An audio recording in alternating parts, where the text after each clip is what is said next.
Assalamualaikum warahmatullahi wabarakatuh. Hello everyone and a very warm good morning to all. My name is Lo and I am your host for this morning. Well, ladies and gentlemen, respective guests, thank you to all for joining in this virtual event of I2E Industry, Institution Engagement and Educators Summit 2021. With a theme of a way forward of electronic industry in digital era, starting today, 27th of October to 28th of October 2021. Well, this prestige event is fully organized by Mara Japan Industrial Institute Selangor, Malaysia, and in collaboration with TNB Integrated Learning Solution, ILSAS, Institute of Electrical and Electronics Engineers, IEEE, Colombo Plant Staff College, CPSC, Asia Pacific Accreditations and Certification Commission, APACC, and Malaysia IoT Association, MyIoTA. Well, ladies and gentlemen, I2E gathers educators from local and international learning institutions and related industries to share knowledge on electrical and electronics and also the ICT. Well, this is an exclusive event whereby all decision makers, educators, industry experts, and academicians share knowledge in order to obtain information of technologies on the current and the future needs. Well, ladies and gentlemen, a prayer is a must in order to achieve a blessing and victory. So let us begin our event by seeking the blessing from God Almighty with a prayer recitation. With this, I would like to invite Dr. Cairo Ashraf bin Hassan to say the prayer.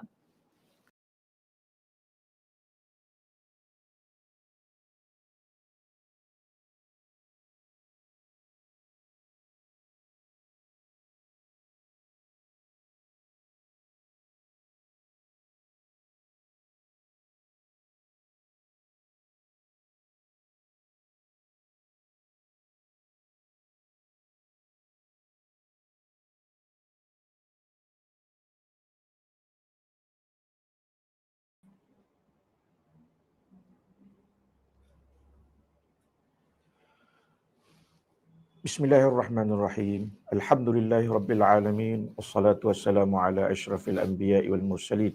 Sayyidina Muhammadin wa ala alihi wa sahbihi ajma'in. Allahumma inna duha'a duha'uk wal baha'a baha'uk wal jamala jamaluk wal quwwata quwwatuk wal qudrata qudratuk. Allahumma in kana rizqina fis sama'i fa'anzilhu wa in kana fil ardi fa'akhrijhu wa in kana ba'ida faqarribhu wa in kana mu'siran fayassirhu wa in kana haraman fatahhirhu. Allahumma atina ma ataita bi ibadika as-salihin. Allahumma inna nas'aluka ridhaka wal jannah wa na'udzu bika min sakhatika wan nar. اللهم إنك عفو كريم تحب العفو فاعف عنا وعن والدينا وعن جميع المسلمين والمسلمات والمؤمنين والمؤمنات برحمتك يا أرحم الراحمين. اللهم اغفر لنا ذنوبنا ولوالدينا وارحمهما كما ربيانا صغارا. اللهم افتح علينا حكمتك وانشر علينا من خزائن رحمتك يا أرحم الراحمين. ربنا ظلمنا أنفسنا وإن لم تغفر لنا وترحمنا لنكونن من الخاسرين. ربنا عليك توكلنا وإليك أنبنا وإليك المصير. ربنا آتنا في الدنيا حسنة وفي الآخرة حسنة وقنا عذاب النار وقنا عذاب النار وقنا عذاب النار. وصلى الله على سيدنا محمد وعلى آله وصحبه وسلم والحمد لله رب العالمين. تقبل الله منكم.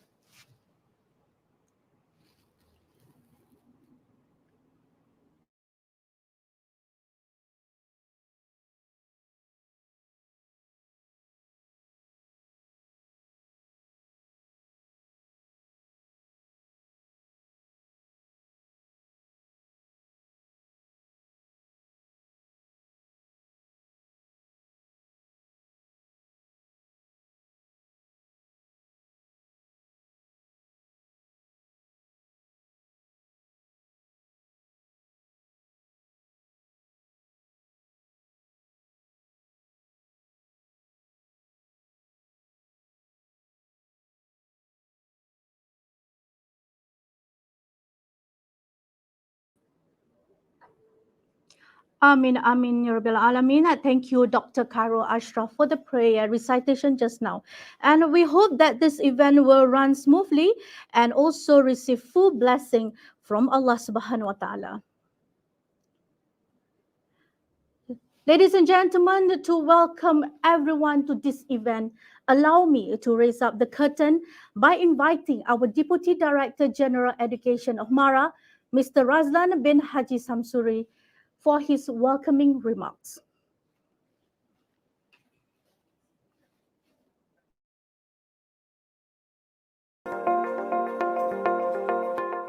Assalamualaikum warahmatullahi wabarakatuh. A very good morning to all participants and welcome to Industry Institution Engagement and Educators Summit I2East 2021.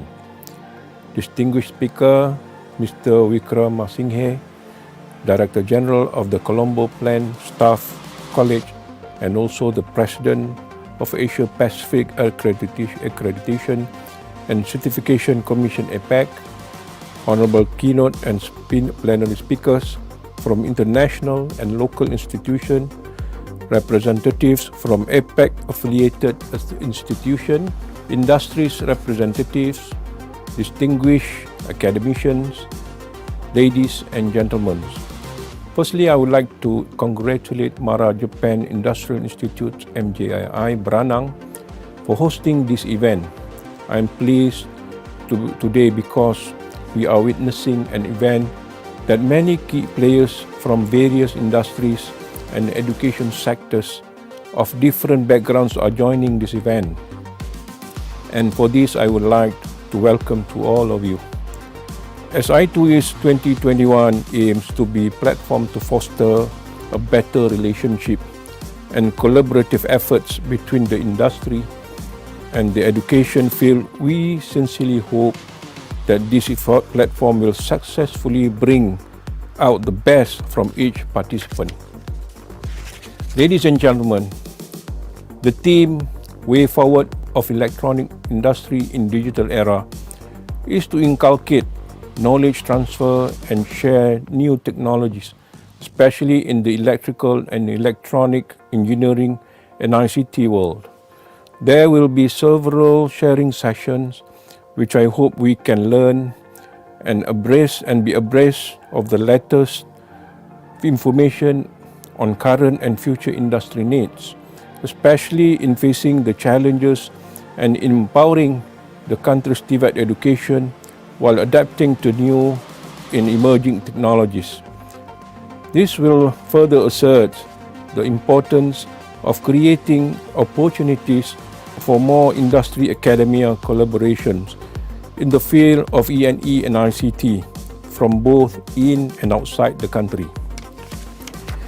Dear fellow scholars, to date, MARA education programs range from secondary education to tertiary education, including TVET education.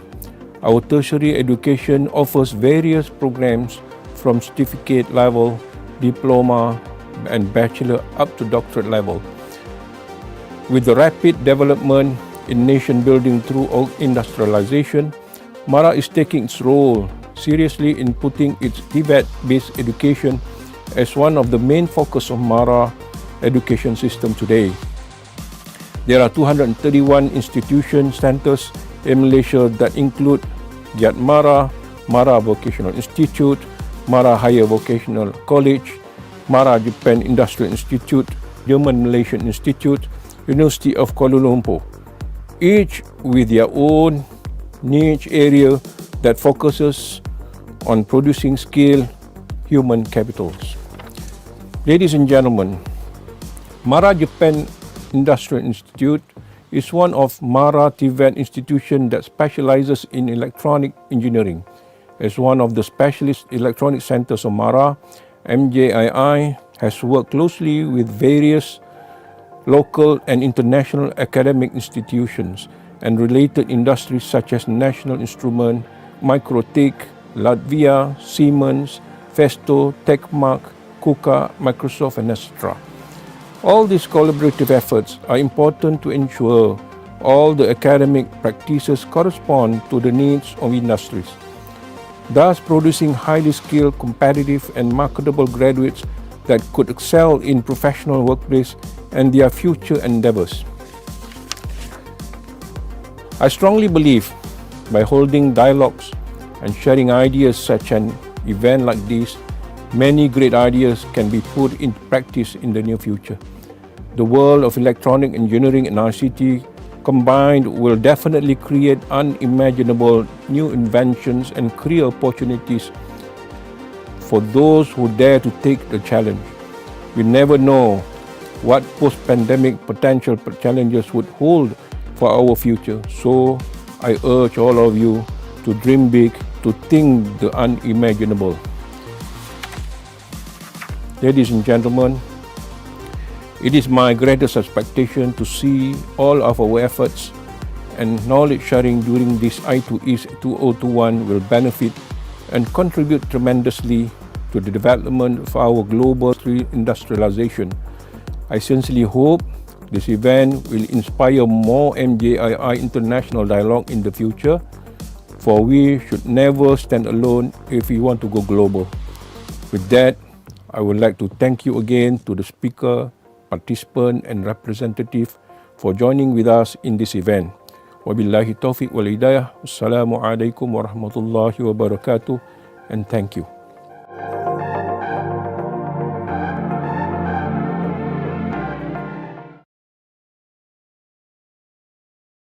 Well, thank you, Mr. Razlan, for the remarkable welcoming speech.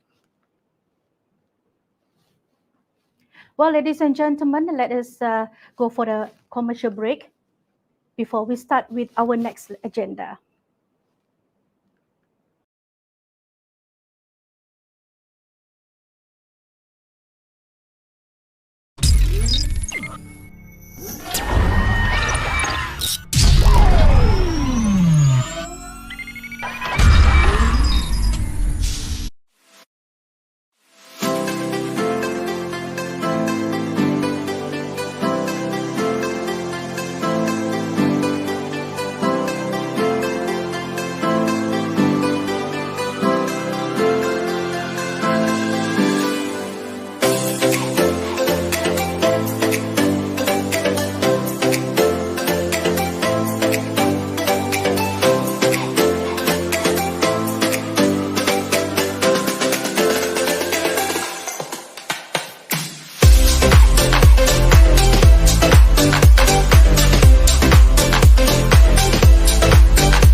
Welcome back.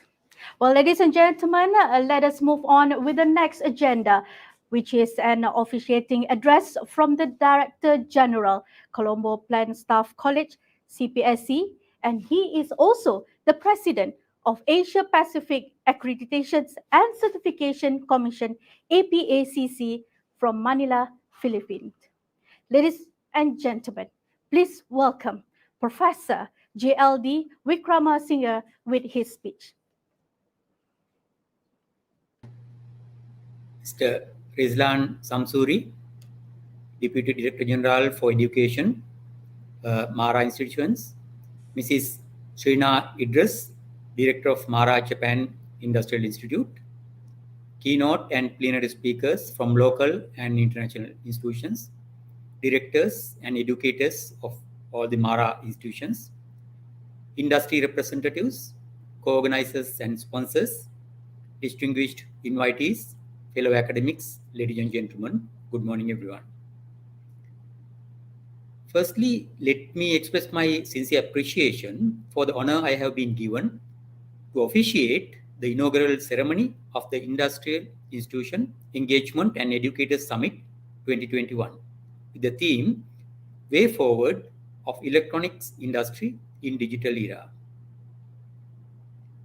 I would like to take this opportunity to express my appreciation for the efforts of MJII in collaboration with its partners in successfully gathering such an eminent group of policymakers, industry leaders, and academics today.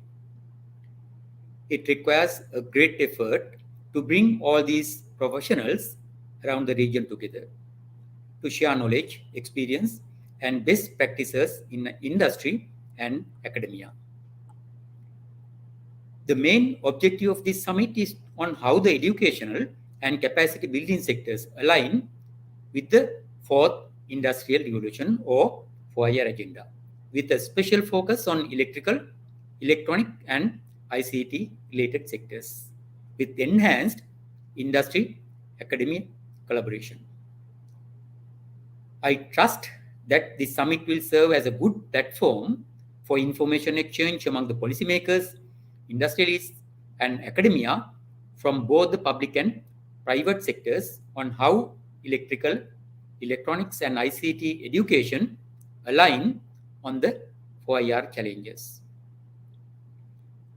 Towards this goal, the need to have strengthened collaboration between all the stakeholders is becoming more important than ever.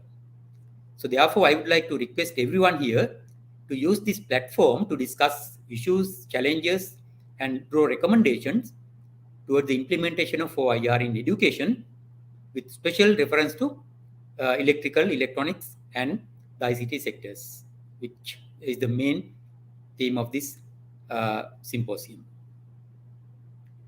So ladies and gentlemen, so much has been written and discussed about 4IR from a number of policymakers, academics, researchers in different conferences and forums.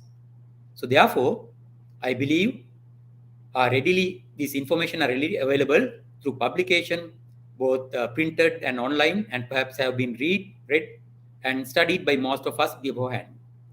So basically, we all know that 4IR is the information-intensive transformation of manufacturing and service industries in a connected environment of big data, people, processes, services, and systems that are characterized by bridging of physical and industrial assets and digital technologies in so-called cyber physical systems. Most, if not all, may be aware that 4IR is not just about these technologies. Because if we only concentrate on technologies, there may be a lot of issues. As an example, I remember when a firm that I worked earlier implemented ERP systems. But the marketing and merchandisers were not ready for that one, and they were not able to cope up with the system. So then most of the people resigned, and the implementation, even though the initiative was very good, the implementation part, it failed. So therefore, the impact of this 4IR to education, society, other industries, and workers also need to be looked into and addressed. One example is how to handle major challenges associated with 4IR, such as collaboration between man and machine. Because the people should understand the technology as well as how to operate that one. And also the required skill sets of factory workers aims to all these challenges and inevitably the loss of jobs due to ongoing automation. So as educators, we have to address that part as well. How actually we handle this, mainly disruption due to this 4IR, not just implementing 4IR technologies in manufacturing and services sectors. So still, many of us feel that the human touch is not adequately emphasized in this 4IR, especially implementation stages. So therefore, academics and industrialists should focus on how challenges, or such challenges to manage the sustainability of the 4IR. That is very, very important, because in the planning part, we don't see all these. So if we ignore these critical, the factors, so that your, implementation and the sustainability of this 4IR have a real challenge. And the other important one is any product or services or a firm, we have a life cycle. So same as the product or service life cycle or a firm life cycle. So 4IR has also its maturity cycle, and companies currently may be in different stages of that stage cycle. So an expert define 4 stages. I am sure you have gone through this team building, etc. There are stages. Same as that one, they define 4IR into 4 stages. Right? So that cycle, first one they defined as seeing cycle, seeing, understanding, preparing, and adapting stages. From the perspective of systems and machines, these stages correspond with respectively seeing. So that means you basically see what is happening in our industries and what do they do with this 4IR, etc. But you are not ready. So you basically, the second stage, you are trying to understand these 4IR. That is, you are basically gathering these data and analyze these data, and also you are trying to gather knowledge and how to adapt these 4IR into your stages. So you work with data in the second stage. So that is, you are trying to understand to fit these into your industry or your firm setup. The next one is preparing, because as in the management stages, it's very important you have to prepare, right? So as an example, 4Ms, man, machine, money, etc. So you have to prepare for that one. So in this stage, what will happen? You develop your systems, right? So maybe your technologies like AI, IoT, and your all these cloud systems, etc. And so what are the capabilities? Your capability should fit into that one, right? So this is very critical, because in this stage, you have to understand your capabilities, especially SWOT analysis. What are your strengths, right? What are your weaknesses? What are the opportunities there in your industry? And what are the threats, right? Because sometimes if you don't do anything, what will happen? Because of the threats, because the other people, the competitors in the market will implement that one, and your capabilities will obsolete. So therefore, the last one, very important, the ultimate step of 4IR means strives for an autonomous reaction by autonomous machines within the self-optimizing Industry 4.0 system for systems. So we have already seen now some of the firms and sometimes countries also achieve that, close to that Industry 4.0 fourth stage as well. So the next one is in this seminar forum, we try to understand how we relate this electrical, electronic, and ICT, very important, right? And also the other disciplines, how we integrate into all these. As we all aware, 4IR impact all industries. So whether it's manufacturing or services or even education. So it disrupts into these education systems as well. Especially private sector institutions now adopt these new online platforms and distance learning into education, and they are doing very well. So therefore, as government and state organization, we have to raise our bars. So to remain relevant and competitive, so companies mainly need engineers who are skilled, creative, and innovative enough to create, implement, and manage and maintain these solutions and technologies and systems as the business moves forward. So that's very important because we have to adjust. So it's not static, stages in case of 4IR. It's evolving. So therefore, that we need these engineers and the others as well, as I explained earlier. But in this forum, we concentrate mainly the engineering part.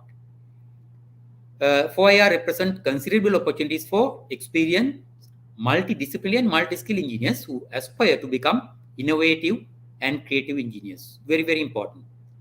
So in this 4IR, not like earlier. Earlier, civil engineers doing only civil engineering, electrical only electrical, manufacturing only manufacturing, chemical, etc. But now, with this 4IR, especially with this automation and the computer-driven systems, so even engineers and doctors must aware about these computer systems and certain at least understanding the lower level of learning.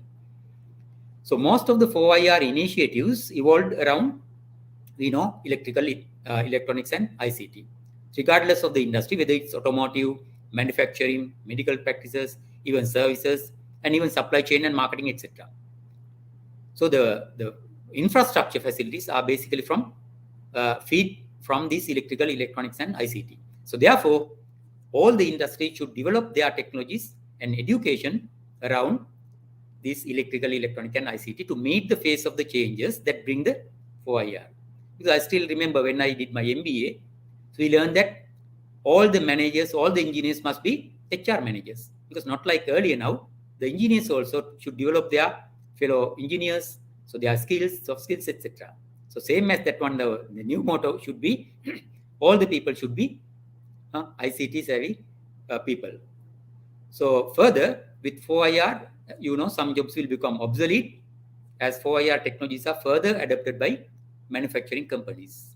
So on the other hand, the outlook for engineers is positive, as I explained earlier, since technologies will replace some jobs, but new specialization will be created along the way in many fields, more significantly in and around this electrical, electronics, ICT, and related multidisciplinary fields. So, even now, when you go to bank, not like earlier, there are no clerks, no people there to serve, right? Automated systems. So, therefore, EE and ICT should be incorporated across all the STEM and related educations, even marketing and management as well, or even supply chain, all the other areas, managements. So, as an example, an automotive engineers should know how to use the computer systems and electronics devices to service the even vehicle nowadays. Not like 10, 20 years back, no engine tune, etc. But now what you do, you plug your computer, so you have to understand it, right? You have to understand this computer software, how to use it, how to how to interpret actual data.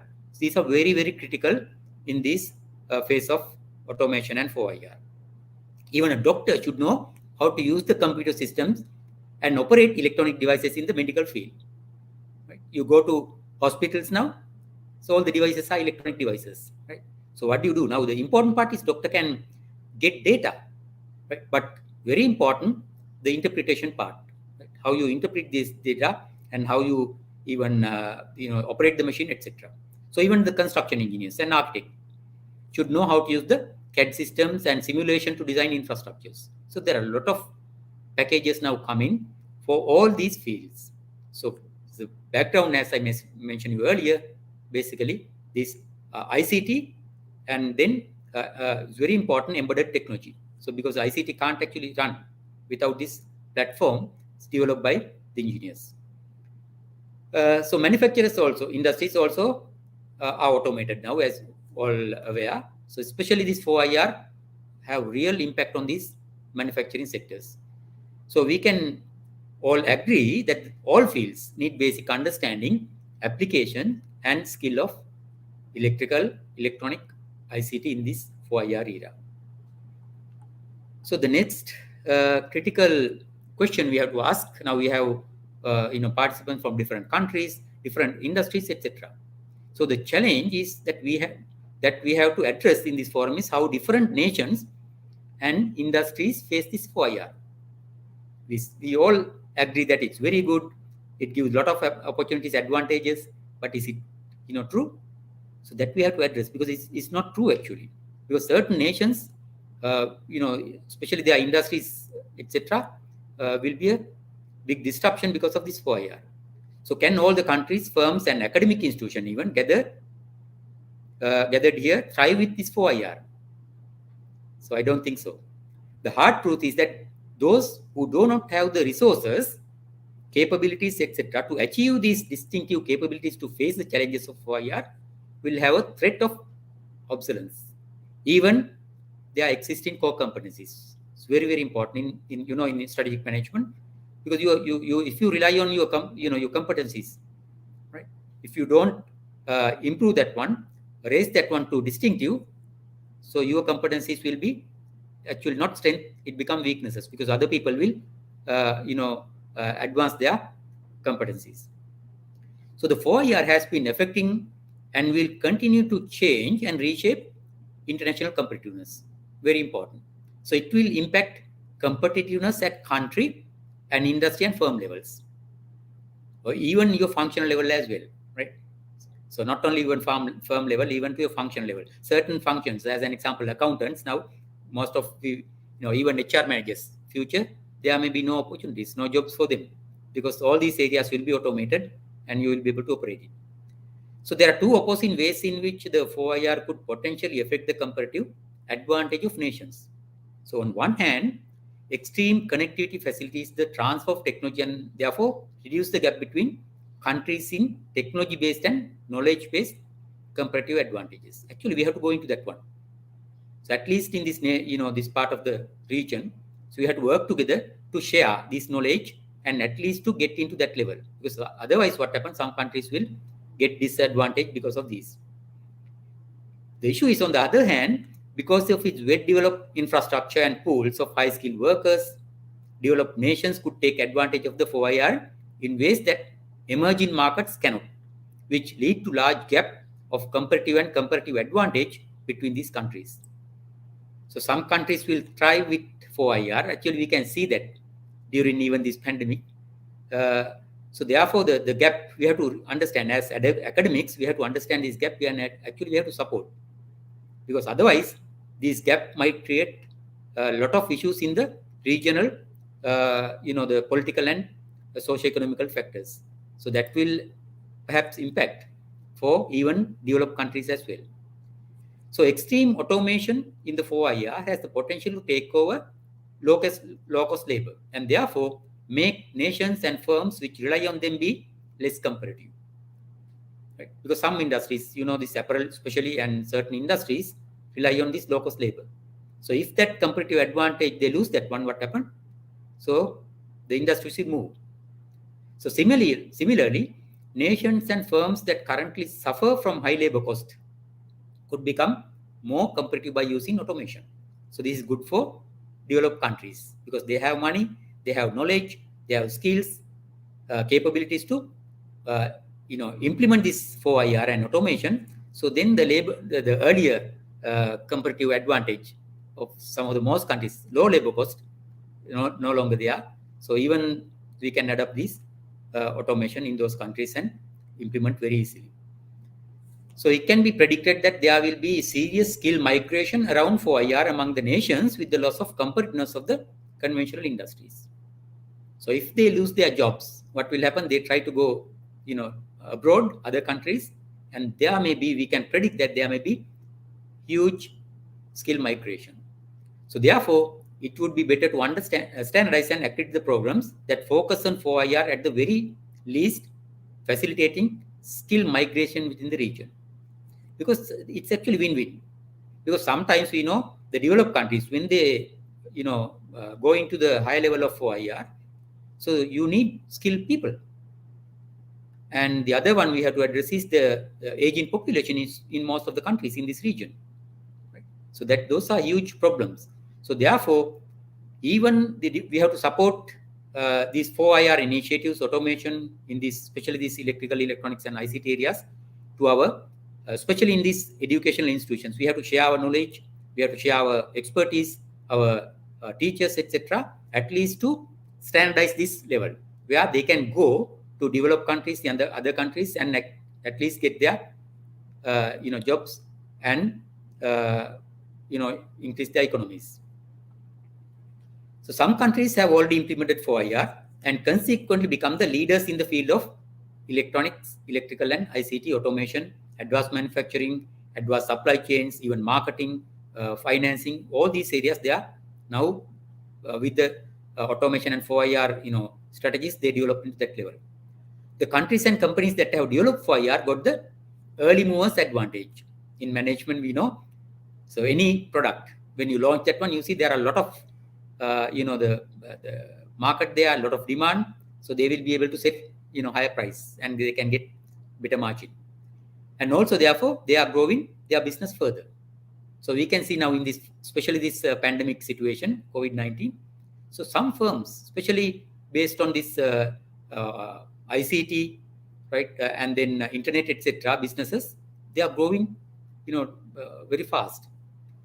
They also got an additional competitive advantage due to this COVID-19 pandemic, since they have already moved to automated manufacturing and online business that can operate in less labor-intensive setup. So you know that whether you have even labor, developing countries, the issue is with the COVID-19 pandemic, you are not able to utilize that low-cost labor as well. So now more than ever, its role in our lives is highlighted during the pandemic. So another critical issue related to 4IR is the ambiguity in incorporating these 4IR factors into formal strategic planning process. Right? Because if you go through this formal strategic planning, so you have to understand all these factors. What are your strengths, weaknesses, opportunities? Because some people actually can't understand these. What are the opportunities? What are the threats? Right? So therefore, most of the firms, big firms, what do? They switch into entrepreneurial mode. So they predict it, all hypotheses, prediction, simulation, they implement it. But some people, they don't understand these factors. So that is another advantage most of the countries as well as the firms, especially SMEs, etc. have. The developed firms have access to all this information nowadays. So therefore, countries and companies need to learn and understand the fundamental strategic factors at early stage within the implementation of 4IR to gather experience with the corresponding technologies. Because you can't actually understand this at the fourth stage, as we discussed earlier, right? So then it's too late, because your plan will fail because you are not able to implement most of the factors. So therefore, it's very important to understand these strategic factors.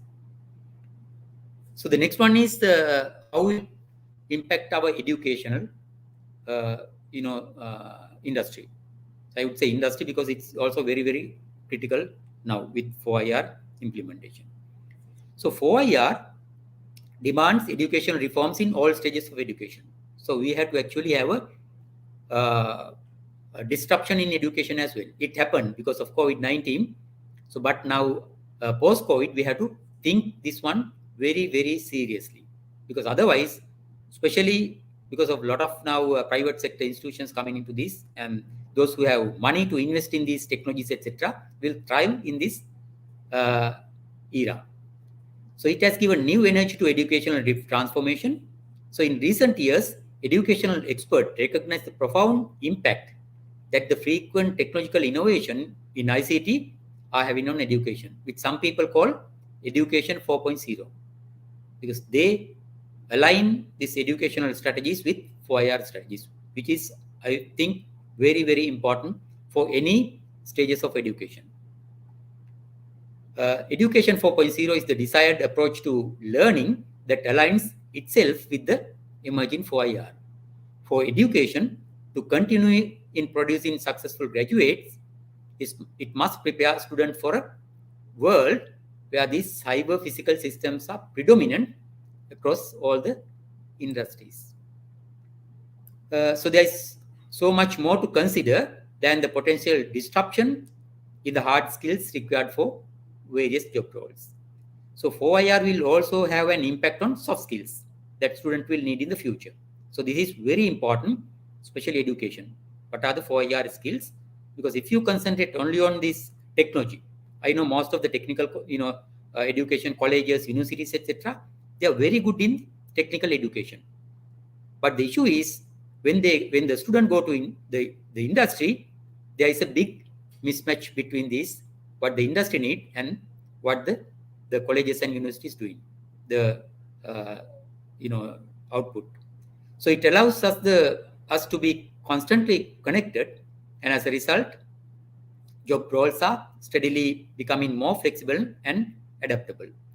By aligning teaching and learning methods with the skills needed in the future, education systems could transform to prepare students for the 4-year. So further, the COVID-19 pandemic created an opportunity to accelerate the need for 4-year education. So the pandemic has caused a deeper integration of technology into learning and teaching process and placed the students in the center of education process. Because now most of the students, they know how to go to internet, how to use these platforms, online platforms, etc., and learn. Right? They don't rely on conventional face-to-face lectures now. So when the the education institute starts, so the teachers, you have to actually prepare for this eventual challenge you might face actually, because they may be even ahead to the teachers even, right? Because they gather knowledge using all these online and distance mode platforms. The use of accelerated remote learning, especially with community and quarantine lockdowns, in which the students learn theoretical knowledge remotely using digital means, whilst ensuring any practical skills are still adopted by interactive modes such as simulation, is an important result of 4-year to education, as it enabled a more flexible way of learning. Even now, we actually use our, partners to do this, because sometimes educational institutions, alone can't actually cope up with this phase. So therefore, you have to align, as an example, simulation, the new systems, CAD systems, etc. So we have to give to students to learn, not just theory from, teaching. It also required accountability and good time management. So finally, education has a big role to play in meeting the industry's demand for skilled graduates, especially in being multidisciplinary. Very, very important, as I explained you earlier. So it's very important. As an example, we know in engineering, to get our accreditation, we need at least 20% management, because we know that engineers one day become managers, CEOs, etc. So they have to manage people. So they have to understand management, finances, marketing, etc. Same as that one. What I feel now, the all sectors, not only engineers, others also must aware about this, especially ICT and electronics areas. Therefore, priority should be in ensuring that all our education systems are able to adapt to the changes demanded by the 4-year, as resources are being invested to produce skilled graduates. As a short-term educational strategy, top-up and CB programs could be developed to upskill and reskill the existing graduates to meet the 4-year skills requirements demanded by the industry. This is very important, because even diploma or high diploma or degree, it takes time, right? At least 1, 2, 3, or even 4 years. Because sometimes industry need quick solutions as well. So as educators, as academics, institutions, we have to actually address that as well, because we have to serve what the industry wants. So therefore, we have to, as an example, there may be very good electrical, electronic engineers and ICT people. So maybe some skills lagging. So therefore, we have to actually prepare. We have to select people who can serve these 4 years, especially with this change in environment, right? Industries. So we have to give them the top-up programs, maybe 6 months, even 3 months, etc., or even modular basis, right? So we all have to actually work together. So as an example, some countries need certain areas, the other countries can help, right? So that's why this kind of international consortium seminars, and also like CPSC is very important in this role. So where we can actually train, we can organize short-term training to give that the gap part, not long-term 4 years, that is the colleges and universities part, but we can actually fill that gap as well. So as this takes place, higher education providers must set up step to offer quality engineering and ICT programs that are relevant to support 4-year. Further, electrical, electronic and ICT must be taught across all the STEM programs, as I mentioned earlier. The syllabus and curricula should constantly revise and revamp to address current and future challenges posed in the 4IR. So universities and colleges must evaluate and assess how well their programs are providing training and insight to graduates who are about to enter the workplace that is in different stages of 4IR. So as I explained here, we can't actually, at one stage you can't go to 4IR, fourth stage. So there may be different stages, countries, etc. So we have to understand academics, right? So as an example, initial stage, because we have to go through this cycle. We have to go through this cycle. So as academics, we have to provide people to cater into all these levels, because the skills and the technology and all these technical side will be different. A further and deeper look into what is needed to scale up beyond theoretical and academic teaching is also imperative to ensure industry are industry ready. While technical skills are of utmost importance, educational institutions must ensure 4IR skills such as innovativeness, critical thinking, problem solving, leadership are integrated across all programs. Only through these will students be able to holistically drive 4IR effectively and efficiently. So therefore, all stakeholders gathering here and even beyond, like governments, businesses, educational institutes, and individuals, even students, should react in a systematic and consistent way to explore the opportunities bring the 4IR to overcome the challenges and threats by 4IR. So this forum, I think, will create that platform. Then our responsibility is to actually use it and create that network among ourselves. So distinguished guests, ladies and gentlemen, let me once again thank everyone for joining us in this forum. And I wish that the benefits fostered in this event would not end here, but will flourish into positive rewards in driving, electrical, electronics, ICT and all engineering fields and all technical education, which are essential skills for 4IR ready graduates. Thank you very much.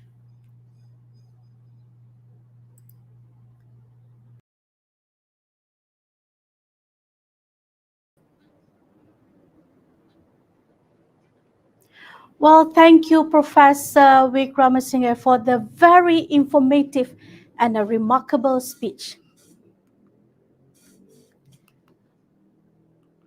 Ladies and gentlemen, to empower the country TVET education in adapting the new and emerging technologies, well, that is one of the objectives of I2ES 2021. And in making a vision of emerging electronics technologies, which include nanoelectronics, artificial intelligence, smart and autonomous system, or even a cyber security, well, it is not a big boundaries to all.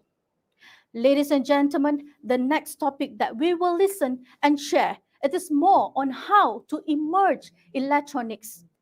Emerging electronics related technologies, industry trends and demand is the next topic that we'll share by our first amazing speaker. She is the Director of Electrical and Electronic Division Malaysian Investment Development Authorities, MyIoTA. Ladies and gentlemen, please welcome Madam Azlina binti Hamdan.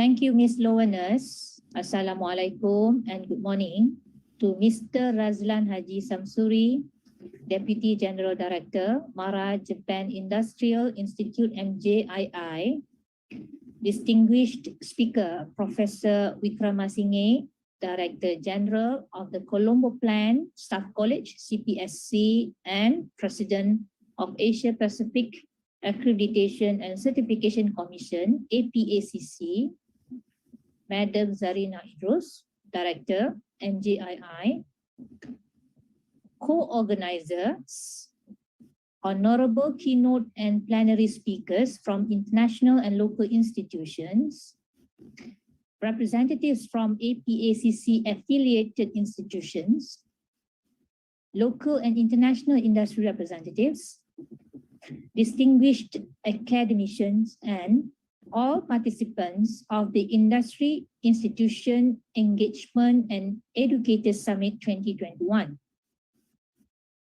My name is Azlina Hamdan, and I am currently leading a team in MyIoTA, coordinating the orderly development of the electrical and electronics industry in Malaysia. Thank you for inviting us here today, and we are delighted to be a part of this summit that helps bridging together the academia and industrial players. We would like to applaud the initiative by MJII and its collaboration partners in organizing this event, which is aligned with the government aspiration via the 12th Malaysian Plan that emphasized on aligning research and development towards commercialization, wealth generation, and economic growth. Well done on the successful organization of this significant engagement. Ladies and gentlemen, first of all, for the sake of some participants that have not heard about us before this, allow me to introduce my organization. Malaysian Investment Development Authority, or MIDA, is the government's principal investment, promotion, and development agency under the Ministry of International Trade and Industry, or MITI, to oversee and drive investments into the manufacturing and services sectors in Malaysia. MIDA is headquartered in Kuala Lumpur Central and has 12 regional and 20 overseas offices. As the principal investment promotion agency of Malaysia, MIDA has been instrumental in attracting FDI for more than 50 years since its establishment in 1967. MIDA is a one-stop center for investors to invest in Malaysia, which comprises of senior representatives from key government agencies such as the Department of Labour, Immigration Department, Royal Malaysian Customs, Telekom Malaysia Berhad, and Tenaga Nasional that are stationed at MIDA's headquarters. Therefore, investors can rest assured that their investments are in good hands right from their initial inquiries until the realization of the projects in Malaysia. MIDA evaluates the applications for manufacturing licenses, tax incentives, expatriate posts, duty exemption on raw materials and components, duty exemption on machinery and equipment for the agriculture sector, and any selected services, regional establishments, and others in the manufacturing sector and selected services subsectors.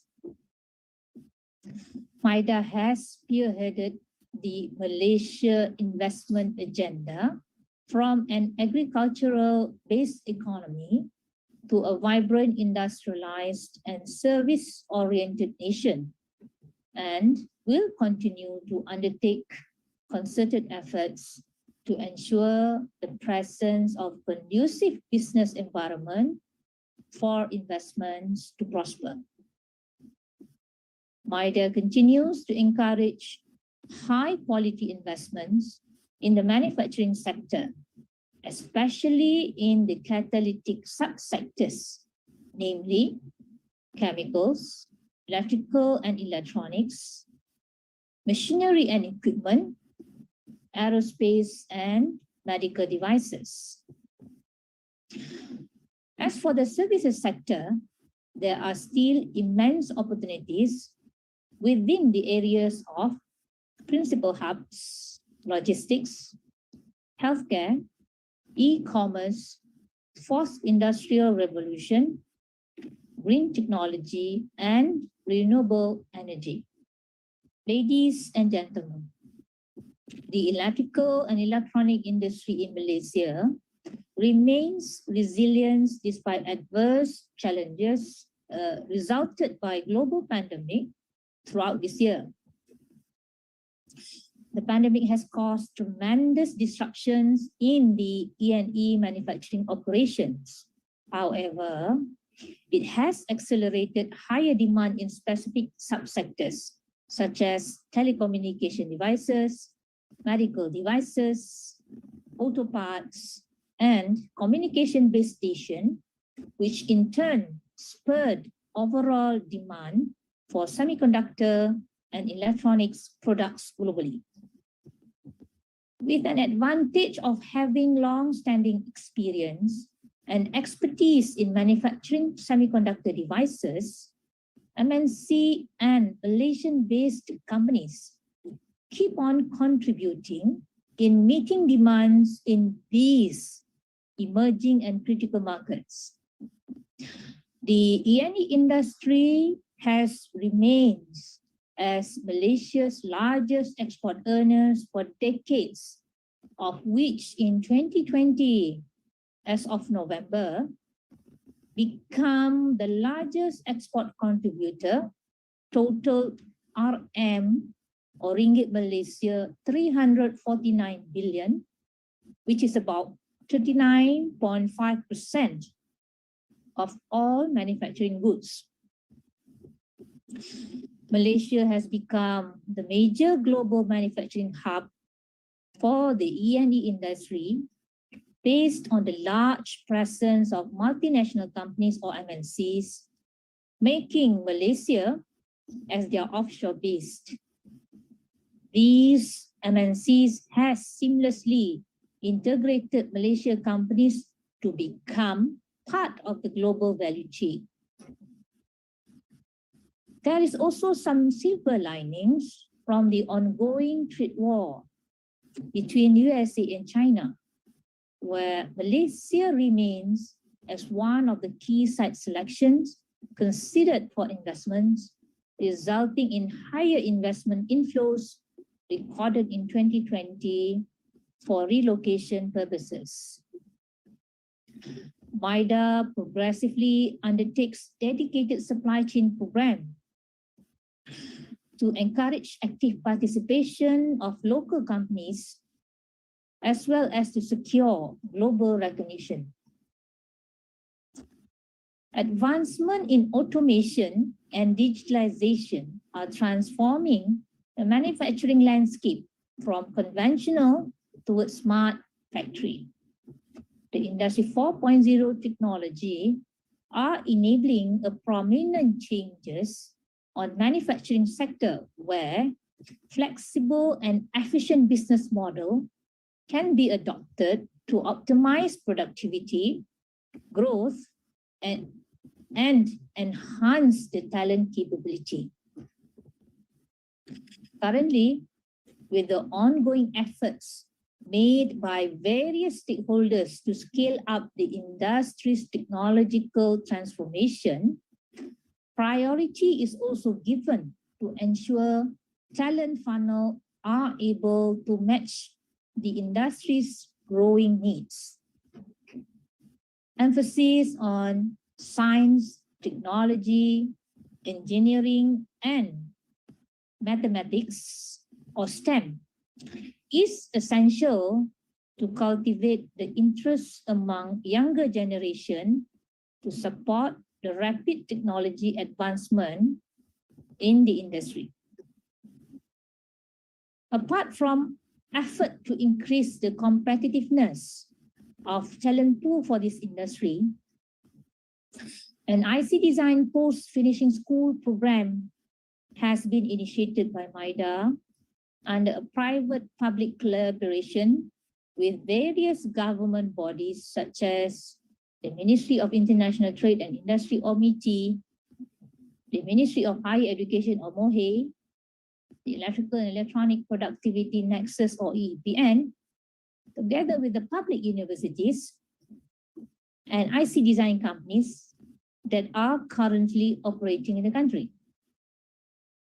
IC design, or the activity of designing integrated circuits for semiconductors, is among the highest value added and highly skilled area of expertise that Malaysia aims to further develop. With the PSF program, the government intends to train up to 1,000 fresh graduates to meet the talent demands for local IC design houses. This pilot program also represents the first concerted effort at a national level to develop local talent in the E&E industry. One of the key challenges faced by semiconductor company is the need to be agile while facing rapid changes in the technological cycle. To sustain market and remain relevant in the global value chain, allocation must be made on innovation initiatives such as R&D and D&D to improve on material, process, products, as well as development of new products. Malaysian companies are also joining the race to be more active in undertaking innovative activities aligned with the current government policy and facilitation in R&D. Ladies and gentlemen, Malaysia consistently pursues more capital-intensive projects and those that support the development agenda of the nation, consistent with ESG goals. This is reflected by the increasing number of capital-intensive projects approved by MYDA.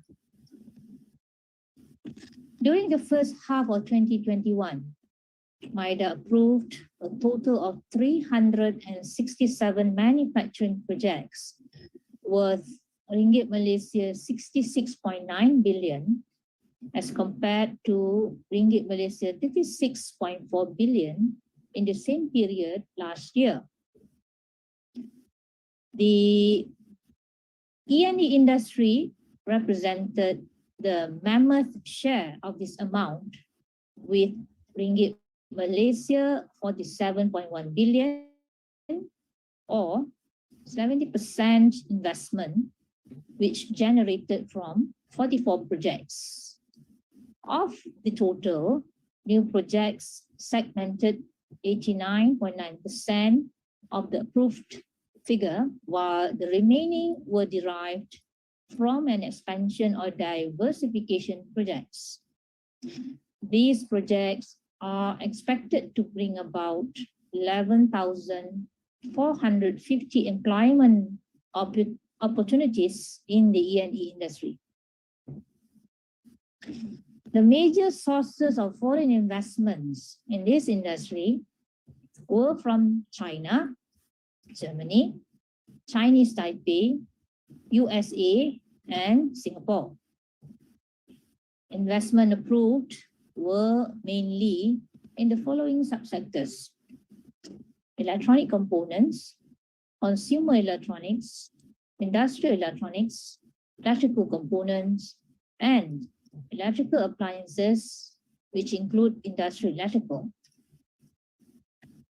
The investments received in the electrical and electronics in Q1 2021 amounted to ringgit Malaysia 47 billion, of which lion's share is from electrical products or solar products, followed by electronic components or chips.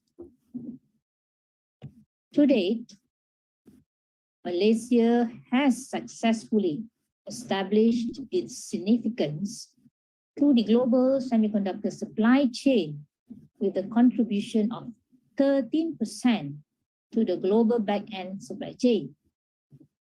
despite the challenges, Malaysia is expected to gain more quality investments within these 2 years based on the investment leads received coupled with supportive strategies. Ladies and gentlemen, the E&E landscape in Malaysia is supported by the immense opportunities offered by the industry, especially with the rise in smart medical equipment or appliances, virtual telecommunication devices, and e-commerce. Such trends could have a lasting impact on semiconductor demand and open new possibilities for existing products and services, which includes contactless solutions such as touch screens and elevator buttons, ambient assisted living devices that include sensors, which help elderly and chronically ill patients to remain in their homes rather than moving to the facilities, automated delivery solutions for the last mile, such as robots and drones, digital work processes via emerging Industry 4.0 technologies, particularly in the healthcare, automotive, and smart living lifestyle. These sectors also stand to benefit from China's 14th five-year plan from 2021 until 2025, where the world's second largest economy is expected to emphasize on technological innovation amid the unresolved trade dispute with the United States. China's 14th five-year plan could potentially benefit Malaysia, given that E&E exports to China form a big proportion of Malaysia's exports. China is likely to accelerate measures at least to ensure future technological prowess, which will continue to increase its demand for semiconductor. This is even more apparent given the shifts in consumer behavior, business models, new regulations, and supply chain disruptions brought upon by the COVID-19 pandemic. The study by McKinsey and Company has shown that significant shift in chip demands for 2020 based on application post-COVID. There are surges of demand for chips used in personal computing, amounting to increase of 11%, storage increment of 7%, wireless communication increment of 6%, while automotive declined at 16%. This is in tandem with the new norm, a new lifestyle brought upon by post-COVID. All trends will eventually see an increase in semiconductor contents per devices, which promise the industry with boosting path in 2021. Ladies and gentlemen, MyIoTA will continue to identify, attract, and facilitate high-quality projects that encompass advanced technology, knowledge-based, and capital-intensive investments to create multiplier effects to the nation's economy. Creating high-value job opportunities has always been MyIoTA's goal in fueling sustainable economic growth.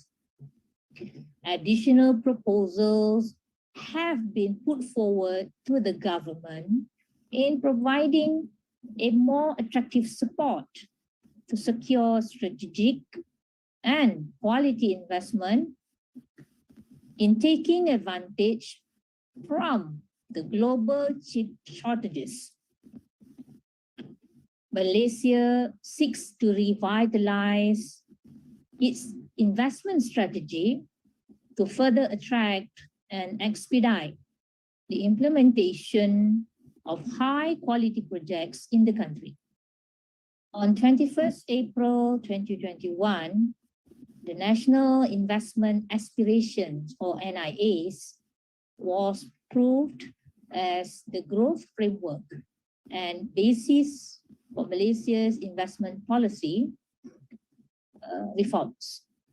The NIA's strategies will provide the necessary impetus to pursue high technology and sustainable investments, as well as to intensify innovation, striking a balance between economic and environmental sustainability while reducing dependency on foreign labor, in line with the global benchmarks in ESG.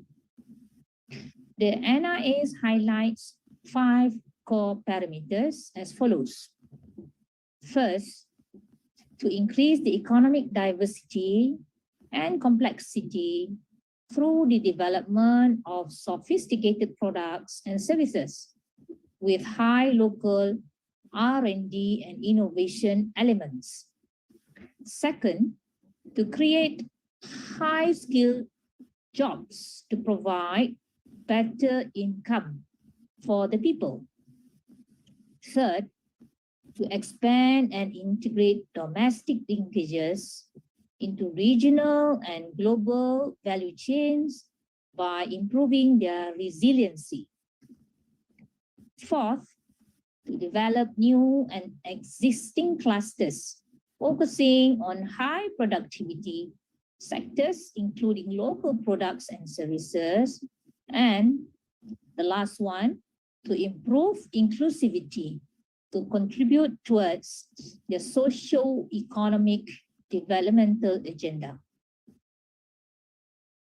On behalf of MyIoTA, I would like again to congratulate the organizer, Madya Japan Industrial Institute, MJII, and its collaboration partners in organizing this summit. To all participants, I wish for a constructive and engaging exchanges throughout the program. We look forward to hear more innovative findings initiated from this excellent event. With that, I will end my remarks and thank you for listening and also inviting us to grace this event. Thank you.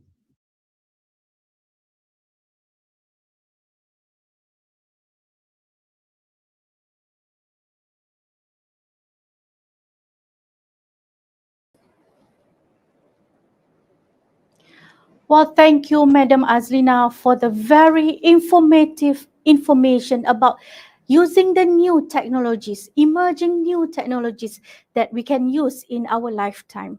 That was a very interesting topic for this morning. All right, ladies and gentlemen, I would like to say out that please scan the QR code that we share on the screen right now for your attendance and also your certificates. And ladies and gentlemen, if you have any comments or any suggestion, please drop in the chat box below. And for your information, it is a live broadcasting event from Facebook TVETMARA and also from YouTube TVETMARA and YouTube MJII. Please like and share. Ladies and gentlemen, let's take a short break. All right, and now it's almost 11, so we shall be back at 11:40 with more on a very interesting topic after this. So I'm signing off. Thank you.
Welcome to Malaysia.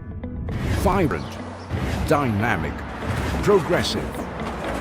Strategically located in the heart of Southeast Asia, Malaysia is your go-to destination for investment with a robust talent pool, state-of-the-art infrastructure, and business-friendly policies.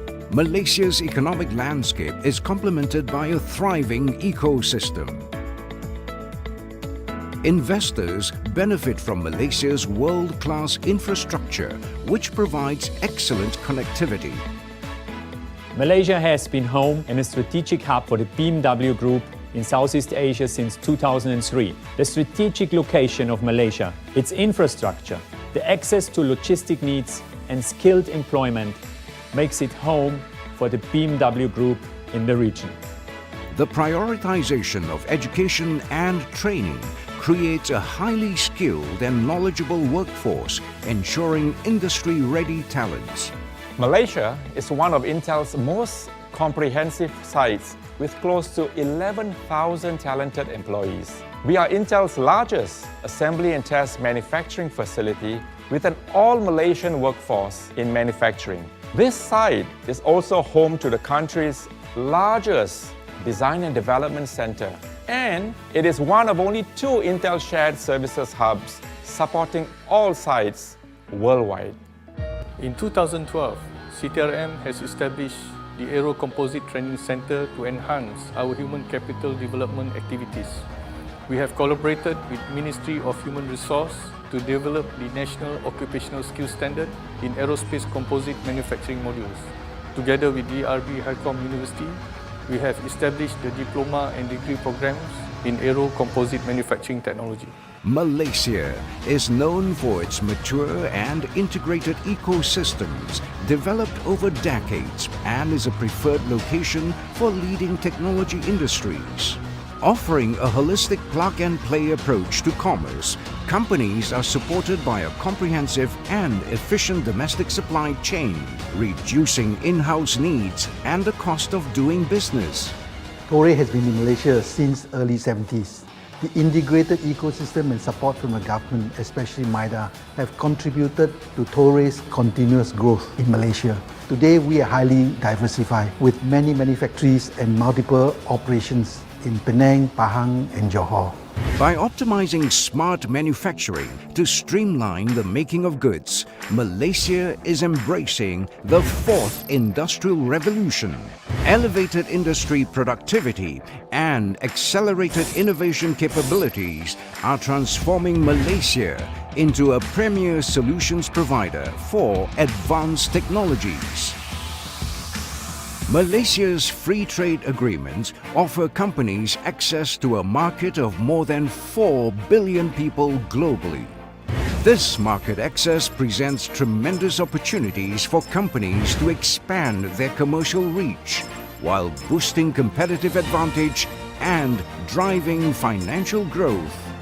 Ranked among the top emerging markets for investment and recognized for its protection of investors, as well as its responsiveness to facilitating business needs, Malaysia is the offshore base from which your company can prosper. The country has a rich cultural heritage which comprises a multitude of fascinating traditions, while its modern living standards promote the well-being of all who call Malaysia home. Your investment journey in Malaysia begins in partnership with the Malaysian Investment Development Authority, MyIoTA.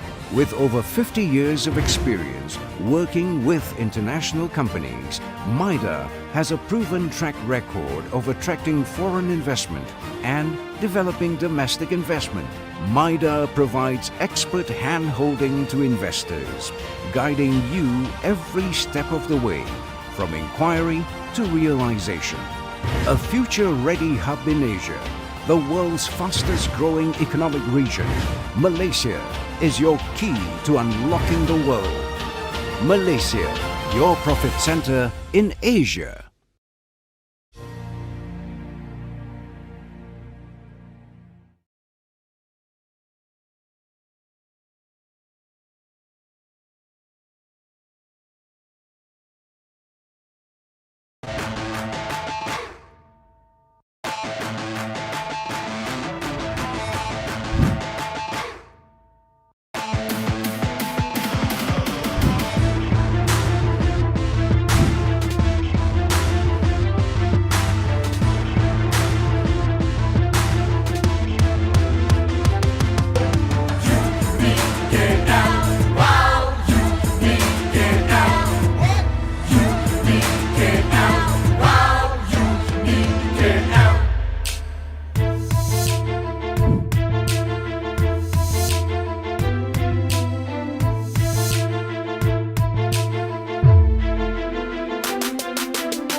Welcome to Malaysia.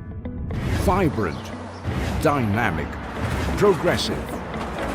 Strategically located in the heart of Southeast Asia, Malaysia is your go-to destination for investment with a robust talent pool, state-of-the-art infrastructure, and business-friendly policies. Malaysia's economic landscape is complemented by a thriving ecosystem. Investors benefit from Malaysia's world-class infrastructure, which provides excellent connectivity. Malaysia has been home and a strategic hub for the BMW Group in Southeast Asia since 2003. The strategic location of Malaysia, its infrastructure, the access to logistic needs and skilled employment makes it home for the BMW Group in the region. The prioritization of education and training creates a highly skilled and knowledgeable workforce, ensuring industry-ready talents. Malaysia is one of Intel's most comprehensive sites with close to 11,000 talented employees. We are Intel's largest assembly and test manufacturing facility with an all-Malaysian workforce in manufacturing. This site is also home to the country's largest design and development center, and it is one of only 2 Intel shared services hubs supporting all sites worldwide.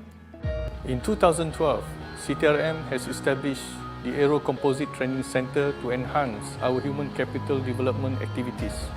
We have collaborated with Ministry of Human Resource to develop the National Occupational Skills Standard in aerospace composite manufacturing modules.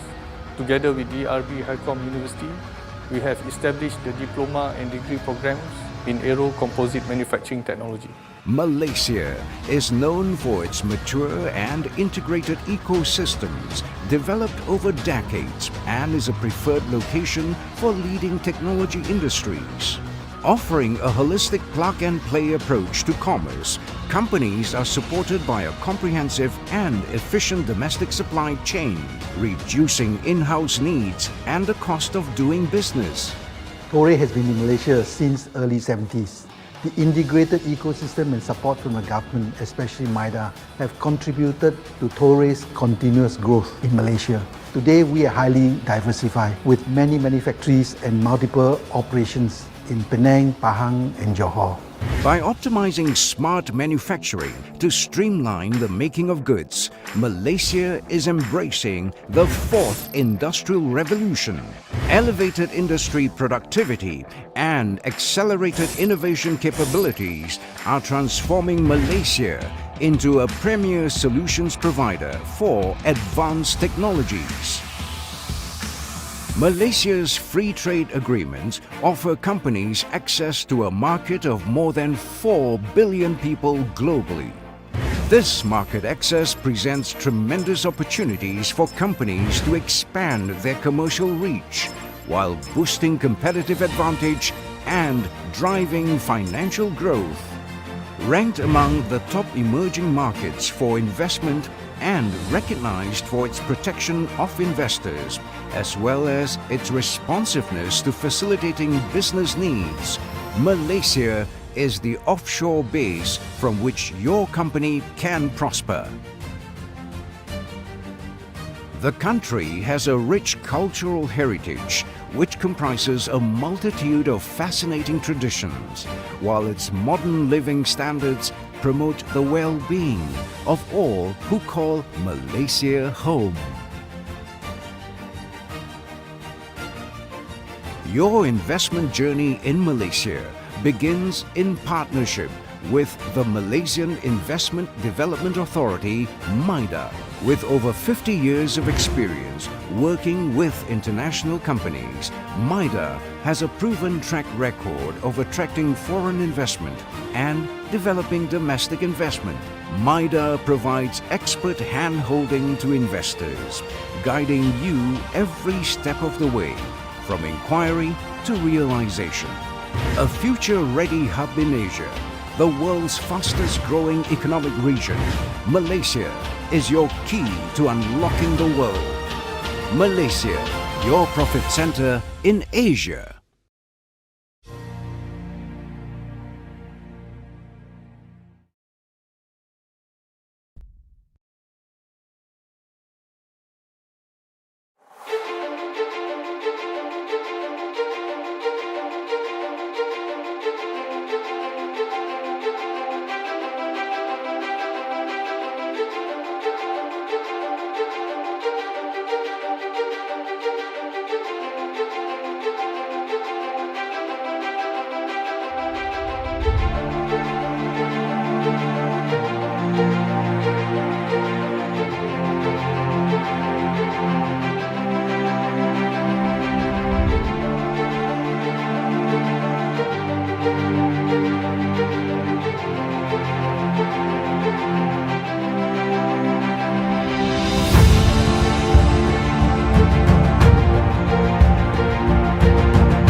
Asia-Pacific region, the world's richest region in terms of diversity, culture, tradition, religion, beliefs, and in human resource capacities. The countries that make up the region are in the progressive effort to build and develop. However, any development, big or small, must start with the people and their capacity to drive development in their favor.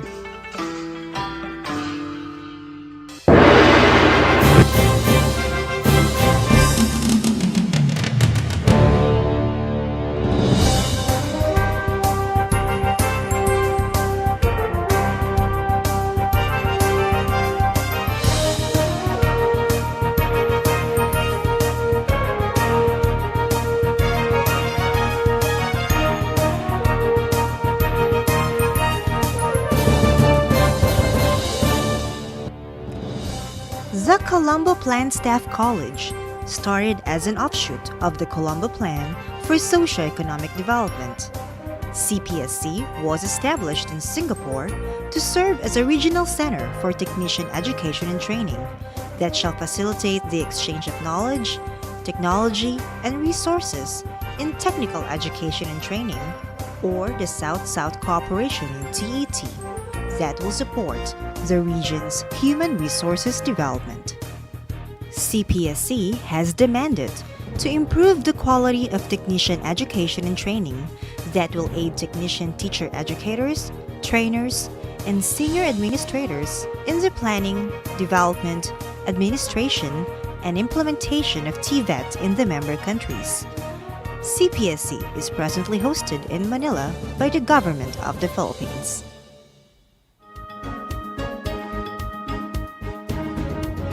Since its inception in 1973, footprints of achievements have been established by CPSC across the region, illustrating and advancing TVET development agenda based on patterns and needs of socio-economic development.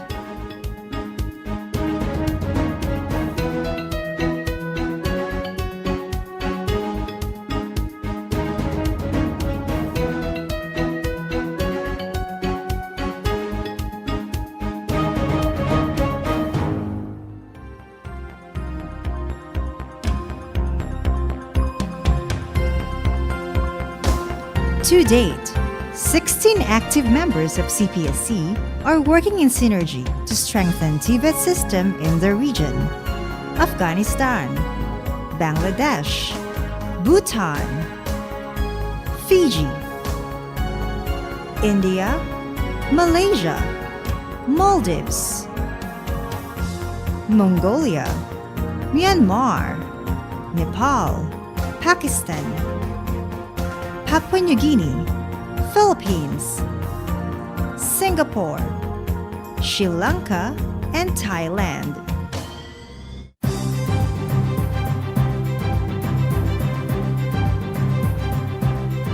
Periodic goals, strategies, and objectives are laid out as the blueprint of CPSC's programs and services.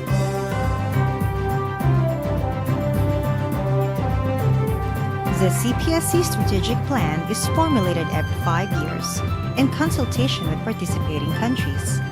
Midterm review is undertaken to ensure its relevance, update program thrusts, and align CPSC with innovations in TVET. Under the guidance of the Governing Board and leadership of the Director General, CPSC operates as an autonomous body supported by a roster of dedicated professionals and support staff. Strategic approaches are used to fulfill CPSC's mandate. Among them are training and development, strategic and action research, greening TVET initiatives, ICT learning resources development, professional internship, policy advisory, accreditation and certification of TVET systems, TVET information dissemination, consultancy services. Providing regional and in-country training programs of further professional education and in-service training is at the heart of the benefits extended to CPSC member countries. Customized courses are designed to meet specialized training needs of member and non-member countries on project basis. CPSC conducts international, regional, and national conferences, symposia, and workshops to deliberate and share best practices on emerging global, regional, and national issues. Collaborative programs are also explored to support regional initiatives and allow more developed members of CPSC to share practical experiences and progress in TVET. Promoting TVET access for all, lifelong learning, TVET for sustainable development, TVET skills development for poverty alleviation, ICT in TVET, and quality management of TVET are firmly built in CPSC strategies to meet the aspirations of the member countries. The vibrant family culture has become a consistently valued discovery at CPSC, along with the world-class training environment, facilities, and resources.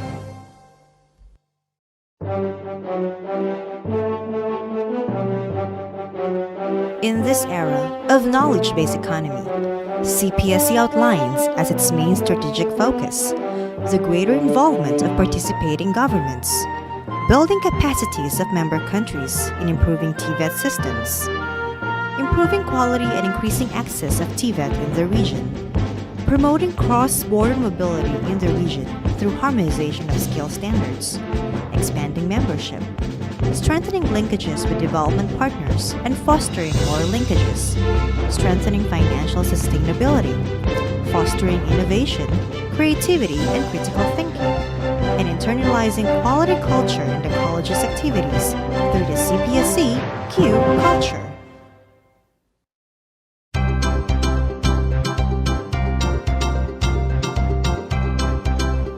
CPSC works in synergy with development partners to pursue its shared vision and mission across the region.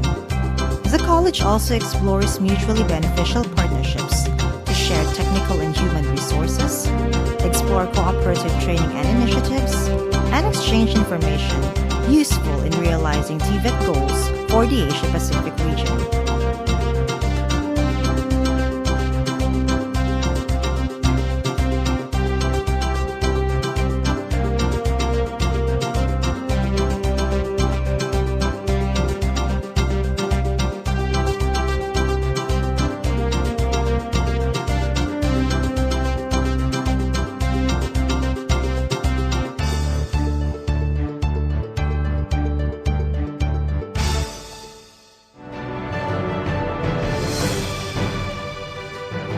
CPSC contributes to building the human resources of Asia-Pacific region through TVET for peace and harmony in the knowledge era by internalizing the 4 T's. Teach minds, train hands, touch hearts, and transform lives. CPSC also champions the promotion of TVET for sustainable development by integrating environmental mitigation and adaptation practices in CPSC's policies, practices, and programs through the Green CPSC Drive. Much has been done. More remain to be accomplished.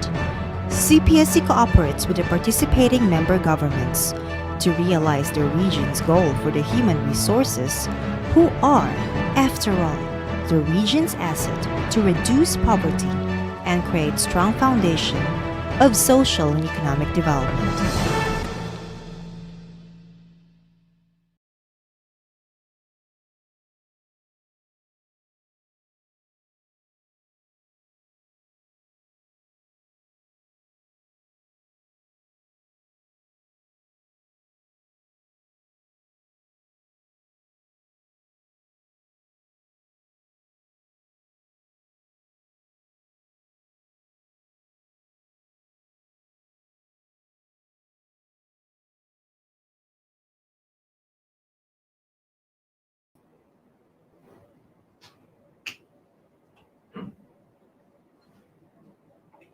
Assalamualaikum. Hi, good morning. Welcome back, ladies and gentlemen, to the I2ES Mara Japan Industrial Institute, an event where all educators from local and international learning institutions and experts from industries gathers and share knowledge on electrical and electronics in our lifetime.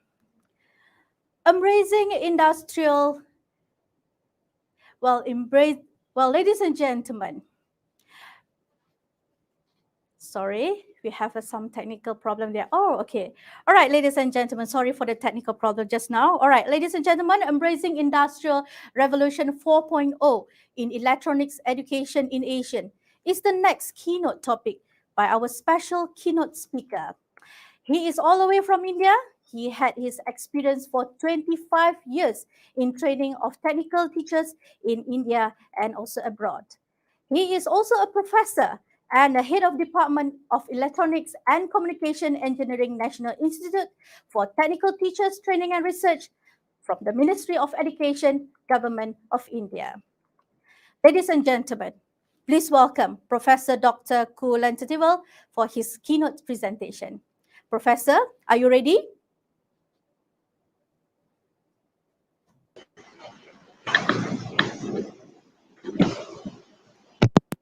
Good morning. Professor? Yes, good morning. Good Can you hear? morning to you. Good morning. Hi. Good morning. How are you Can today? you hear? Fine, fine. Can you hear? Yes. Okay. Yes, Thank very you. loud and clear. Thank you. I'll just share my screen. Please check whether it's okay. Okay. Is it okay? Perfect. Okay. So thank All you. right, Professor, I'll give Okay. the floor to you. Yes. Thank you. All right. Thank you, Prof. Thank you. Good morning to all. So respected Director of Mara Japan Industrial Institute, Malaysia, Madam Jarina Idris, Mr. Razlan bin Haji Samshuri, Deputy Director General Education of Mara, Professor G.L.D. Vikramasinghe, Director General Colombo Plan Staff College, also President of Asia Pacific Accreditation and Certification Commission,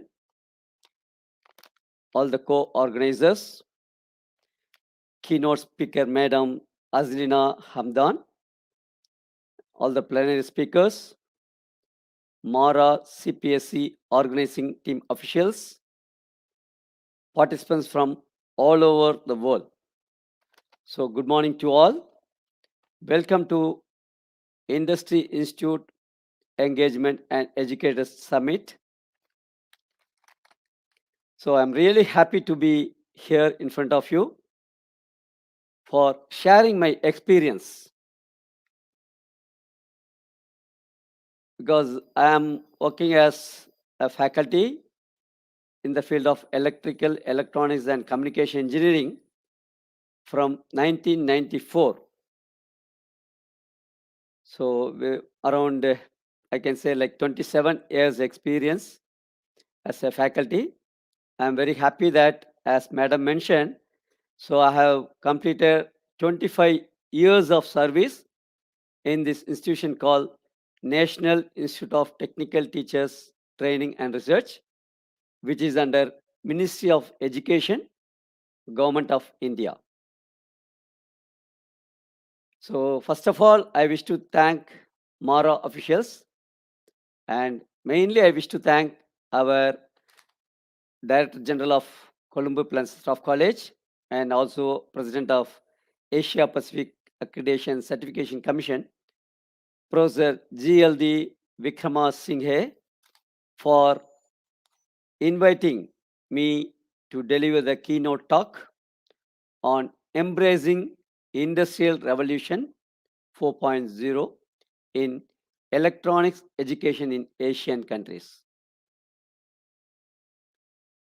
And even though I am from electronics and communication engineering background, I am very happy to inform that I was in Colombo Plan Staff College as faculty consultant from 2014 to 2018, where I had a chance to travel around 18 or 19 Asia Pacific countries only. And I am very happy to inform that from 2015 to 2016, around 14-15 months, I was acting as Director General of Colombo Plan Staff College and acting president of this APEC accreditation. So that is why I have very good interaction with most of the Asia Pacific countries. So I can share, like I started like this side, like if you take from West, we have conducted a lot of programs starting from Pakistan, maybe Bhutan, Nepal, India, we have done many, Bangladesh, Malaysia, Singapore, Thailand, Philippines, anyway, that is our institution where we stayed. Even we have conducted programs in even South Korea, even Fiji. We had a chance to interact with China officials. So like this, like southern part of India, if you take like Maldives, Sri Lanka. So we had a chance to visit different countries, and we have seen how the TVET systems, that is technical vocational education training system, is in these countries. So I'm really happy. There is an international organization called Colombo Plan Staff College and Asia Pacific Accreditation and Certification Commission, which is going to help us to manage this Industrial Revolution 4.0. Okay, it may be in any sectors, but including electronics education, whatever supports I want, I'll be giving CPSC and APEC, where we want to conduct more events. Even like nowadays, lot of simulations happening. Especially I'll take something about education concept also later. So where the technologies, or I can say information and communication technology, has revolutionized. Nobody can imagine. I still recall in 1995 when internet was given in India to the public, like a subscription we call. So it was given in 1995. But before that itself, ERNET we call, Educational Research Network, was in India, which was used by some of the premier institutions like IITs, NITs we call, okay, like Department of Science and Technology, we are sharing that. And all of you know, 1969, this ARPANET, Asia, that is ARPANET, you know, that is developed by US. They started this internet concept. So those days they started, but practically I was using it from 1995, where the speed was only 56 kilobits per second. So where I can think that, recall, okay, the speed, how was, it was only 56 kbps. So we are using a telephone line, we call PSTN, Public Switch Telephone Network, which was connected to my computer, PC. So the signals were traveled through like a modem, which was converting the digital signal to analog, and it was going through a telephone line. Then there was a like telephone exchange. From there, it was going to internet service provider, and maybe through VSAT satellite communication or microwave communication or submarine cable, the signals were transmitted to long distance. That was the day. As a receiver, the speed was only 56 kbps, so which was very difficult, because I was interested to show as a demo to many of the faculty members those days. But just to download or watch 2 minutes video, it was taking long time. That's called buffering. Those days it was there. But later, with the development of ISDN, we call Integrated Services Digital Network, the speed was started from 64 kbps. I can recall that. From 64 kbps, it was changed to just multiplied by 2. Okay, 128 kbps, 256 kbps, 512 kbps, 1024 kbps. That means we call 1 Mbps those days. Okay, we are telling, because that was a great thing, 1024 kbps. Think 56. Okay, just think like a pipe. A pipe, a small pipe is there. Water is flowing means it will be very less. But think there is a big pipe where more water will flow. So you have to remember the concept called bandwidth. So 56 kbps was changed to 1 mbps, then multiply by again 2 mbps, 4 mbps, like that. Now our institution is provided with 1 gigabits per second. You think, okay, what is the bandwidth? 56 kbps. Think how it was slow. Now it is 1 gbps. That means 1024 mbps. So I want TVET system people or whoever is there, we have to know what is the bandwidth, because many different branches may be there. You think if bandwidth is good, the speed will be good. So whatever I am doing now, taking the session now from India, all over the world, people are watching is only because of the development of communication, that is information and communication technology, where this bandwidth play a very vital role. So olden days, as I told you, I had to depend only on telephone line. But now technology changed, because slowly the networking concept came. That is unshielded twisted pair cable you might have seen. They have connected to your computers. But then slowly technology changed to Wi-Fi. Okay, you might have seen this type of symbol, Wi-Fi symbol. Okay, you can see here this type of symbol. Okay, nowadays wherever you see it, this is called Wi-Fi, wireless fidelity. Okay, where signals may be transferred through microwave tower, or it may through the satellite communication, like these things.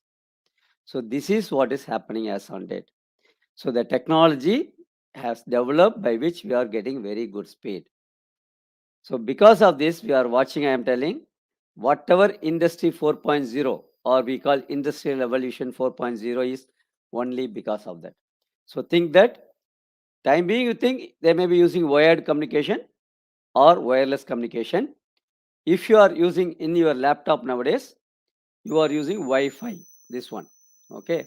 In your mobile also, we are all using, where you can see this type of Wi-Fi communications. Or you are having mobile data. People were using those days 2G, 3G, now 4G LTE we are using. Even 5G started in some country like China. And 6G is also in the process, by which we are going to have still very high speed even in our mobile. If I have very good internet connectivity or mobile connectivity, means the advantage is I can use this for learning, teaching, learning purpose, or whatever, like Professor Vikramasinghe was telling in his officiating address. We are on education 4.0. Whatever simulations or whatever MOOC, massive open online course, or whatever learning medium systems you have, LMS we call, everything, the student or learner, I can say, I am also learner. Even though we cross 50, every day we are learner. Okay, so we will be able to access anything because of this. That is the advantage, because of these communications.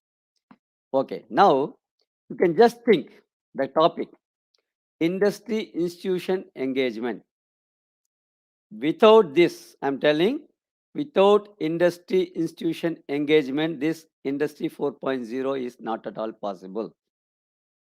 As a faculty member, generally was you use in our classes, we are just using lecturing method. Okay, I can go on talking, but luckily all of us are using blackboard or whiteboard. That is like media. It is helping all of us. But luckily the development of ICT started, where the PowerPoint concept came, what I am showing you now, where I can insert a picture or video or animations. Like some time back, we are watching the video of MARA or like CPSC or APEC, all these videos, which is going to help the different types of learners. It may be like audio learners, because some people are interested in hearing only and they learn. Some learners are visual learners. They have to see something like a picture or like image or video or animations. then only they will be able to understand the concept. Or some people are kinesthetic learners. That is, they want to do practical. That is why, especially in Tibet system, we have more practical. And especially for the past 1.5 years during pandemic, the simulation helped all of us, which was helpful for most of the students or learners, or which was really helpful for the kinesthetic learners. Okay, I'll try to discuss some of those points also, because our Madam Azilina Hamlin has introduced a lot of things about Industry 4.0, lot of data Madam has given. Even our Professor GLD Vikraman Singha, he has mentioned a lot of things. So I'll quickly share what is happening in and around the world about in Industrial Revolution 4.0, because everywhere now we call IoT, okay, Internet of Things, or as we are discussing, cyber physical system, that is called Industry 4.0. I'll quickly show that also.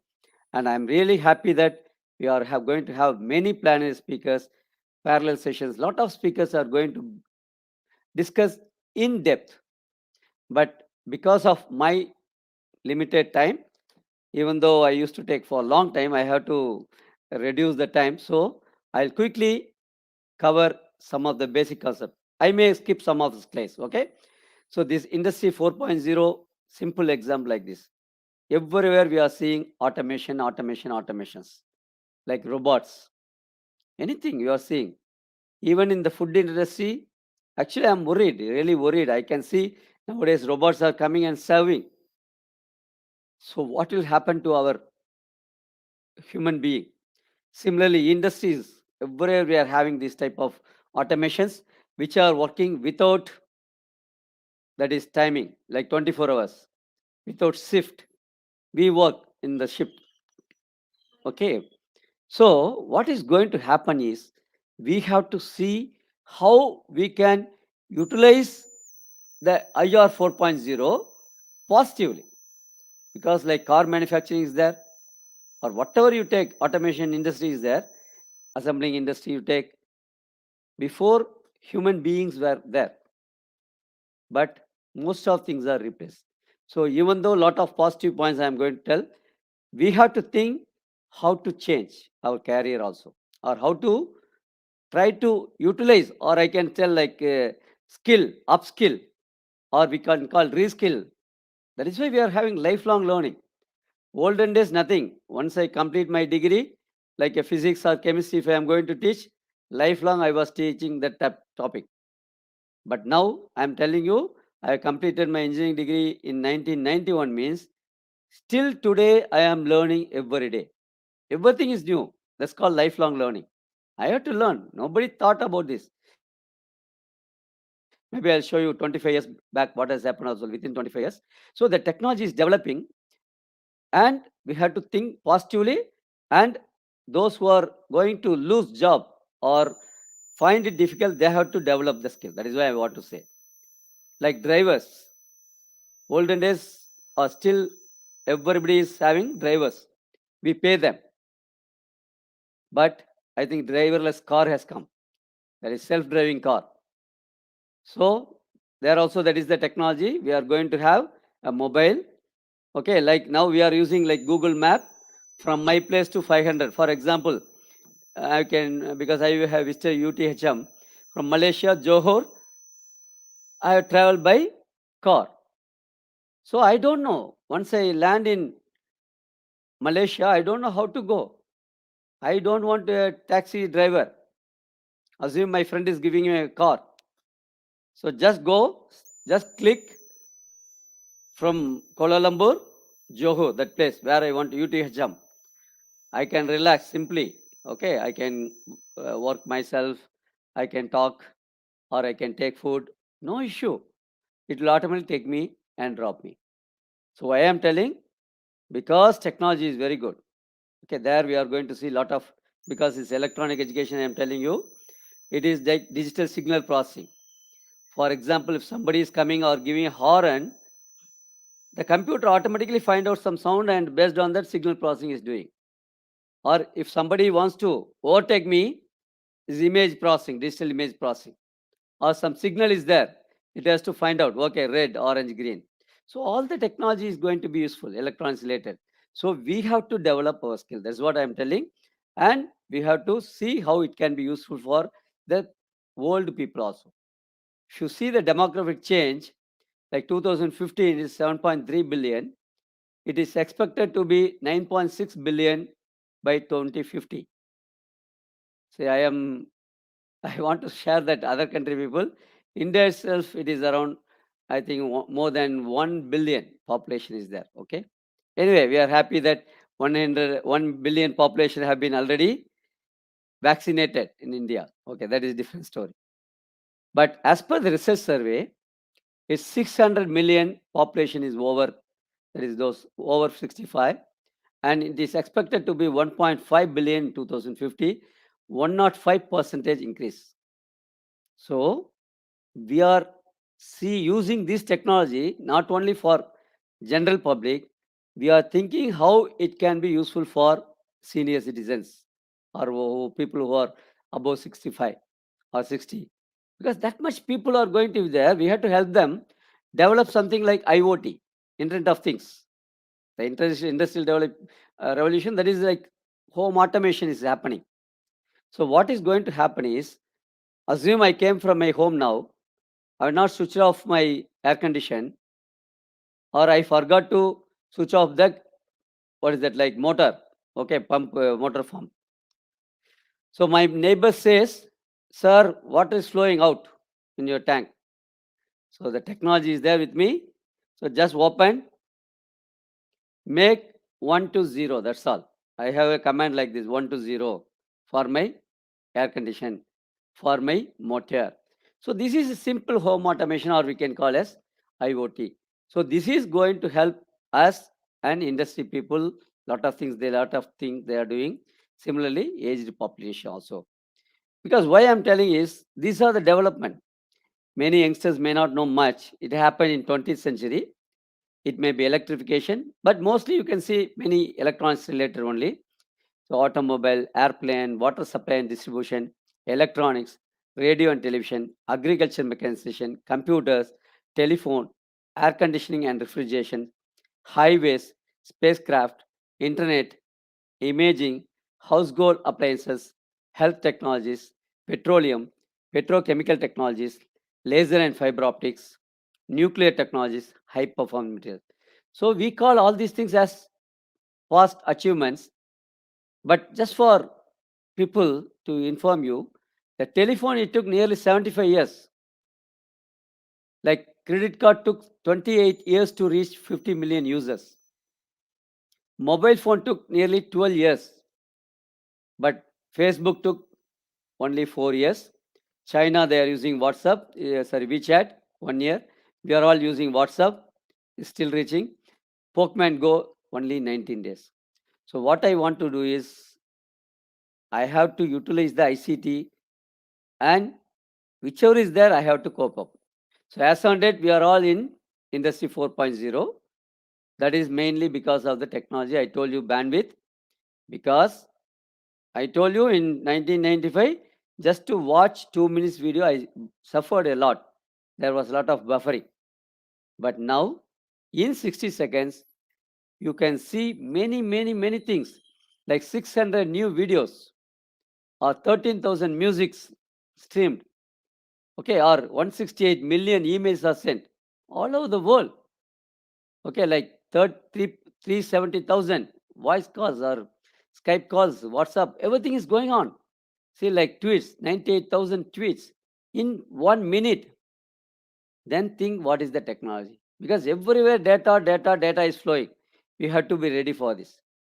This is called industrial revolution, because started with industry 1.0, industry 2.0, industry 3.0. Now we are in industry 4.0, which is the call IR4 or cyber physical systems. Okay, this is the thing. This is only possible because of the ICT. Okay, because all these words, like they call as industry 4.0, is cyber physical systems, which generates production with digital technologies, Internet of Things, artificial intelligence, big data and analytics, machine learning, and cloud computing. because people say like Industry 4.0 was coined by German government in 2011. So we have additive manufacturing, cyber physical system, augmented reality, virtual reality, and data analytics. Okay, some of the technologies. So because I have many, but in case I miss it, I want to explain about augmented reality and virtual reality. So olden days, I was using only pictures, but now we are using like augmented reality. So even in my mobile, I'm having augmented reality where it is possible for me to view. Okay, I am having something like a software like view. There is a software.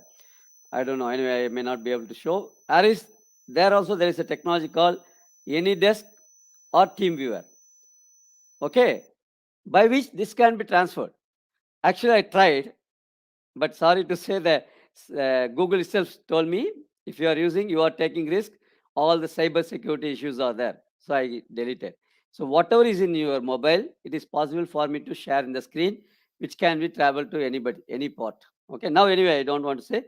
What I want to say is there is in my mobile, I have all these things. I don't know how to show this, whether it's a helicopter or whatever. Okay, like a helicopter part by part, it is possible for me to see. So the student can learn himself or herself the parts like assembly, whatever is there, it is possible to do. That is happening as on date as augmented reality. Okay, like simulation I told you, but this augmented reality is different where I can see like a part by part, like is like 3D view more than that, like that. Similarly, like virtual reality, you have to have that HoloLens, like that type of lens where you are going to really watch like different parts of a car, or you are going to see your brain, or you are going to see your heart. If possible, I'll show you the video at the end. Okay, so you are going to learn, or like a mechanical instruments, big industry, there is a machine means people cannot touch and do connections, but that is possible because they are going to see like it's like one type of simulation people are doing this. So I'm very happy to share that I visited a company called LabTech International. Dr. Steve Mack is there, so he is very much linking with CPSC. So even I'm very happy that Professor Vikram Singhe is linking with LabTech and conducting many programs nowadays. And luckily, because of online, it is possible. Olden days, they used to visit to Philippines and we used to take the classes. But now the technology is helping us. They have very good materials. So I suggest, in case the institutions want, approach LabTech International, which is in Batam, Indonesia. You can contact them. They have a lot of products where they say we have to first learn everything by simulations. Then we have to do with the big like hardware. So the student will not forget this. Especially this Industry 4.0, I told you, we have to linkage with industry and institutions. So only this is possible only by this type of interactions. So you have to send your students there. Okay, our faculty should be also trained. That is what I'm telling. Anyway, I have a lot of points, but I may miss because of time. Because Colombo Plan Staff College is training for all the Asia Pacific countries. All the governments have started this institution in 1973 in Singapore, but it is from 1987, it is in Philippines. Government of Philippines is supporting, where all these countries, our Asian Pacific countries, we are the members. So they were conducting many programs. I wish all the directors or top officials who are attending, please try to send your teachers for training, because teachers should be trained. Because I don't know how many of you have seen the Sustainable Development Goal.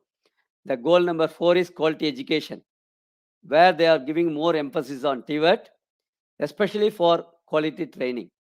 And I am from NITTR Chennai, Ministry of External Affairs, Government of India, under Indian Technical Economic Cooperation Scheme. We do a lot of training for international people. So where more than 100 country participants used to come here. So we do everything free only. Similarly, CPS is also doing a lot of things freely. So you have to attend this, okay? And just for information, many countries give different names.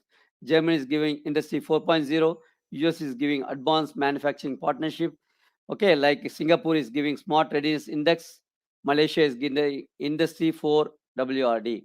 So like this, the word is coming, but we have to develop ourselves. Okay, especially we have to develop, like India, we call as Make in India or Digital India. So a lot of initiatives are taken by different governments. So try to utilize this. Okay, I think because of time, I will skip some of things. I'm again repeating this: big data, augmented reality, additive manufacturing, autonomous robots, cloud computing, cyber security, system integration, and simulations. All like AR, VR. These are all going to change the way we live. Okay, if you see compared to first industrial revolution and fourth industrial revolutions, lot of changes. That is why, like when our Professor Vikramasinghe was telling in the officiating address, we have to have soft skills. It is not only to have technical skills, all the students should have lot of soft skills. They have to learn critical thinking. Okay, many are there. Anyway, I list. I think I may miss some of things. No problem. So lifelong learning. Anyone can teach anytime, anywhere, any device. Okay, that is the advantage where I can learn. Now everybody is watching me from different parts of the world is only because of this access. So that is possible only because of the technology. So we have to go for this quickly, like big data and analytics, autonomous robots, simulations or digital twins, horizontal and vertical systems, industrial Internet of Things, cyber security technologies, cloud, additive manufacturing, artificial intelligence, augmented reality or virtual reality. These are things which are going to change, but I have to little go fast. Like big data is there, because why I'm telling all these topics will be covered by eminent experts. Okay, so the adoption to industry 4.0 is mainly important. Okay, like customer centric, fostering innovations. We need more productive workforce, environmental sustainability, because initially the industry people should develop, because many industry leaders, they are not still adopting this industry 4.0. As per the survey I have seen, many are still lagging that leaders. Okay, industry leaders. Similarly, we can share that some of the leaders, they feel, okay, these are all very difficult. Because especially senior people, we think like that. But youngsters nowadays, they're all like IT savvy. So they born with this, especially this generation kids, they are like this. So they will be able to easily adapt, because the potential growth in the region is there. Okay, all Asia Pacific you take, lot of developments are happening. So luckily different countries are supporting us, so we should be ready for that. Like Japan, Korea, Singapore, they have very good industrialization, especially in Asia Pacific. China and India are in the developing like digital transformation. Most of the other countries also, it is already coming like this. They are all ready for this. You take whether it's Malaysia, Singapore, Thailand, Philippines, India, most of the countries where we see, like Sri Lanka also we stayed, Maldives, everywhere I can see people already started these technologies. Okay, so we should be ready. Still, we have to make all those people. Because why I'm telling, when I told like 1995 I started internet, these things were not there. Whether iPhone or Google, Facebook, Netflix, YouTube, Bitcoin, Twitter, TikTok, Instagram, Wikipedia, Android, iPad, Gmail, Tesla. Okay, they are all very well with the actually electric cars. Nowadays, with self-driving cars, they are doing. PayPal, WhatsApp, messengers, emojis, Zoom, FaceTime, BlackBerry, Amazon Prime, Airbnb, Uber, Snapchat, LinkedIn, Reddit, Skype, Spotify, SpaceX, Xbox. So all changes are happening now. So we should be ready for this, okay?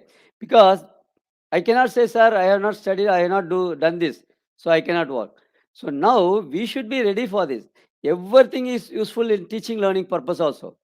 Like I always say, like Google, we have a lot of futures. We are using Google Meet. We are creating all the forms. Now this event is the registration we have done through this. Attendance or feedback, we are doing this. Everything. Or Google Classrooms, we are using like LMS. Many are there. YouTube means not only watching movies. Now I am very happy to say that this session is lively telecasted through YouTube. Okay, we should be ready for all these things. Okay, the technology, we have to think how we can use it. Twitter, many of the companies, like big officials, they are showing whatever they are doing, all these things. Okay, like Wikipedia is like encyclopedia. So even though we are not using, okay, because all we are not using as education people, but I wish wherever the education opportunity is there, we have to start using this. Okay, and this is mainly because the cyber which is going to change the way we live, because it is control, communication, computation. I told you, like take a ECG machine. If I want to take a ECG, what is I'm doing? I'm going to a laboratory, or the technician will be there, ECG technician. He keeps with me right arm, left arm, right leg, left leg, and chest. We have 6 leads. So with this, he will have 12 lead ECGs. Lead 1, lead 2, lead 3, like that. Lead 12 ECGs he will be giving. But we cannot understand. But this is given to a doctor who is going to show that to all the, that is just by seeing, he is going to analyze what issues are there. Okay, that I was going to the laboratory, and then one day I have to get an appointment to the doctor and he'll tell me. But instead of that, nowadays smart watches are coming, where like Samsung watches, whatever you want. Just I have to press this for 30 seconds, my finger. Just there is a sensor.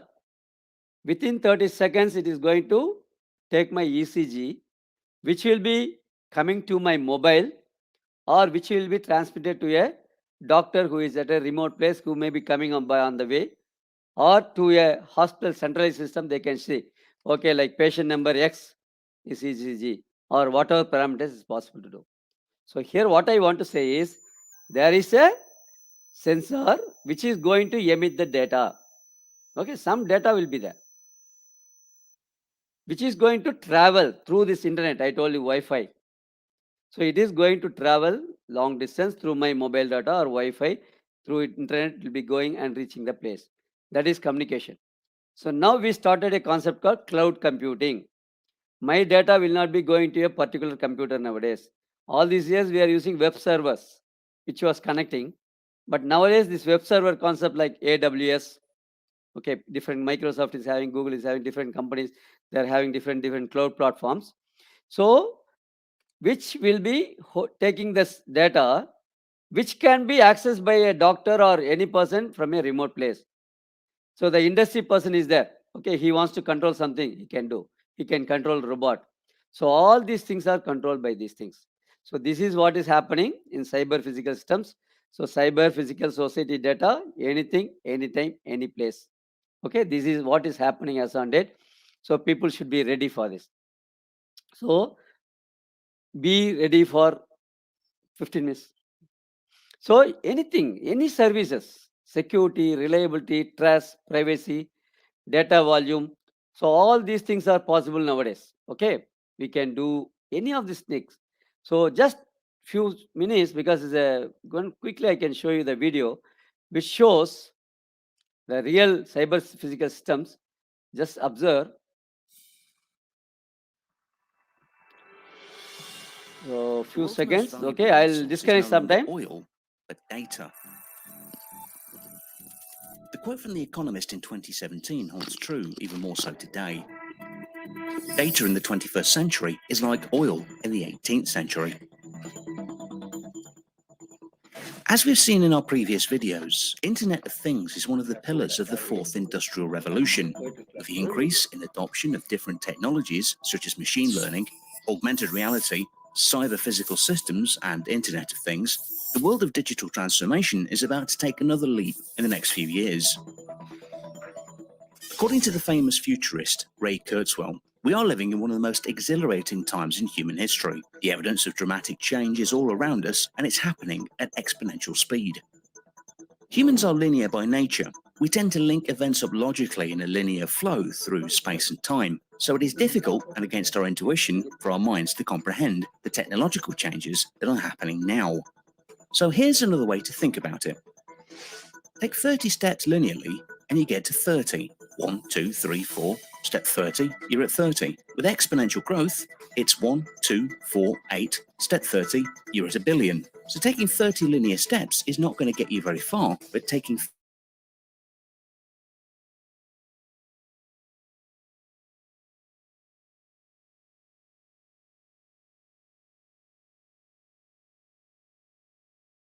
follow a surprisingly predictable and exponential trajectories based on the Moore's law.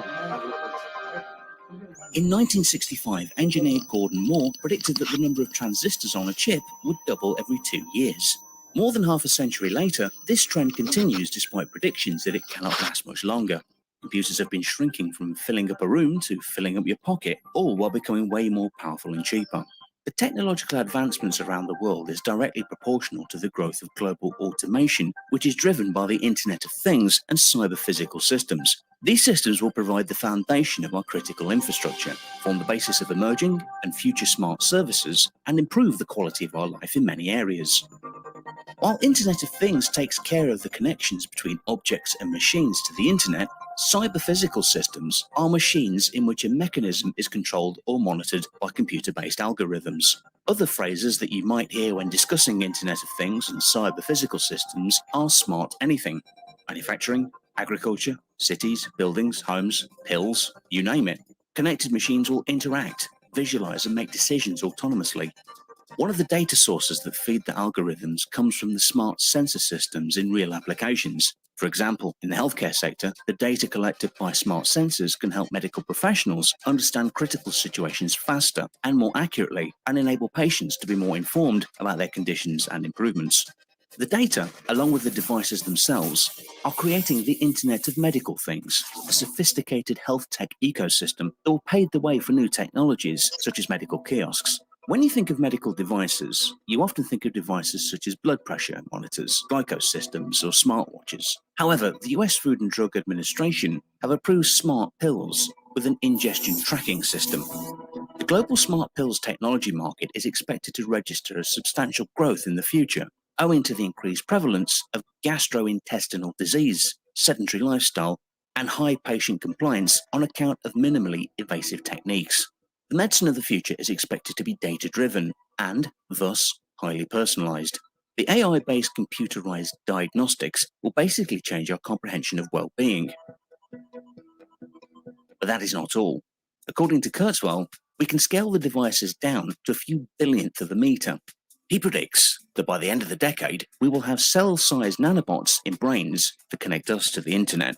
There are already companies that are working on implant devices, which connect the computers directly into the brain. Neuralink, which is founded by Elon Musk, is developing implantable brain-machine interfaces. These brain-machine interfaces hold promise for the restoration of sensory and motor function and the treatment of neurological disorders. Researchers have demonstrated human neuroprosthetic control of computer cursors, robotic limbs, and speech synthesizers using no more than 256 electrodes. Musk thinks his direct brain-to-machine interface would help humans avoid becoming house cats to artificial intelligence. Humans, like computers, could be updated with additional intelligence in the future. This is not the only frontier that Elon is involved in. Besides Neuralink, Musk co-founded and leads Tesla, SpaceX, and the Boring Company. Tesla specializes in electric vehicle manufacturing, and they are already redefining the auto industry. In the next 10 years, the auto industry will undergo a profound transformation. The cars it builds, the companies that build them, and the consumers who buy them will look significantly different. Once found only in science fiction, fully autonomous cars are being tested on roads today, and the first commercially available autonomous cars could be on the road in the next 1 to 2 years.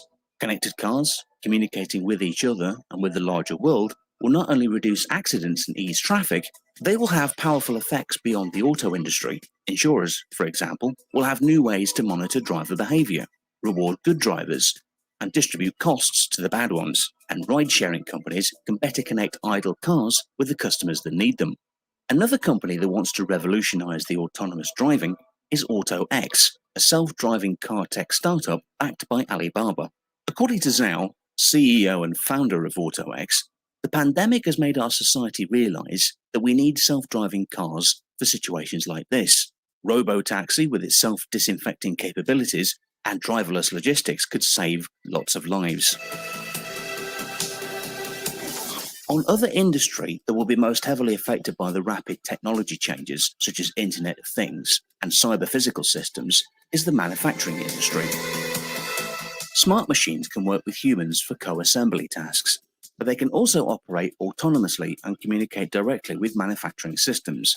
Leveraging the capabilities of the Internet of Things, these machines are able to access highly computing resources and carry on work beyond what they are initially programmed to do. Okay, even the healthcare system, it is very much useful. People are using a lot actually. Okay, so what I want to do is, especially I want to share that this much technology is there, but we have to use these things. How to introduce all these things in educations? Okay, it is not only lecturing method is enough. So we have to go for higher methods. See, now we are seeing these type of things like StorageNet or SteamYard, YouTube. So we have to utilize all the technology which is available. I'm very happy that CPSC along with our MARA is doing this. So everybody is using lot of things because nowadays the kids wants, sir, I want. Because especially for the past 1.5 years, everybody is having the phone, even the kid. So teacher should change the way he or she teaches, or the way we learn. Because we expect all like computers, networking, Wi-Fi, mobile data, Bluetooth, or whatever hotspot, everything we need. So what I want is our students, our teachers should be very active. Okay, when I am going to take a class, our students should be active. So start using all these higher end technology. But because only 10 more minutes, so I'll quickly go to some of the website which is dealing with this. So like we have like PHL, that is Colorado. You can quickly go to that, like different simulations are there. You can go for that. I can just, because of time, quickly I'll say only for simulations what are things are there. Few things, just example. Like each country I know, like eTesda is there, COL, many websites are there. India is, we are having SWAM, so Malaysia is having, so all the countries are having. So what I want to do is, whichever possible, like simulations are available, try to take all these things, how to include in your subject. You have to think. For example, somebody wants to do basic electronics or like physics related, whichever you talk, chemistry or any topic, whichever you are interested, you can go. Lot of simulations are there. You try to use these things. Okay. For example, there is something like this capacitor lab. Okay. So only example I am telling, because of time, I just quickly show one or two quickly only. So we have some of this type of simulations. So where it is possible for me to simulate whatever I want. Okay, I'm just okay. I'm adding like this. I'm moving. Okay, whatever I want, I can move this. So it is possible for me to see what is happening. So I can include and I can see what is happening. So I can increase the separation. So I can change the value, what is going to happen. So example only I'm doing. Okay, so it is possible to know what is a capacitor. Okay, lot of simulations are coming like this. Okay, this is one idea I want to show. Similarly, Government of India has made something like this, vlab.co.in, where all the virtual laboratory has come. For example, electronics and communication is there, because electronic education, lot of things are there. We have to develop digital electronics, digital signal processing, basic electronics, signals and systems. Similarly, we have a lot of communications. So simple thing is there, means we have to start developing this type of things, like a list of experiments. So you create LMS. I'm sure most of us are using nowadays LMS, learning management systems. You can see instructions, technology used. For example, I want to do Ohm's law. Okay, so go like this, simply make like this. Okay, you can understand. You can have a simulation like this, verify like Ohm's law. So the technology is available for anything, because getting a resistor or getting a voltmeter is difficult. But now I can change the resistor like this. Voltmeter I can bring, voltage I can change. But physically it is, especially for the electronics people, it is very difficult. Okay, you have to ask your technician, they may give or they may not give. And as on date, what is happening? People, every one of us are using like microcontrollers, like Arduino microcontroller. I want to do. Because everything, most of things are free nowadays. Okay, so no need for us to wait for all the people. So if you are having already these things, it is very easy for you. So we can access the material just with your Gmail, and you can try these things. Okay, many things is there. You try to use in. Okay, you can use with your email, with your, just sign in with your Google account. So I want to show a simple demo because nowadays everybody is using this microcontroller. I want to do means I have to have a hardware, because whatever is there, IoT, Internet of Things, people will be discussing a lot of things. You can see those things, a lot of IoT concepts, whatever they are going, Industry 4.0, you are going to discuss about microcontrollers or sensors, because I told you, take a just thing, you have to depend on the sensor, ECG. Okay, for example, there is some technique called PIR sensor. So I can tinker this. So just by sitting from my place, it is possible for me to simulate anything. Okay, I want to have a resistor. Okay, take the resistor. If I want to have a 100 kilo ohm or mega ohm, my person may not give. But here what I can do is just click here mega ohm, change 100. So I have a resistor now, no problem with this. You can check the codes later. Okay, so or I want a LED for doing some experiment. Is red. No, I want green, sir. So it is possible for me to change. Whatever color you want, you can just click and change these things. Okay, this is only one example I am telling. Red, I can build or I can delete. So if I want potentiometer, slide switch, capacitor, whatever I want, like a breadboard I want to take, just you take it. I can connect. Okay, I have done this. So I want a Arduino. So take this and connect like this. So everything is possible, and I can open this code like a Python programming code. We can write here like this. Once I finish, I can close this. So I can start simulation. So this simple experiment thing, PIR sensor we call, where just by clicking, it is possible for me to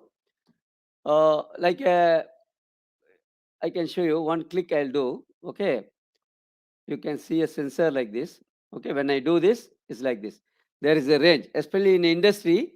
If some movement is there, okay, it will identify. So when I move this, you can see this will change color, red to green. Okay, or red, whatever color. Okay, normal light on. When I am moving, when I stop, it will be stop. So this is a sensor which is helping very much in industry. Okay, similarly, we have many sensors. Okay, you can go work for these things, piezoelectric, temperature, all these things you can work. Or if somebody is interested, like LabVIEW, MATLAB, many softwares are there which is going to help you.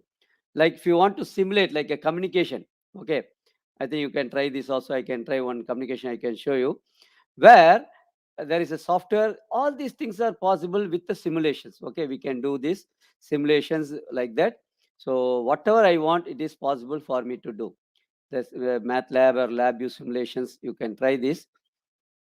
So one small one I can show you, like communication, some of the, because everything is related to this. Okay, so you can try these things like simulations.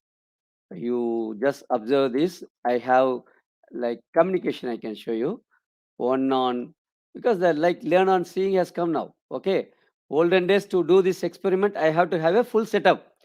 But now by sitting from here, I can change the modulating frequency, or I can change the carrier frequency. Okay, everything is possible now. So I can make it as a exe file and keep it. Or if I am having really the LabVIEW software, so I can easily create also. Simple thing. If I want a CRO, to get it, I have to spend a lot of money. But now it is possible just by a click of a mouse. Okay, I want to have a like simple Boolean, I can go. A LED light I want. Okay, what I showed you similar to that. Okay, I want a gauge meter, something like this. So whichever you are interested, it is possible for you to bring a thermometer. So industry, whatever you want, it is possible to do this. So it is, the technology is going to help us. The same AM modulation, FM modulation, we have to get lot of things from our institution technician, but it is possible here. Okay, when I run this, you can see the simulations. So these types of simulations are helping us a lot. Okay, so we should be ready for this. The students can play whatever they want. Okay, that is the advantage here. Okay, that is what I want to say. And because of time, just quickly I can show you only one AR VR. because AR, VR is changing the way we live. Okay, so you can see a thing like what is going to happen AR, VR. You can see I can put like a AR. Okay, you can see here. So the technology is changing. Okay, lot of changes are happening here. Okay, you should be ready for this. So augmented. Okay, if you see here, so this is how it is going to change the way live. Okay, I told you from my mobile it is possible for me to see like this. Okay, the car, it can be accessed like this, or a student can visualize like this. So this is what is happening as on date. So we should be ready for this, because this is by laptop they are doing like this. Different parts it is possible for you to see like this. So like virtually they can analyze what is their different parts. Instead of just going as a part by part, it is possible for you to do this. Okay, we should be ready for all these things like combined learning, physical, AR, VR, 2D, 3D learning programs. So it is people are doing already. Okay, so this is what I told you. So as a industry 4.0 expert, as a teachers, all the institutions should start relevant program like this. We should not wait only there for old systems. So go for latest areas, Tibet areas you try to change. Because India also I have observed all the Tibet institutions, they started teaching computer science with artificial intelligence, computer science with security, cyber security, or electronics with IoT. So we have to change as per our world, industrial automations. So try to change. Whenever you are going to develop this type of courses, you refer the curricula from all part of the world. Don't depend only from your country. Check like MIT. If you go to QO's ranking, you can see Massachusetts Institute of Technology or Stanford University. They are all having a lot of things. So refer India, Fiji, US, UK curriculum. Try to include in the curriculum. And try to include this type of teaching learning methods in your classes. So cognitive, start with zero knowledge. So they'll be learning with all this AR, VR they are going to develop. Use this type of physical kits. Okay, that is psychomotor skills. I told you cognitive, affective, psychomotor, which is going to help auditory learners, visual learners, kinesthetic learners. So you should be ready for this. So lot of things are happening all over the world. So you try to do all these things, which is going to help, because lot of recommendation I say, because lot of things are happening in the world, especially after the COVID, the way we work, the skill, it is changing. Okay, it should be technologically and digital skills, advanced cognitive, social and emotional, adaptability and resilience skills. So we should be ready for this. Okay, I cannot say no sir, I am already old person, I don't know, I cannot adjust. As we mentioned, you have to upskill or you have to reskill. The institution also should be ready for this. Okay, future we are going to see lot of things. I told you, data, blockchains, IoT, all these IoTs or whatever, connected cars, smart enough to find and choose the best deal parts or services. Okay, everything is going to help because of this Industry 4.0. So I wish everybody should develop our skills. That is what I want to say. Whether you like it or not, we are in the midst of fourth industrial revolution and have been so far for many years, because it's not like this for olden days. Because I can recall up to 2000, not much changes were there. Especially after 2005 to 2010, many changes. Especially after 2010, we have seen a lot of changes the past 10, 11 years. So these things will be there, it will continue. So we have to engage each other, work and go through life. Okay, we should be ready for this. Okay, so that is what World Economic Forum also stands. Okay, we are in the brink of technological revolutions. So all industries should change. The leaders should change their industry. All the institutions should change. We have to have more industry institution cooperations. So we have to involve all the stakeholders. Okay, all our alumni, everybody should be there. So whether it is Industry 4.0 or Education 4.0, we should be ready. Because future we are going to see Industry 5.0, or which are going to be called as Society 5.0. Okay, we should be ready for this. Okay, everything will be autonomous, because olden days only I was sending email by touching, I have to type, and end it will be going to other computer, they will be seeing by mail. Internet of like a human being also it was there. Now everything is things, because I told you from my body I'm touching my watch. EC is developed, which is going to a mobile or computer, all Internet of Machines. So we should be ready for this. So thank you very much for opportunity. So I have to go, a lot of things are there, but anyway, I'm happy that I was able to manage Industry 4.0 and how it is for electronics educations, where you have to mainly concentrate more on this simulations and augmented reality. That is AR and VR is going to change the way we look. Okay, so I think thank you very much. If you have any questions, please, you can ask me. So thank you for the opportunity. Here I wish to thank our team, especially Professor Vikram Singhe and MARA officials. Thank you very much. Thank you for the opportunity. All right, thank you so much, Prof. Dr. Kulantival. That was a very informative sharing knowledge, which is touches on the 4.0 revolutions. And we know that the new technologies will improve more on the productivity and the quality of the new technologies. Okay, we are here. Thank you again to Prof. Thank you so much, right, for being with us. So we hope that maybe next year Yes. we can share more Yes, information. especially from some you, topic Prof. we can have for separate group. Industry 4.0 should be separate. The technology, ICT Yeah, for maybe. teaching learning should be separate. We'll do that. Thank you. All right, okay. Thank you so much, ladies Thank and you. Thank you. gentlemen. Well, I think it's now 12:45 and we are close enough to the end of the morning session. Thank you so much to the respective guests, the keynote speaker, and also viewers around the world for joining us in this virtual event. And we hope that all knowledge that we had just now will create more opportunities to all, especially to the educators and to the industries. Well, ladies and gentlemen, we shall take a lunch break and we will come back at 2 p.m. for more keynotes experience from amazing speakers all around the world. Thank you so much for being with us from morning till noon. I'm Loanis. I'm signing off. Take care, stay safe, stay healthy. Assalamualaikum.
Asia-Pacific region, the world's richest region in terms of diversity, culture, tradition, religion, beliefs, and human resource capacities.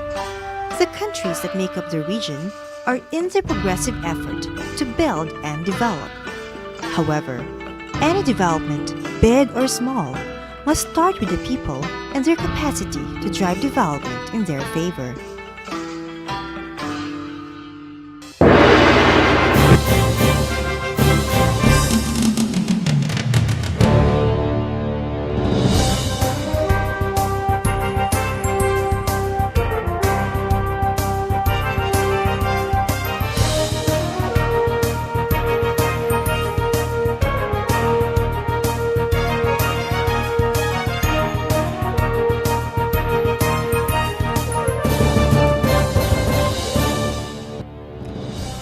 The Colombo Plan Staff College started as an offshoot of the Colombo Plan for Socio-Economic Development.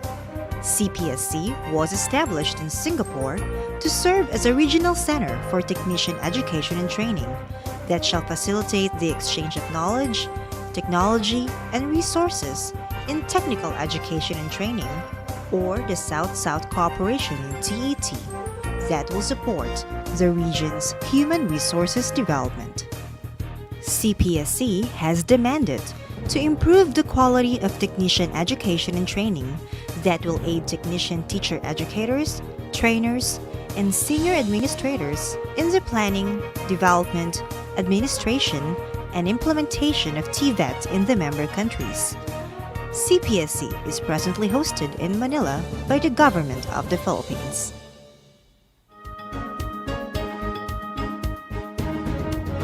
Since its inception in 1973, footprints of achievements have been established by CPSC across the region, illustrating and advancing TVET development agenda based on patterns and needs of socio-economic development.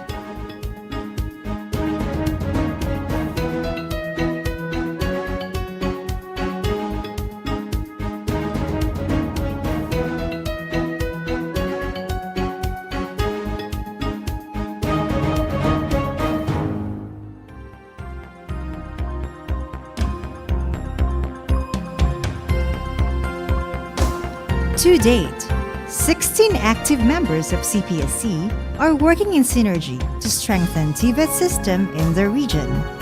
Afghanistan, Bangladesh, Bhutan, Fiji, India, Malaysia, Maldives, Mongolia, Myanmar, Nepal, Pakistan, Papua New Guinea, Philippines, Singapore, Sri Lanka, and Thailand.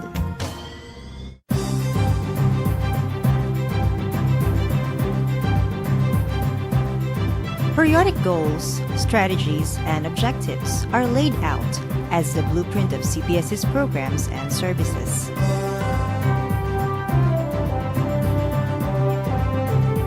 The CPSC strategic plan is formulated every 5 years in consultation with participating countries.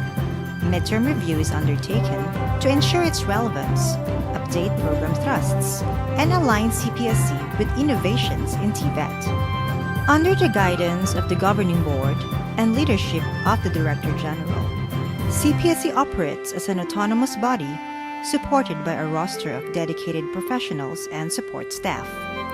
Strategic approaches are used to fulfill CPSC's mandate. Among them are training and development, strategic and action research, greening TVET initiatives, ICT learning resources development, professional internship, policy advisory, accreditation and certification of TVET systems, TVET information dissemination, and consultancy services. Providing regional and in-country training programs of further professional education and in-service training is at the heart of the benefits extended to CPSC member countries. Customized courses are designed to meet specialized training needs of member and non-member countries on project basis. CPSC conducts international, regional, and national conferences, symposia, and workshops to deliberate and share best practices on emerging global, regional, and national issues. Collaborative programs are also explored to support regional initiatives and allow more developed members of CPSC to share practical experiences and progress in TVET. Promoting TVET access for all, lifelong learning, TVET for sustainable development, TVET skills development for poverty alleviation, ICT in TVET, and quality management of TVET are firmly built in CPSC strategies to meet the aspirations of the member countries.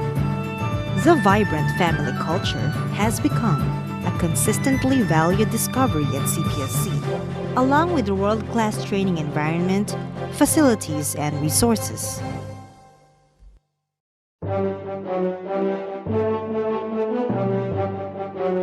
In this era of knowledge-based economy, CPSC outlines as its main strategic focus the greater involvement of participating governments, building capacities of member countries in improving TVET systems, improving quality and increasing access of TVET in the region, promoting cross-border mobility in the region through harmonization of skill standards, expanding membership, strengthening linkages with development partners and fostering more linkages, strengthening financial sustainability, fostering innovation, creativity, and critical thinking, and internalizing quality culture in the college's activities through the CPSC Q culture.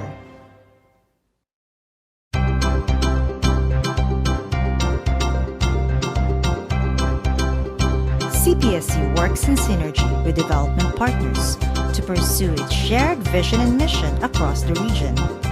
The college also explores mutually beneficial partnerships to share technical and human resources, explore cooperative training and initiatives, and exchange information useful in realizing TVET goals for the Asia-Pacific region.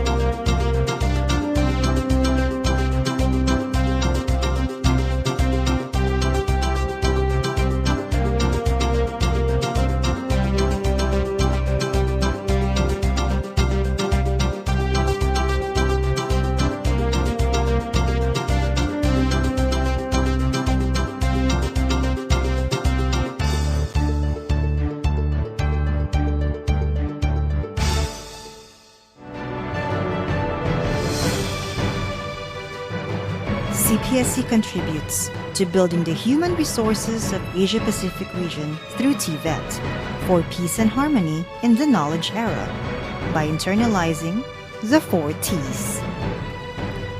Teach minds, train hands, touch hearts, and transform lives. CPSC also champions the promotion of TVET for sustainable development by integrating environmental mitigation and adaptation practices in CPSC's policies, practices, and programs through the Green CPSC Drive. Much has been done. More remain to be accomplished. CPSC cooperates with the participating member governments to realize the region's goal for the human resources, who are, after all, the region's asset to reduce poverty and create strong foundation of social and economic development.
Okay. Assalamualaikum warahmatullahi wabarakatuh and good afternoon everyone.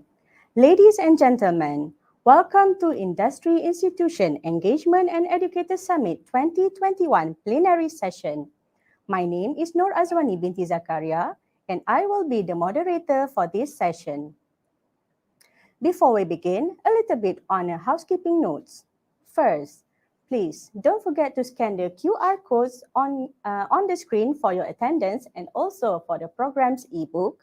Next, if you have any question for the speaker, please type them down in the Q&A box on your screen. The committee will choose the question for the speakers accordingly. So, without further ado, let's continue with the program. Ladies and gentlemen, in this plenary session, we have three speakers who will deliver their presentations. They are Professor Takashi Yasuno from University of Tokushima, Japan. Next, we have Professor Insinyur Dr. Nur Hayati binti Soin from University of Malaya, Malaysia. And finally, we have Mr. James Lai from Malaysia IoT Association, Malaysia. I am pleased to introduce the first speaker for this session. Professor Takashi Yasuno is from the Department of Electrical and Electronics Engineering, University of Tokushima, Japan. His research interest includes robotics, intelligent control, advanced motion control, and control engineering. The title of his presentation today is Application of Intelligent Control for Robots. If you have any questions about the topic during the presentation, don't forget to use the Q&A box. We will address them accordingly at the end of Professor Yasuno's presentation. Without further ado, please welcome Professor Takashi Yasuno. Okay, thank you for your introduction. Can you hear my voice? Okay. I'm Takashi Yasuno from Tokushima University, Japan. I would like to thank you for giving me the opportunity to introduce my research. Today, I would like to talk about application of intelligent control for robots. This is a stuffed robot of the Tokushima University's mascot character Tuan, which was developed in my laboratories.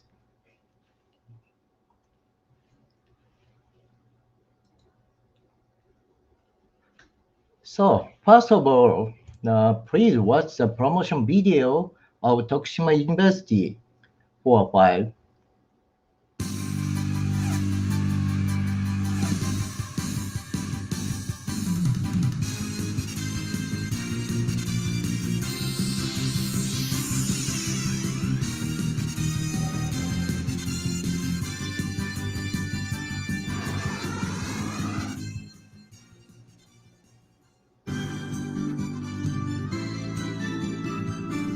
Tokushima Prefecture, where the university is located, is easily accessed from the rest of Japan.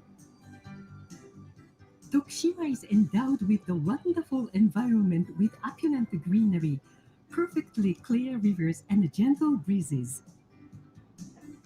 The region is known for its many tourist resources relating to art and culture and the natural environment, including the world-renowned Awa Odori dance, the Awa Puppet Theater, boasting a 400-year tradition, and marine sports that are popular with young people. Tokushima University has two campuses in the center of Tokushima City. As a university with strengths in the sciences, Tokushima fosters engineers and other technical specialists who combine general competence with specialization, training researchers and developers in a range of specialist areas. Tokushima University Hospital and various other research centers are also located on the campus, making it a major center for life science. Consequently, we are pursuing numerous international level research projects and unique education and research activities. As a research university that leverages research outcomes in its education, Tokushima stands among the top universities in the world and is highly regarded both within and outside Japan. In 2014, Professor Shuji Nakamura, a graduate of the Faculty of Engineering of Tokushima at the University of California, Santa Barbara, won the Nobel Prize for Physics for his contribution to the commercialization of blue LEDs. 218 international students from 30 countries are studying at Tokushima University. Tokushima University has concluded academic exchange agreements with about 60 universities worldwide and has strongly supported Tokushima University students studying abroad. Tokushima University considers understanding different cultures through international exchange activities and contributing to the development of education and research in the world as one of the most important missions.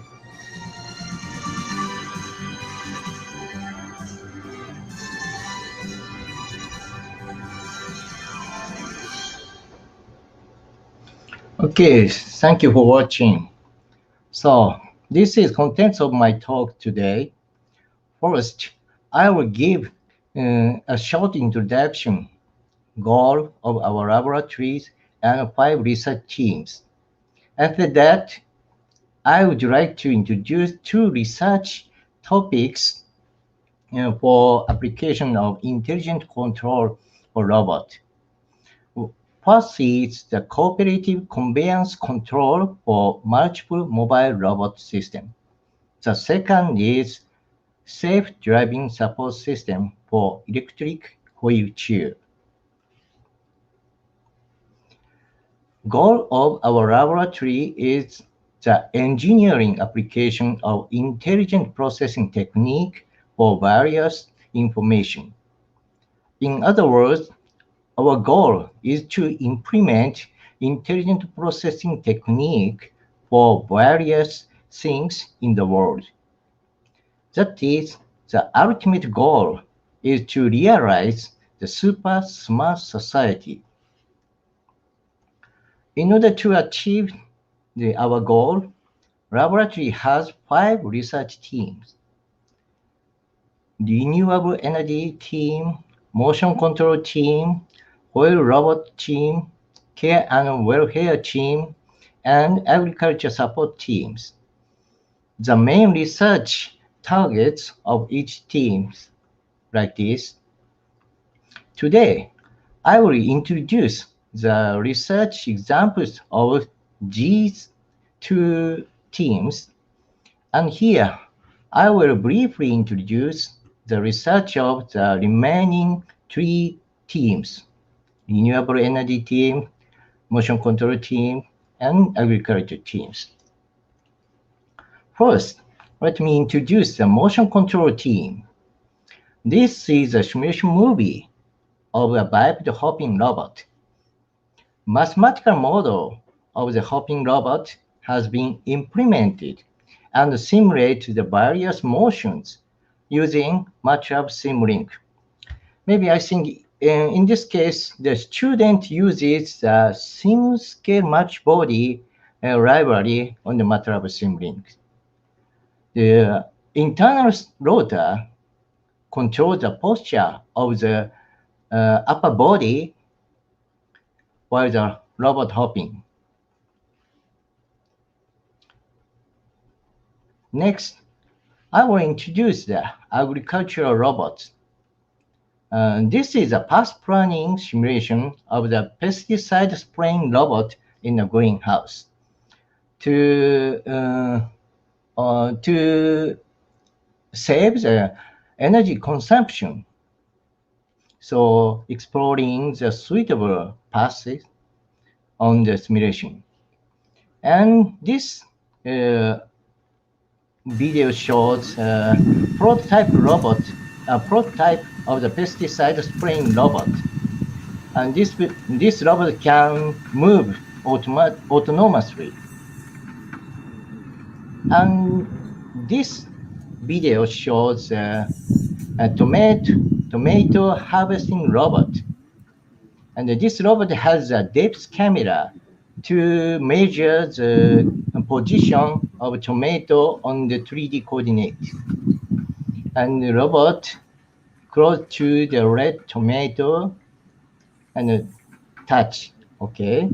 So finally, this movie shows a human following robot to carry the crops. This robot has only laser rangefinder in order to detect the shape of the human legs with that image camera. This is a unique point. And lastly, I would like to introduce the renewable energy teams. This team is developing the prediction model of solar radiation, wind speed, and wind direction using artificial intelligence, AI. This is an example of predicting cloud movement from weather satellite images. Before introducing specific research two examples, let's think, what is intelligence? Intelligence is a keyword of my talk today. From dictionary, we can understand under intelligence mean the behavior about knowledge and intellect, or knowledge-rich behaviors. So how do we make intelligent behavior? I think that these 5 things are important: recognition, understanding, prediction, judgment, and control. And I believe that these things should be acquired through learning. Therefore, we focus on the machine learning based on the artificial intelligence. So learning methods such as neural networks, genetic algorithms, fuzzy reasoning, and so on is very interesting. Now, I will introduce the first topic, cooperative conveyance control for multiple mobile robot system. This research aims to realize evolving intelligent robots.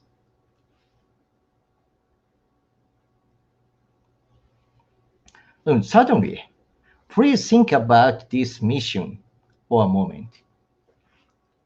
There is a baggage in front of you. The baggage is too heavy to carry around. You must carry the baggage to the destination along a predetermined path. So how do you carry the baggage? However, you have several friends who have the same mission. This mission contains many difficult problems. Now, for example, how many friends? The friend is a male or female? Physical strength, and how many baggage? How many size? What kind of shape? How many weight? And what kind of path? There are obstacles on the path or not? Other information, do you know cell position, goal position, baggage position, and so on? This information are known or uncertain. This mission is very high-level mission. So now, how can we complete the mission by robots? We need to consider what are the difference between humans and robots. It is easy for humans, but difficult for robots. Human can easily do it because intelligent. So this mission can only be achieved by intelligence. What is intelligent? As an approach to solving this problem, we propose a following approach. First, we focus on two mobile robots. Two mobile robots is the smallest unit of swarm robot system. And the corporate behavior of two mobile robots is acquired by the machine learning. Therefore, algorithm becomes simple and compact to implement a small capacity microcomputer. Then all robots share the cooperative control algorithm of the two robots. By doing it, the cooperative relationship is indirectly formed without depending on the number of robots. In order to realize this approach, we focus on the complex varied neural networks. This is very unique neural networks. First, this figure shows the structure of normal hierarchical artificial neural networks. This network consists of 3 layers: input layer, hidden layer, and output layers. And this circle, blue circle, represents a neural model. Inside the neural model, sum and product operations are performed. And after that, finally, nonlinear transformations are performed. So in general, this part, we use the sigmoid function. The complex varied neural networks represent all parameters, input, data, and weights, and nonlinear function, and output. All parameters represent a complex number. So, and sum and product mathematical operation are performed based on the complex number. In the sum operation, the real and imaginary part are treated independently, like this. It is easy to understand this operation. And next, the products. On the other hand, the product operation represents a rotation of the complex vector, like this. So,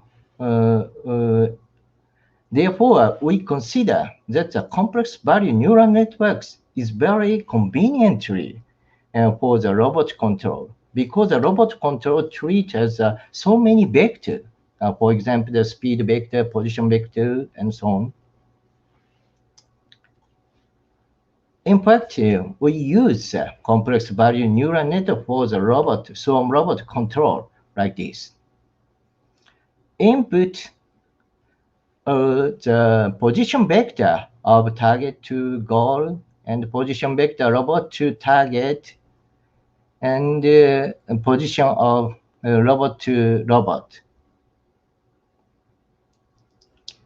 The output is the speed vector of each robot in the swarm robot system.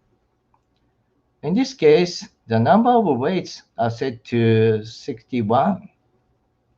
Very, very simple and compact complex varied neural network. Next is the running method. There are 2 ways to train the complex varied neural networks. supervised learning and unsupervised learning. However, in this mission, in this problem, it is impossible to present the teaching data in advance. So we used genetic algorithm as unsupervised learning. So in this case, weights of neural networks represent a gene sequence. So gene length is set to 122.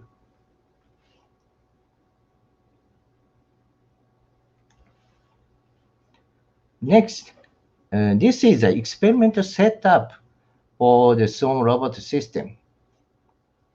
A video camera installed on the ceiling measures the position of each robot and target.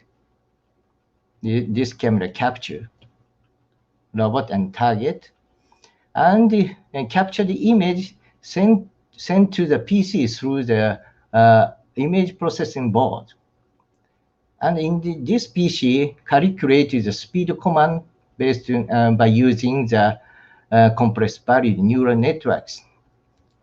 And the speed command sent to each robot to the communication unit. In this case, we use Zigbee. Okay, now this is our fabricated mobile robot. Diameter of this mobile robot is 7 centimeters. So today, I have a real robot. Can you see real robot? Very, very small. Yeah, this robot on my hand. Okay.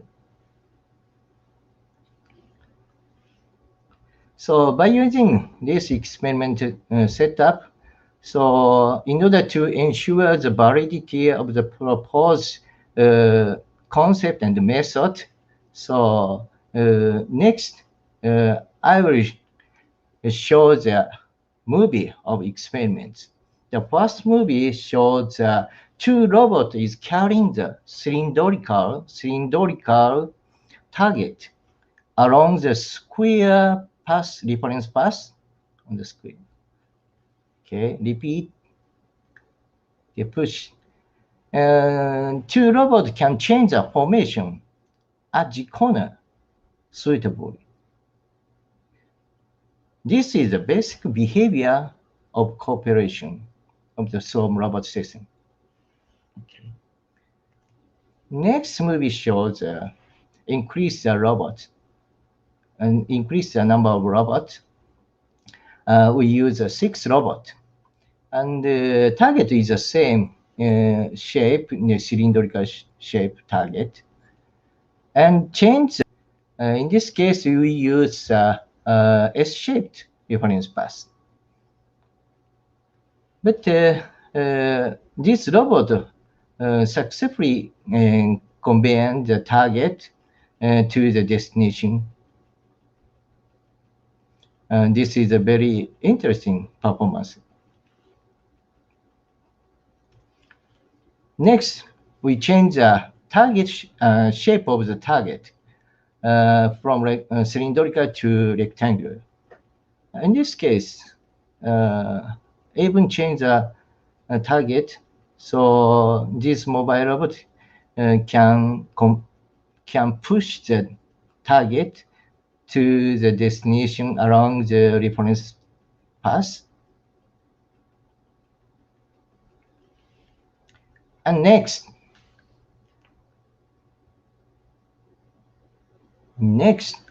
one of the robot breaks down and stop in the middle stage of conveyance process. But the remaining 5 robots change the formation and successfully carry the target. We can see that this system is more adaptive even when the number of robots change. This is a feature of the Swarm robot system.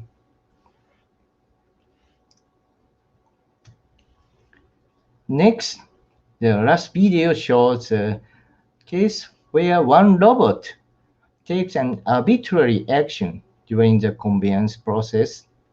Even in this case, cooperative conveyance is successfully finished. Change the formation and push the target successfully. Okay, let's move to the second topics. Let me introduce the second topics. This is safe driving support system for electric wheelchair.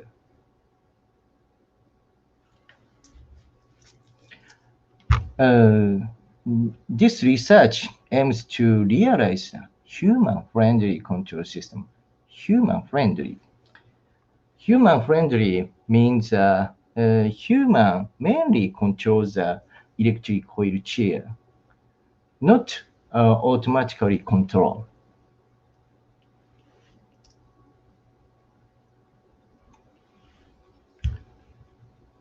So let's consider the future of human life with me. Since human life is closely related to place and action, mobility is important to maintain the quality of life, because moving keeps the quality of life by connecting place to place. So action such as sleep, meals, acceleration, etc. Then these actions necessary for life support. As one of the tools of support mobility, the need for electric wheelchair is increasing in Japan. So in Japan is increasing and progress the aging society. So there are so many problems, serious problems. We have so many serious problems for aging society. So this research focus on this aging society to give the solution. Okay. So on the other hand, so accidents related to electric wheelchairs are also increasing, with the percentage of accident caused by mistake operation exceeding 25%. Therefore, to avoid accident using electric wheelchair and by mistake operation, we focus on the research of safe driving support system.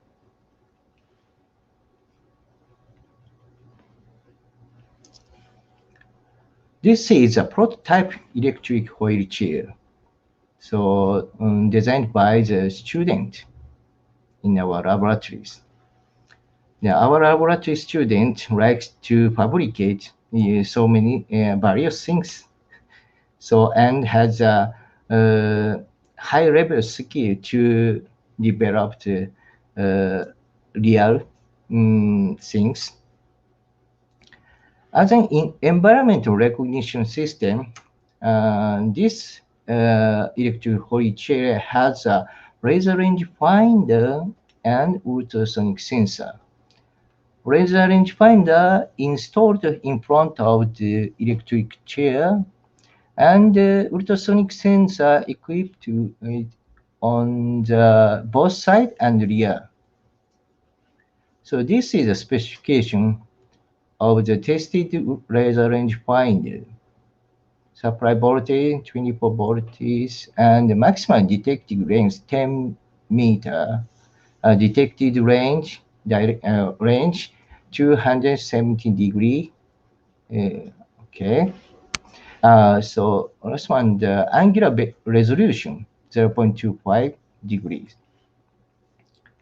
And next, this is a specification of the tested ultrasonic sensor to measure the distance between the obstacle and electric wheelchair. So maximum detection range is 6.25 meter, and the sampling time is set to 50 milliseconds. Located here. Okay. And this figure shows hardware configuration of our developed electrical wheelchair. First, the operator manipulates the joystick and inputs the speed command to this microcomputer. But the safe driving support system implemented in this PC calculates the degree on collision risk, and based on the collision risk, calculated collision risk, so microcomputer readjusts the speed command. Okay. In this case, we use the fuzzy reasoning to calculate the collision danger degrees. So this part includes an intelligent feature. So this figure shows an example of driving trajectories. So this environment is a very simple environment. The straight road passes, but on the path, the obstacle located here.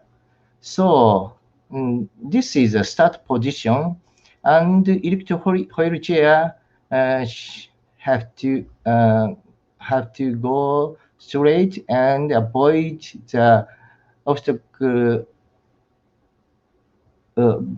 avoid the collision for the obstacle and go straight.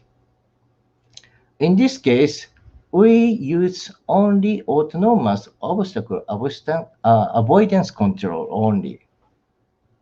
So trajectory electrical wheelchair average 0.5 per second is shown. Okay. And time to collision. This is an index of the collision margin. Okay. So where D represents the distance between electrical wheelchair and obstacle, and V means the speed of electrical wheelchair. So in this experiment, TTC on the right side, 0.554, and TTC left, 0.747. But in this part, a little danger to collision for obstacle. So it is not so good. So we want to improve this motion, more safety.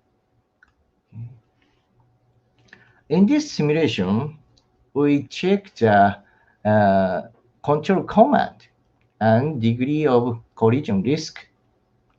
This figure shows a comparison of the subject operation and the control signal calculated by the obstacle avoidance algorithm. So blue line shows the operator's manipulation signal, right side and left side. On the other hand, the red line shows the speed command from the autonomous obstacle avoidance algorithm. So, I find out the mistakes. So this part is the right. I'm so sorry. Okay. And please focus on, look at this part. This part. this part. So we can see that the output signal of the operator and obstacle avoidance algorithm are very different in this part. So in this part, operator feels the automation surprise. For example, the operator wants to go straight, but the obstacle control algorithm avoids the go straight motion. So operator feels the automation surprise. So this is operator feels uncomfortably, not comfortably. Okay. So as a result, and automation surprise is here occurs here. So in other words, safety is ensured, but the operator is not able to manipulate the electric wheelchair comfortably. Not able to manipulate the electric wheelchair comfortably. Comfortably is very important to realize the human-friendly control. By presenting too much information for environmental recognition leads to operators' confusions, whereas the autonomous control causes automation supply to the operator. In order to realize both safety and comfortable to ride the electric wheelchair, it is necessary to lead the operator to safety condition implicitly. So this is a control algorithm of the proposed safe driving support system in the case of forward motion. The feature of this system is that it calculates a degree of collision risk by taking into account the operator manipulation. This part, operator manipulates the joystick to decide the speed command YJoy and XJoy. This information inputs this part. This part calculates the reference speed command, V reference. And this part calculates the time to collision. Time to collision represents collision margin. Okay, and this part uses the speed reference and distance measured by the laser rangefinder and ultrasonic sensor. And finally, fuzzy reasoning calculates the danger degree alpha, parameter alpha, by using the steering angle reference and time to collision. So this method can realize the human-friendly motion. Okay.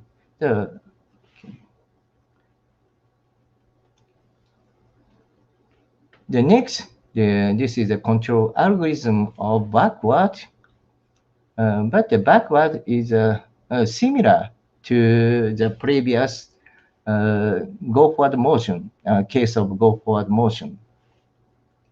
The backward only use the ultrasonic sensor data, and in the same matter, okay, same case. Okay. Finally, the speed command of the left and right side wheel are calculated by the equation, by this equation. So this equation, this part is a matrix. This matrix includes a element based on the danger degree alpha, like this. This is a very simple equation, but this equation realizes a human-friendly motion.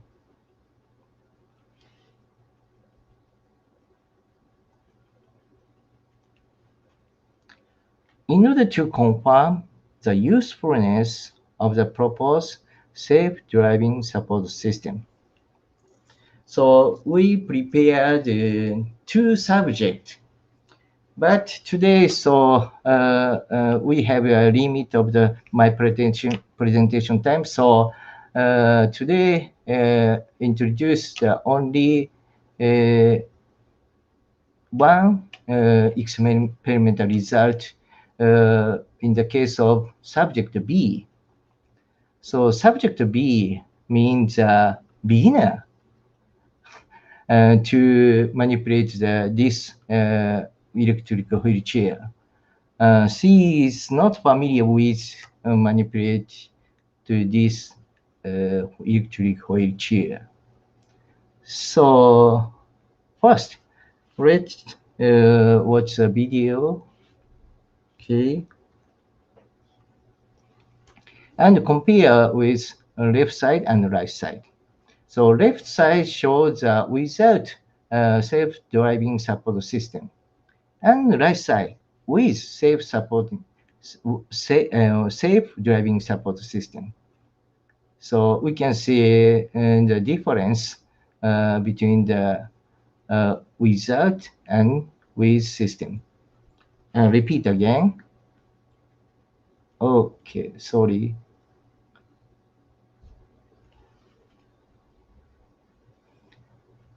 So subject manipulate the joystick. The first goes straight, and next to avoid the wall obstacle to change the manipulation and go straight. But it is an easy situation for beginner. But we confirm the driving trajectory. So this is a clear. So in this case, driving trajectory is not smooth, and small speed take a lot of time. On the other hand, with safe driving support system, so subject driving trajectory is very smooth, and but reduce slow speed and to destination. Okay, so next we confirm the manipulation signal in the case of without system and with system. Upper figure, two figures shows joystick signal and speed command without self-driving support system. So operator subject B manipulate the frequently change the manipulation of the joystick like this. So as a result, the speed command so frequently change like this.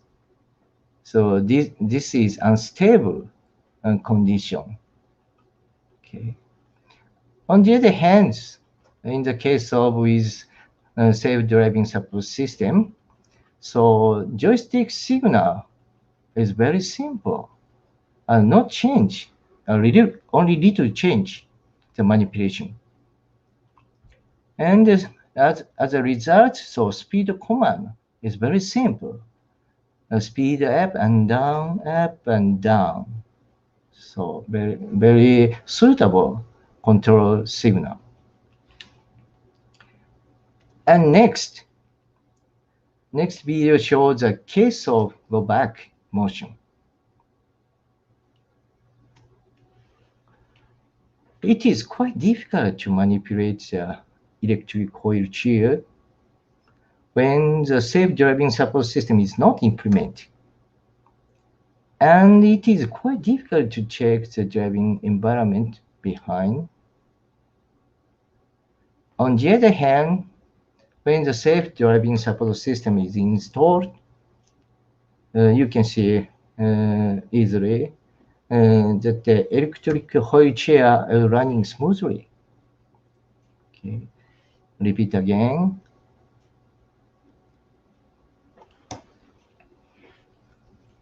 So, subject check the obstacles surrounding electric wheelchair.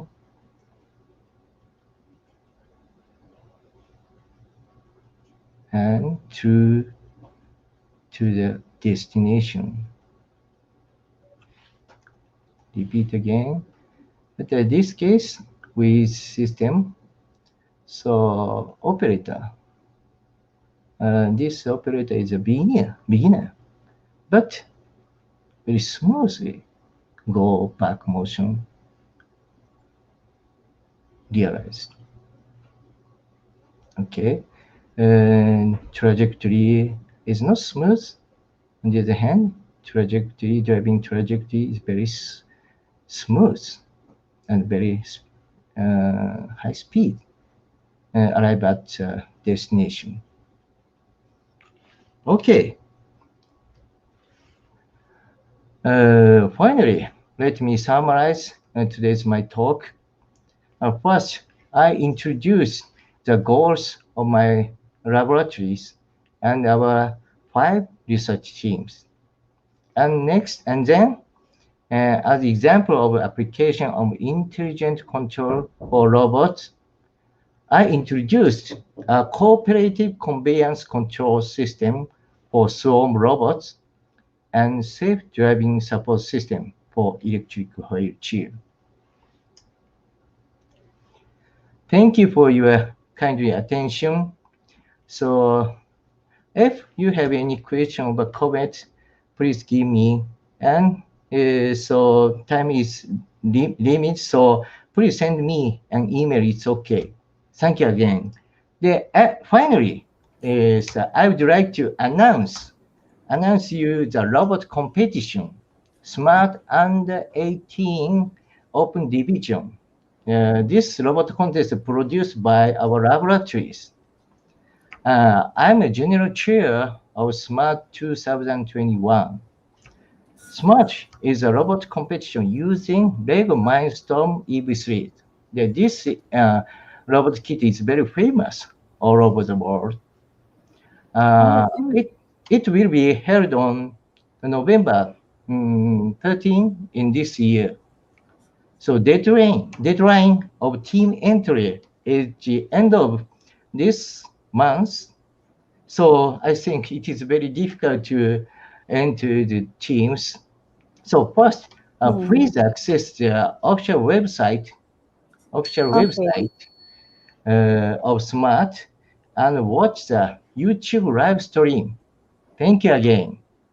All right. Thank you very much, Professor Takashi Yasuno, for an interesting presentation on application of intelligent control for robots and also for the information of the robot competition. Maybe we can have more information, or if you are interested to join the competition, you can go or log on to the respective website.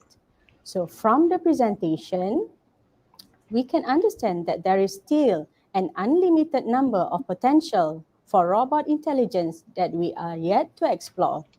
Arigato gozaimasu, Professor. Thank you. It looks like we have 1 or 2 questions from the audience. So, Professor Yasuno, are you ready for questions?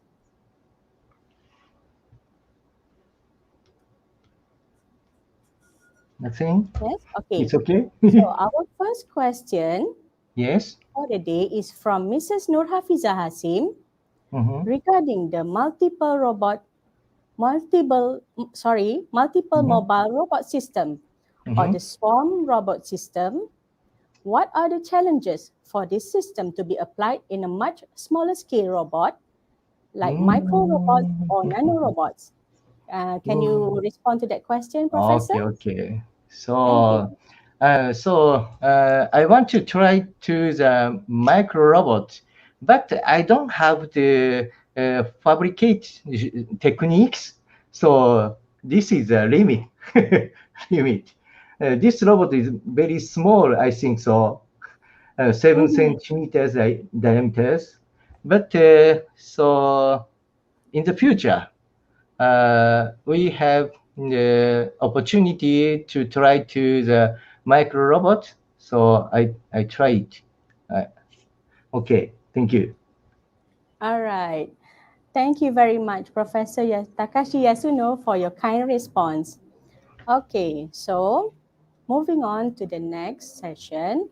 But before that, before we proceed with the second presentation, I have just a little bit of a reminder for the audience. For those who have not scanned the QR code, you can do so now to record your attendance. Don't forget, okay? Thank you. Now, we will go for a short commercial break. See you again. Bye, Professor. Thank you.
Hello and welcome back, everyone.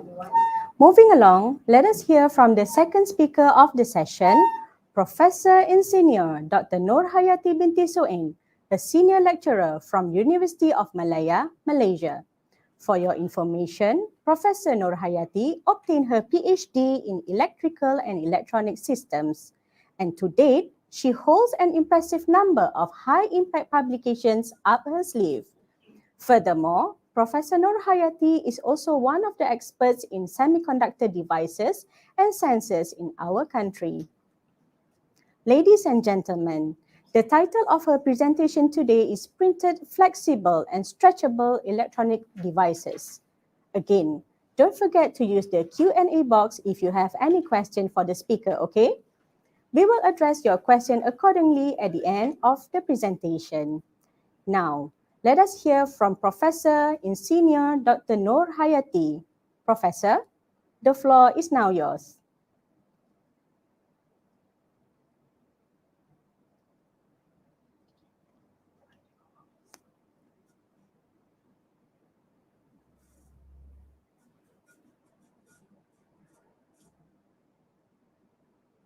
cannot hear you, Professor.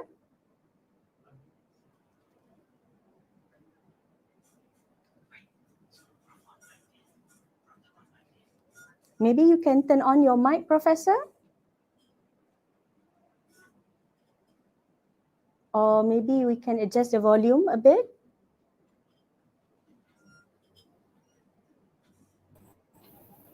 Okay, can you hear me now? All right. Okay, yes, very good. Please, Professor, the floor is yours. Okay, so I'll start. Okay, sorry for the interruption. Okay, so I'm from a Department of Electrical Engineering, Faculty of Engineering, University of Malaya, and at the same time, I'm leading the Center of Printable Electronics, University of Malaya. So the topics of my presentation today is printed, flexible, and stretchable electronics towards wearable sensing devices. Okay, so for the introduction, so I believe that now everybody already implemented or you are already used the application of this wearable. Okay, so a wearable device is a piece of technology added to clothing and or accessories that are worn on an individual's body. So I believe if you you can see the applications, everybody maybe might using the smartwatch, right? The smartwatch and smartwatch integrated with the apps, okay, with your telephone or other electronic devices. So wearable technology is in healthcare allows patients to play a more active role in maintaining their health. So more on the monitoring. So nowadays, I believe that all people very conscious on the health monitoring. So this is why we are focusing our Center of Printable Electronics focusing on the design of the sensor for this type of application. Okay, patients equipped with wearable technologies can keep up with everything from heart rate to reproductive cycles.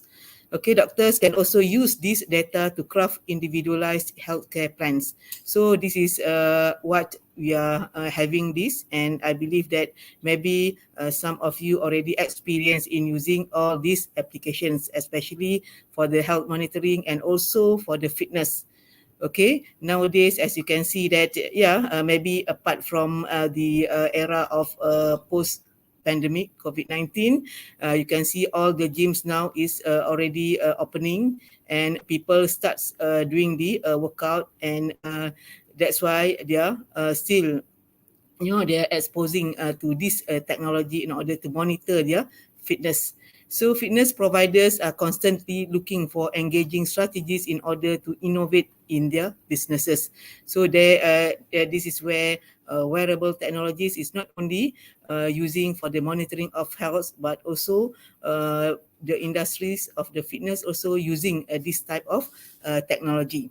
So there is an increasing demand for wearable devices with more and more people buying fitness watches, smart clothing, and even smart jewelry. Okay, these are the trend of the wearable technology. Okay, maybe in Malaysia, yeah, of course, we are using it, and maybe we are not most of us not aware about the trend, what's happening outside Malaysia. Okay, for this actually the trend of this wearable technology. Market size actually, as you can see, from 2016 up to the forecasting up to 2027, you can see, okay, from the wristwear, okay, you have the eyewear, headwear, bodywear, footwear, and neckwear, and others. So this worldwide market sale of wearable technology is expected to rise up to USD 104.39 billion by 2027 for their ease of use. So this is where we have, researchers, especially, worldwide, actually, they already embarked into this scope of research. And in Malaysia, I believe that there are increasing number of research groups focusing on this wearable technology research.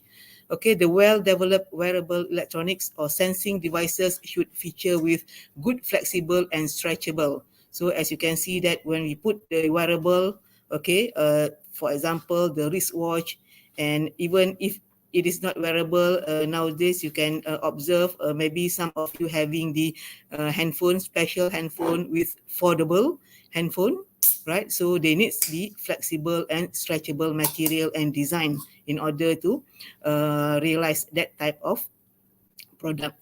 So the ability of continuously real-time monitoring, yeah, this is very important. Okay, if you are monitoring your health condition, of course, it must be the real-time. Comfortable, conformal, and biocompatible to the measured surface. Okay, so since this is something we put on top of the human skins, right? So it must be biocompatible. Okay, non-invasive, lightweight, compact, long reliability, low cost, high sensing performance. Okay, so that means we are looking for, of course, a very high performance, but we are also looking for the low cost. So that is the target of our printable Center of Printable Electronic in University of Malaya. So we are designing the special sensor, of course, for the biomedical applications scope into the glucose sensor by using the low cost technology. Okay, so in the past, wearable technology had to rely on rigid electronics. Okay, as you can see that nowadays we have like a printed circuit board and other electronics appliances. You can see that electronics, okay, being mounted on top of the rigid, we call it as a PCB. And even for the microchip also, they are very rigid on the hard silicon. Okay, so it is making it difficult for them to be integrated into fabrics and small devices. So that's why we want to implement the design on top of the flexible substrates. It can be a flexible substrates, and it can also be the flexible components as well. So, however, an exciting new development means that new stretchable electronics will soon become available to wider use in the wearable technical industry. So of course, as I mentioned before, okay, nowadays very easy for us to see people with all this wearable technology, especially in sports. Okay, a few months ago, for those who observe the Olympics, right, and you have the Paralympic, yeah, you can see how the development or the implementation of the wearable technology in order to monitor maybe the results, okay, measurement, and to monitor the fitness of the athletes. Okay, these flexible components are meant to stay operative even when their shape is manipulated to fit with fabrics or other wearables. So of course, in the first view, we can imagine how complex it is, but actually they already done this. They are already realized this technology. Okay, developing flexibility and related properties such as stretchability into these systems enables electronics to be added in a wider range of applications and products where the flexibility is essential. Okay, so at this moment, I believe that I already started with this research and already started the fabrication of this particular sensors.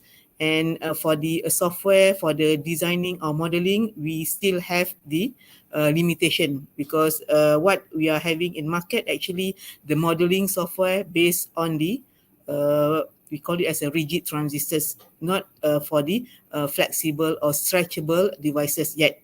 Yeah, maybe some other groups they are working on the developing of the modeling or the simulator for these flexible and stretchable components. Okay, using technologies such as printed electronics, new form factors and new products can be developed. Okay, so this is the 10-year market projections split by materials and components. As you can see, by 2028, okay, the projection, okay, we can have the rising up of the total revenue. Okay, this is on all the stretchable application of the stretchable material and components. You have stretchable displays, stretchable logic, stretchable energy storage harvesting, actuators, and other type of sensors. Okay, you can have nowadays you can have different when we are talking about the printing for the stretchable, people looking for the best suitable, appropriate recipe for the inks. Okay, so that's why it comes with the tentative trend on the production of the stretchable conductive inks. Okay, this is the introduction of the printed electronics. Yes, actually, if you are talking about the fabrication of electronics, okay, we have the fabrication doing in the cleaning room. Okay, what we want to focus here is we want to do the printing of the small electronics, okay, miniaturized electronics, but we are not going to use the same principle of fabrication method as microchip fabrication. So that's why we would like to introduce the printing technology for the electronics, but on flexible electronics. So you have the flexible, you can integrate, okay, we call it as a hybrid electronics, okay, everything being printed. Okay, so printed electronic is a set of printing methods used to create electrical devices on various substrates. Okay, so this printing typically uses common printing equipment suitable for defining patterns on material such as screen printing, flexography, gravure, offset lithography, and inkjet. So since we are doing printing, of course, we need to use the printer. So maybe at the high end, you have the 3D printer. But when we are talking about the low cost, okay, it depends on the applications. Then we have to apply different techniques of printing. Nonetheless, flexible electronics are not as efficient as silicon ICs for computation and signal communication. As you know that if you are talking about the chips fabrication, okay, microchip fabrication, of course, they are very, they are using the mass production of this particular device. But when we are talking about the interfacing, because since we are not fabricating the we call what we call as a processors with a billion of transistors, okay, people manage to print on the using this printed electronics for the integrated or integration circuit, okay, which did not involve millions or billions of transistors, because of course when we are talking about the high volume processors with billions, so we need to now of course they already done the research on the fabricating of the processors using the printed electronics, but yet they still need time to explore more on the suitability in order to fabricate the billions of transistors on top of the flexible substrates. Okay, so flexible hybrids electronics, FHE, leverages the strengths of these two dissimilar technologies. Okay, you have the silicon IC, of course, very rigid, and you can have the flexible substrate. Okay, it uses flexible and printed electronics where flexibility and scalability are required for sensing, actuating, and silicon ICs for computation and communication purpose. Okay, of course, what we can see when we design the circuits or when we design the electrodes for sensors, very easy for us to print the electrodes or other sensing components. But when it comes to the circuits, of course, we need to have the suitable numbers of transistors or suitable numbers of electronic components in order to do the printing or using the conventional type of fabricating of that transistors on silicon. Okay, combining flexible electronics and silicon ICs yields a very powerful and versatile technology with a vast range of applications. As you can see here, okay, you can have something printed, something on the transparencies, plastic, and over here also you can have the whole system. Okay, where you can have printed sensors and circuits, and then you have thin silicon ICs. Okay, in the middle, and you have the printed antennas for wireless power and communication. Okay, this is what we call as a flexible hybrid electronics, where you have still have silicon IC microchip, but it is embedded on the substrate of flexible. Okay, so you have the printed energy harvesting and storage and printed display. So this is what when we design the wearable, of course, we have to focus on the energy. Okay, how do you want to power up your sensor? That's why we can apply the energy harvesting storage system. But this energy harvesting storage system also we can design based on the printed electronics. Okay, so this is the difference between the traditional electronics and printed electronics, as I mentioned just now. Okay, just to wrap up the properties of traditional electronics, where this is the process where you have to do it in the cleaning room. Okay, must be clean because we want to avoid from contaminant. Okay, devices run fast, and as you can see, yeah, of course, when we are talking about this traditional electronics, it is made on the rigid silicon wafers or glass. Okay, so of course it is a batch production because we produce the processors with billion of transistors fabricated on this type of silicon wafers. Okay, so it is a cohesive industry. For printed electronics, yeah, it can be printed on a roll, non-clean room. Yeah, that's what we call it as a low cost. And yeah, devices run slowly. Of course, you cannot, you have the limitation in order to design the circuits to control the sensors on top of this. And yeah, chip processing. And this is the something that you have to print on the flexible films, okay, paper, plastic, or rigid glass. And devices are small or large, can be done and can be transparent. Okay, it depends on the substrate, or it depends on the component materials itself, and it's still early stage technology, and it's a diverse industry. And yeah, of course, diverse industry because, you know, when we are talking about the sensors, okay, printing technology on flexible is only the platform. So the application can be, I mean, in so many fields. For example, it is for the health monitoring, fitness, and it can be on other thing. For example, you can have the, yeah, maybe on the agriculture, right? Okay, maybe on monitoring the whales, monitoring the sharks, right? You can put something on the skin, but of course, you can put something very hard for the substrate on the skin of the shark or the whale. So we need the something like the patch, okay, something that is flexible, comfort, that can be stick or can be implanted into the skin. Okay, so these are about the summary of the printing technologies. Yeah, when we are talking about printing flexible, so there are many ways how to produce it, and it depends on the availability or the cost or the budget. Okay, we start from the, you can have the inkjet printing.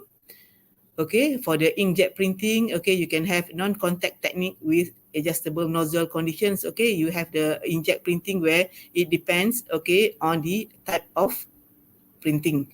Okay, you have the type of different ink to be used. And then you have screen printing. Okay, you have screen printing, and then you have the gravure printing. Okay, you have the roll. Okay, uses engraved cylinders for patterning with roll-to-roll deposition. Okay, again, all these type of printing technologies, it depends on the applications, and it depends on the costing of the manufacturer. Okay, for other printings, okay, it can be aerosol jet printing, flexographic printing, and offset printing.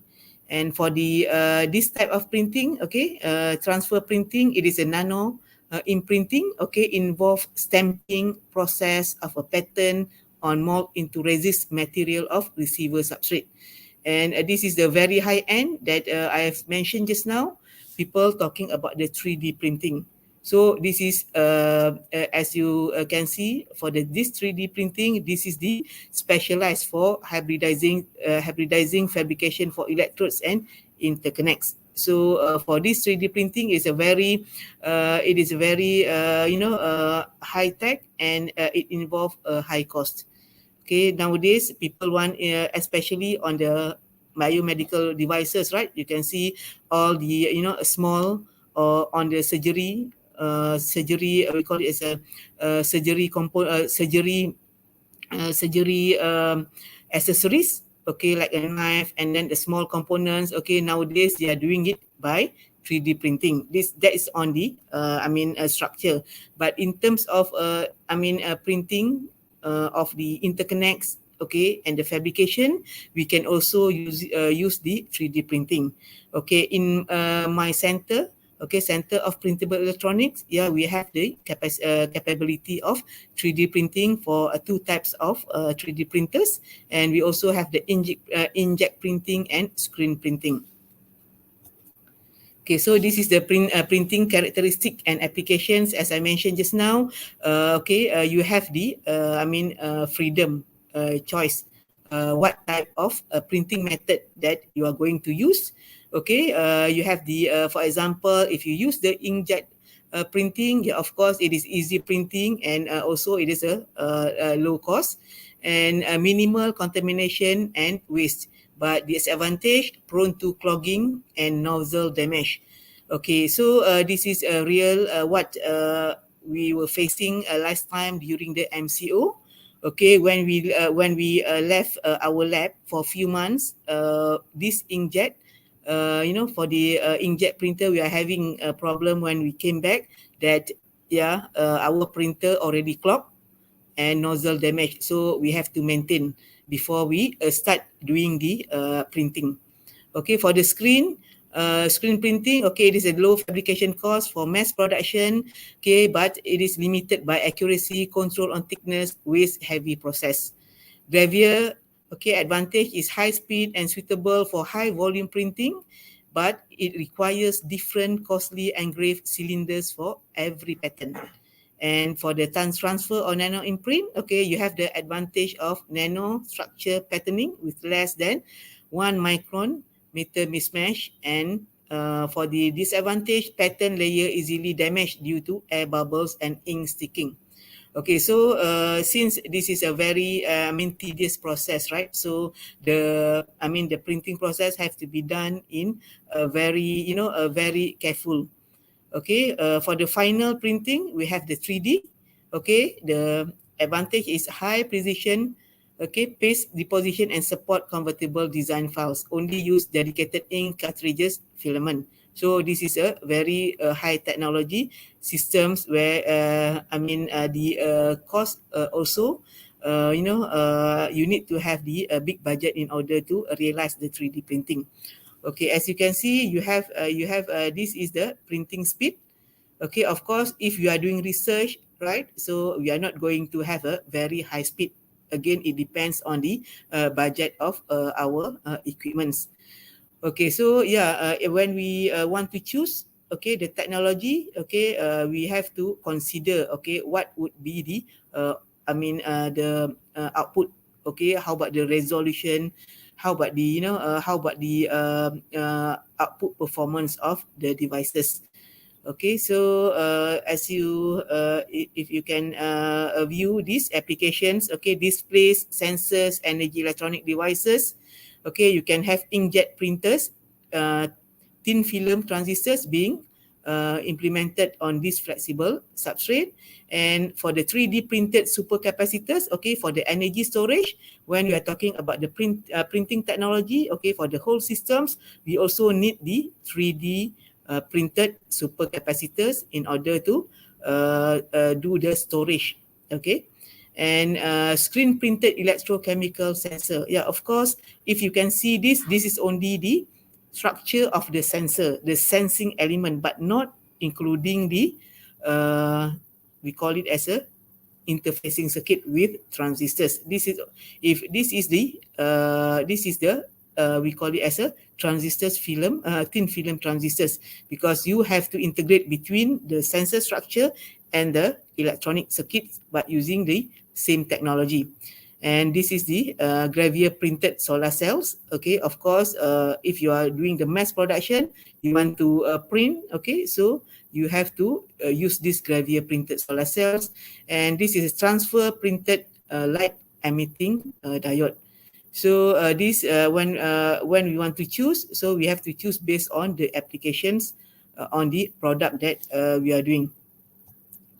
Okay, so this is the example of the towards autonomous epidermal systems. Okay, so of course, when we are talking about the epidermal systems, you need something to be to be located on top of the skins. Okay, so for these autonomous lab on skin systems, okay, that you are using the techniques of printable, flexible, okay, of course you need energy source, transducers, converter, storage, sensor, actuator.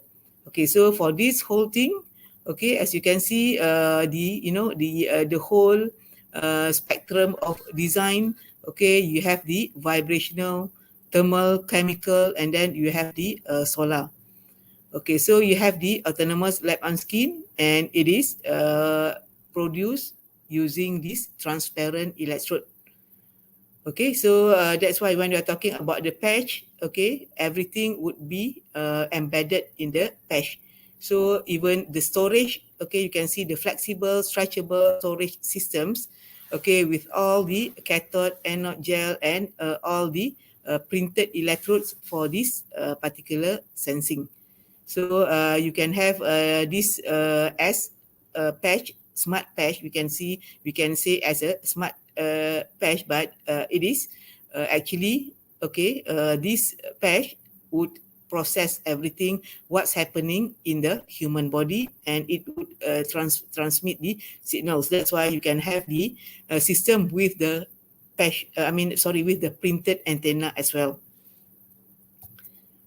Okay, so these are the challenges and strategies for flexible, stretchable devices to work on human body safely. So of course, compatibility is very important, especially for this wearable technology. Okay, so for this aspect, there are three. So you have mechanical, biological, and thermally. Okay, so of course, mechanical, you are looking at stretchability, conformal contact, and skin-like stress strain behavior. So you have the strategies. Yeah, when we are talking about the stretchability, of course, you have to design the structure, okay, the geometrical design. Okay, conformal contact, you have the substrate, okay, make you comfortable with that type of substrate. And skin-like means strain-limiting substrate. Biological, of course, when we're talking about the biological, you have the printed textile, smart textile, right? It must be the properties must be you have to make sure that it is breathable, okay, and then biodegradability, no rejection, and inhibition of bacteria. So of course nowadays you can see you can hear about nanoparticles, right? Nanowire. Okay, so they are using it in order to inhibit the bacteria on this type of biological aspect of the design for the wearable. Okay, for the thermally, yeah, of course, thermal management is very important. Okay, you must have the thermal conductivity enhanced substrate or heat sink. Okay, so this is for the safety. Okay, this is another example of the flexible electrochemical sensor for non-invasive sweat analysis. So as you can see over here, okay, this is a system, okay, where you have the this is something that you put on onto the skin. It is like the again the patchable, where over here you can see you have the electronics, and again you have the mechanical part for the electrodes. So you have the hybrid. Okay, what I mentioned before this, we have the hybrid, flexible hybrid. You have the electronic circuits, okay, on the flexible substrate, and again it would be integrated with the printed sensor. So this is what happened on the analysis, and it can be done, okay, once you put the patch, and we call it as a lab. Okay, you have the processing happening here, and there is a wireless control, and this wireless device, okay, communication can link with the devices such as a handphone or a computer for monitoring. Okay, so this is what we call it as a system of sweat extraction and sensing platform and relevant electrodes, right? So you can see that even the electrode also, they are doing the printing using the printing technology, apart from the fabrication of the electrodes in the cleaning room itself. Okay, so I would like to conclude my talk. For the printable electronics have shown significant effects in many cutting-edge applications for wearable technology, especially in the fields of personalized healthcare or biomedical, environmental and process control monitoring, human-machine interface, and flexible electronic devices. Printed electronics have many advantages over conventional components. The main advantages are flexibility of the component and lower setup cost for manufacturing. And there is no one correct printing technique for all applications. As I mentioned just now, right, there are many techniques, and again, it depends on the costing, it depends on the applications as well. The limitations of each method must be considered and the best option chosen for the situation.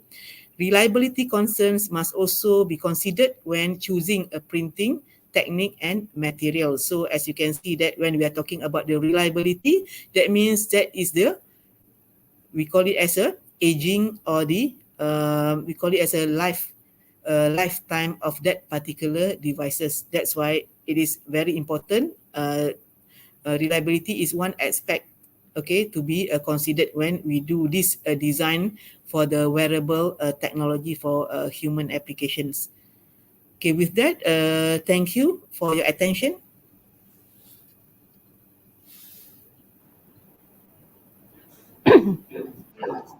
All right, thank you very much, Professor Insinyur Dr. Nur Hayati, for a very informative presentation.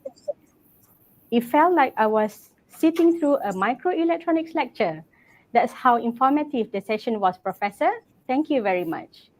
On a serious note, we hope that there will be many more research that could be conducted on the flexible and stretchable electronics devices so that it could be enjoyed and benefited by the masses. I think we still have some time for a Q&A session. Are you ready, Professor? Yes, please. All right. Should I stop sharing? Sorry, madam. Comes from Mr. Muhammad Ismail bin Juso.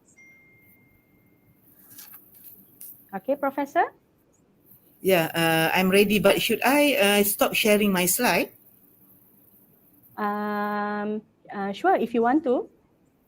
Okay. No problem. Okay, yeah. Right. I'm ready for the question. Mm-hmm. All right. Thank you, Professor. So the question is from Mr. Muhammad Ismail bin Juso. And the question is, how can we retrofit or reposition the current technology to develop the printed flexible and stretchable electronics devices? Professor? Okay, thank you for the question, Mr. Ismail and Madam Moderator. Yeah, as I mentioned just now, I would say that if in Malaysia, we are very new in printed and flexible or stretchable stretchable electronics technology. But of course, we cannot, we cannot compete with the traditional, fabrication technology of microchip or microprocessor. What we can do is actually we can do the design and realization of the part of the sensing, and the interfacing circuit of the sensor system. Yeah, of course, nowadays we want to focus on the low cost instead of instead of having 3D printing, such as a very high cost application. Equipments. We can we call it as innovatively design our own inkjet printing. So the issue would be the cost. Pardon? Is it? The main issue is the cost? There is a special techniques there. If we want to have a very low cost, we can use inkjet. We can use a screen printing, but it depends on the product, what we want to produce. If the precise product, precise dimensions, we need to use a very highly sophisticated 3D printing. Okay, I hope Mr. Ismail is happy with the answer. All right. So the second question comes from Mr. Muhammad Fahmi. All right, from the Q&A box. Okay, so in your opinion, Professor, how will this new technology give effect to the manufacturing processes? Can you explain more on that? Okay, thank you for the question, Mr. Fahmi.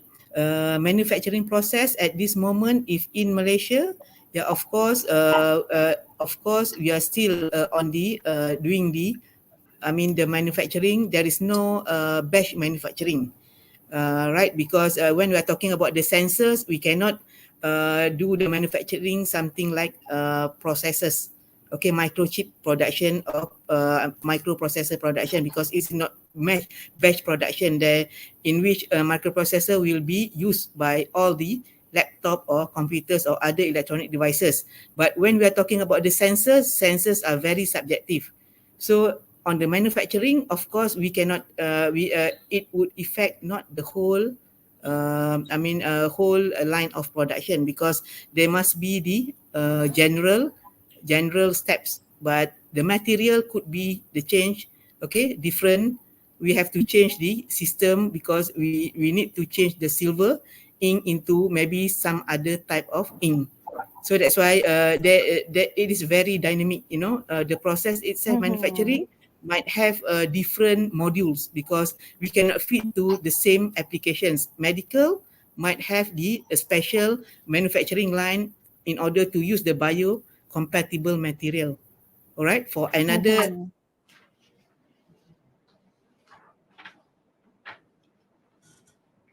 Excuse me, Professor. Cannot hear you. I think something is wrong with the internet connection. Professor?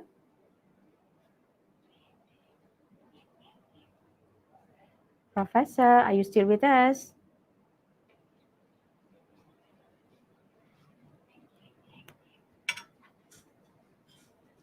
I think something is wrong with the internet connection. Maybe we can wait for a few minutes for Professor to respond to us.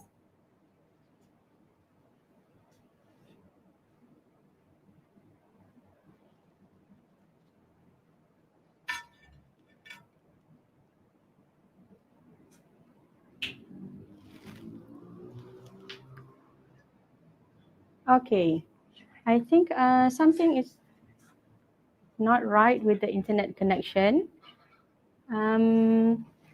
Maybe you can, for the audience, maybe you can put or type down your question so that when the professor comes back, she can read and answer from the audience.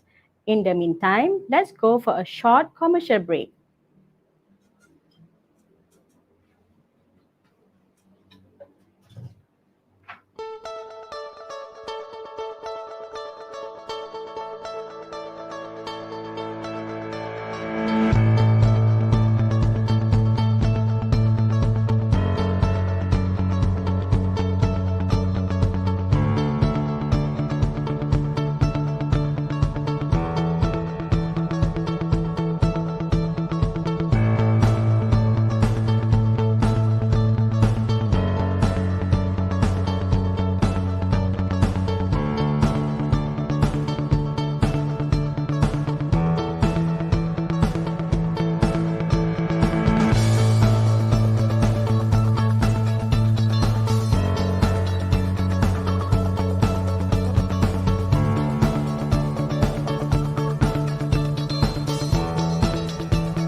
Hello everyone and welcome back to the plenary session.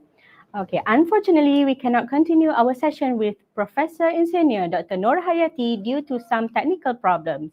But Professor, if you are watching this, thank you very much for your time, for the knowledge and for the sharing session. Okay, let's continue with the next presenter, Mr. James Lai. Without wasting our time, I would like to welcome the third presenter or speaker for the day, Mr. James Lai, the President of Malaysia IoT Association. For your information, Mr. James has 20 years of experience in engineering field, and to date, he has held many technical roles excellently.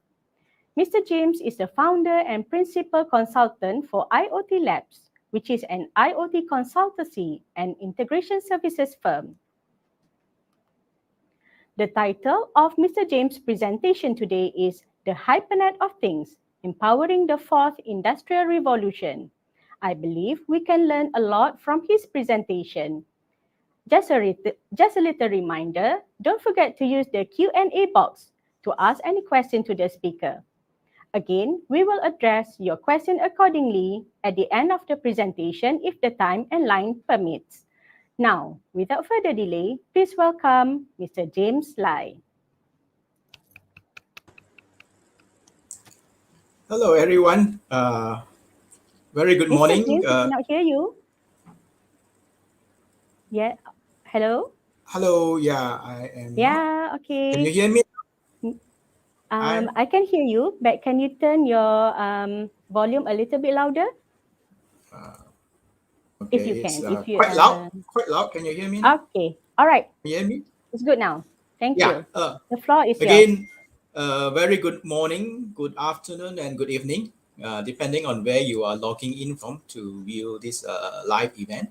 First of all, I'd like to thank MJIIT for inviting me to talk about IoT. First off, a little bit about MyIoTA or Malaysia IoT Association. We are actually a trade association founded in 2016, right? Our vision is actually to champion and realize the full potential of IoT as part of the nation's digital economy and empowering us towards the fourth industrial revolution. So at the moment, these are our members. Collectively, we have membership coming from multinationals, GLCs, startups, SMEs, and also government agencies. So we are still a small association. At the moment, we have about 80 plus members. And our members actually are quite active in all areas of IoT, right? IoT is very big in terms of its applications and usage. These are some of the verticals and horizontals our members are broken up into. So again, we pride ourselves as providing the largest platform for all IoT players to play a part in the ecosystem. If you want to find more about each of our members, you can go to this website on the right over here to learn about what they do and what they can provide for your IoT projects, solutions, and services. So we also work with the well-known global research or consultancy companies such as IDC, Gartner, A.T. Kearney, and Roland Berger, right? We are actually regarded by some of them as one of the key players in the region, right? Providing the IoT forum ecosystem and also partners, right? In solving any problems from smart cities, smart agriculture, healthcare, and so forth. We are quite active in working with the government, right? We actually in part of the different blueprints, right, or task force set up by the government, right? Started with the National IoT Roadmap, the e-commerce roadmap, and recently with the National 5G Task Force and also the Industry Forward Policy, right? So we work closely with different agencies, partners, other associations to realize the full potential of IoT in all these areas. So what do you see in common with these things? Right, I give you a few seconds, right? Again, you have a cassette, you have VCR, right? You have cameras, right? Again, for some that are born after maybe 2000, some of these products you might not see them every day, right? Some of them born in the 80s and 70s, you still can recognize some of these products, right? Well, what do they have in common? First of all, you have all these products you see previously in your pocket right now. I can guarantee you that, right? The other thing is that some of the products you see, right, like the camera, the cassette, right? Some of you might not have seen it actually, right? If you are young, some of them are obsolete or doesn't exist anymore, right?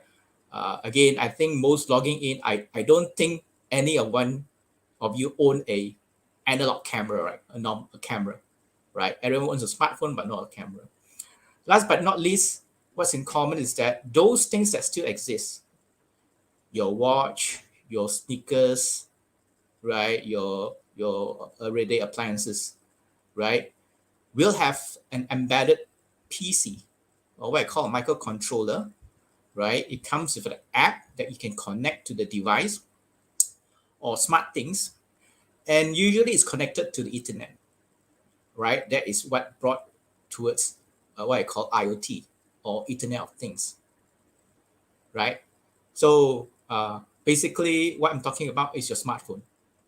Everyone would have a smartphone in their pocket, and depending on the apps they're using, right, you actually replaces most of these common things objects, right? You use it as an e-wallet for payment, take pictures, cameras. Some cases the phone has built-in capability to monitor your heartbeat, again, blood pressure and stuff like that. So we are living in the era of the Internet of Things. Again, there's a lot of definitions you can find out there. If you search IoT, a lot of definitions. But my definition is that for something to be termed as an IoT, it needs to be able to connect, right, to the internet, obviously.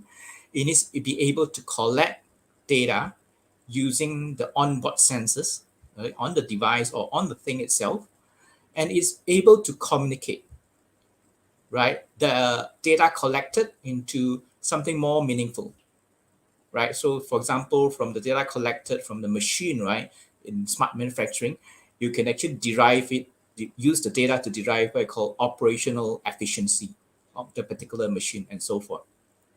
That's why I call it the 3 C's of IoT. So in a nutshell, IoT, you have two segments. You have the industrial IoT, right, which I'm gonna focus more about. And then you have the consumer IoT. So consumer IoT are your smartwatches, smart sneakers, home automation, tablets, PCs, laptops, and so forth. The industrial is basically the same technology, right? Industrialize it, more rugged, and use it in the factory floor, right? Smart factory, smart grid, smart machines, autonomous car, electric cars, robots, like hospital, telemedicine, telerobots, and so forth. In a nutshell, IoT is not new, right? Basically, it's a combination of information technology, right? Computers, database, IT, right? And operational technology, OT, the hardware and software that you use to control or monitor a plant, right? Or control of physical processes. You combine these two together, right? And then with AI, analytics, big data, cloud, 5G, you are able to deliver digital services, right, through these two combination. Why is it important? Again, you probably read a lot of all the data, right? One data point is that by 2025, it's predicted that the whole world will have 50 billion smart objects, right? Outpacing obviously the population, meaning that each person on the earth would have at least 8 or 10 smart devices, right? The adoption rate of IoT is actually 5 times faster than electricity or even telephones, right? And it will actually keep on growing. Again, in terms of dollar and cents, again, there's a research coming from Ericsson, right, and Goldman Sachs. I think IoT will create a potentially 4 to 11 trillion in economic value, right? And I think this number is probably much more greater, partly driven by the current pandemic. So IoT in a nutshell have redefined how we do business, how companies sell the products, how companies create new revenue streams, right, based on IoT, right, for the smart products, right? Again, a lot of use cases you can find out there. We are living in a on-demand, disruptive technologies coming together and on play. Point is that the largest taxi companies in the world doesn't own a single vehicle, right? The largest hotel chain in the world does not own or even have to manage a single property. The largest retailers in the world are not the brick and mortar retailers, right? But rather those that exist virtually on the internet, and they don't keep any stocks. Again, this example is in popular this few days. The largest media company in the world, they create no content, which is Facebook. And much recently, if we see, this is the market capitalization, right? Market cap before the pandemic, and I've actually did a bit of research, all right? After the pandemic, the value of these internet giants have actually increased much more, right? The last example is, again, everyone I think is have watched a Squid Game, right? Which is the highest topping streaming series in TV, right? Again, it was developed by Netflix, which is the largest TV channel in the world, but they don't own any broadcast stations, right? So we are living in the current digital lifestyles, right? These are the apps, right? Common apps. I think everyone has. These are actually the apps I find in my phone, and I practically use them on a daily basis, right? I guess some of you might have less apps. Some of you might have even more apps, right? Different gaming apps, things like that. Again, in some cases, some of you might have smart devices, right? So what's common terminology is that we are relying on a lot of digital services, apps, and also smart appliances or IoT devices in our everyday lives, right? And especially during the pandemic, we will even have a greater reliance, right? Adapting to this different what I call a digital lifestyle. What's common in all these apps is that they collect data. And that is how a lot of companies like Google, Facebook, Amazon, right, Shopee generates their value through the data that's been collected, right? We use all these apps technically free of charge, right? But in return, they get our data, and they use the data to, again, track advertisers, to drive the e-commerce, to drive usage, and also track our behavior, right? So again, this is a report coming from IDC that estimate that 41.6 billion devices will be connected by 2025. And in return, these devices will create up to 79.4 zettabyte, right? So for those who are not familiar with what is a zettabyte, if let's say 1 gigabyte is a single brick in the Great Wall of China with 79.4 zettabyte, right? You can make or build 258 Great Wall of China. So Great Wall of China is the largest man-made object or monument that can be seen from space, right? Again, that is a lot of bricks and a lot of data, right? We've seen actually already a lot of applications of IoT in Malaysia. For those who have, again, exposed to, insurance companies are actually giving smartwatches to track your lifestyle, right? Based on your activities, right? You will actually have a reduction on premium for the next year. There's actually another insurance company, forgot the name, right? But basically, when you buy a car insurance, they will install a IoT device in your car and track your driving behavior, right? If you always speed or brake very roughly, right, your premium actually goes up. If you drive carefully, right, a safe driver, your premium actually goes down. So they call this concept usage-based insurance. There are also other usage for like fleet tracking, management, smart vending machines, where you can order the product, right, before you reach the physical location and just pick it up.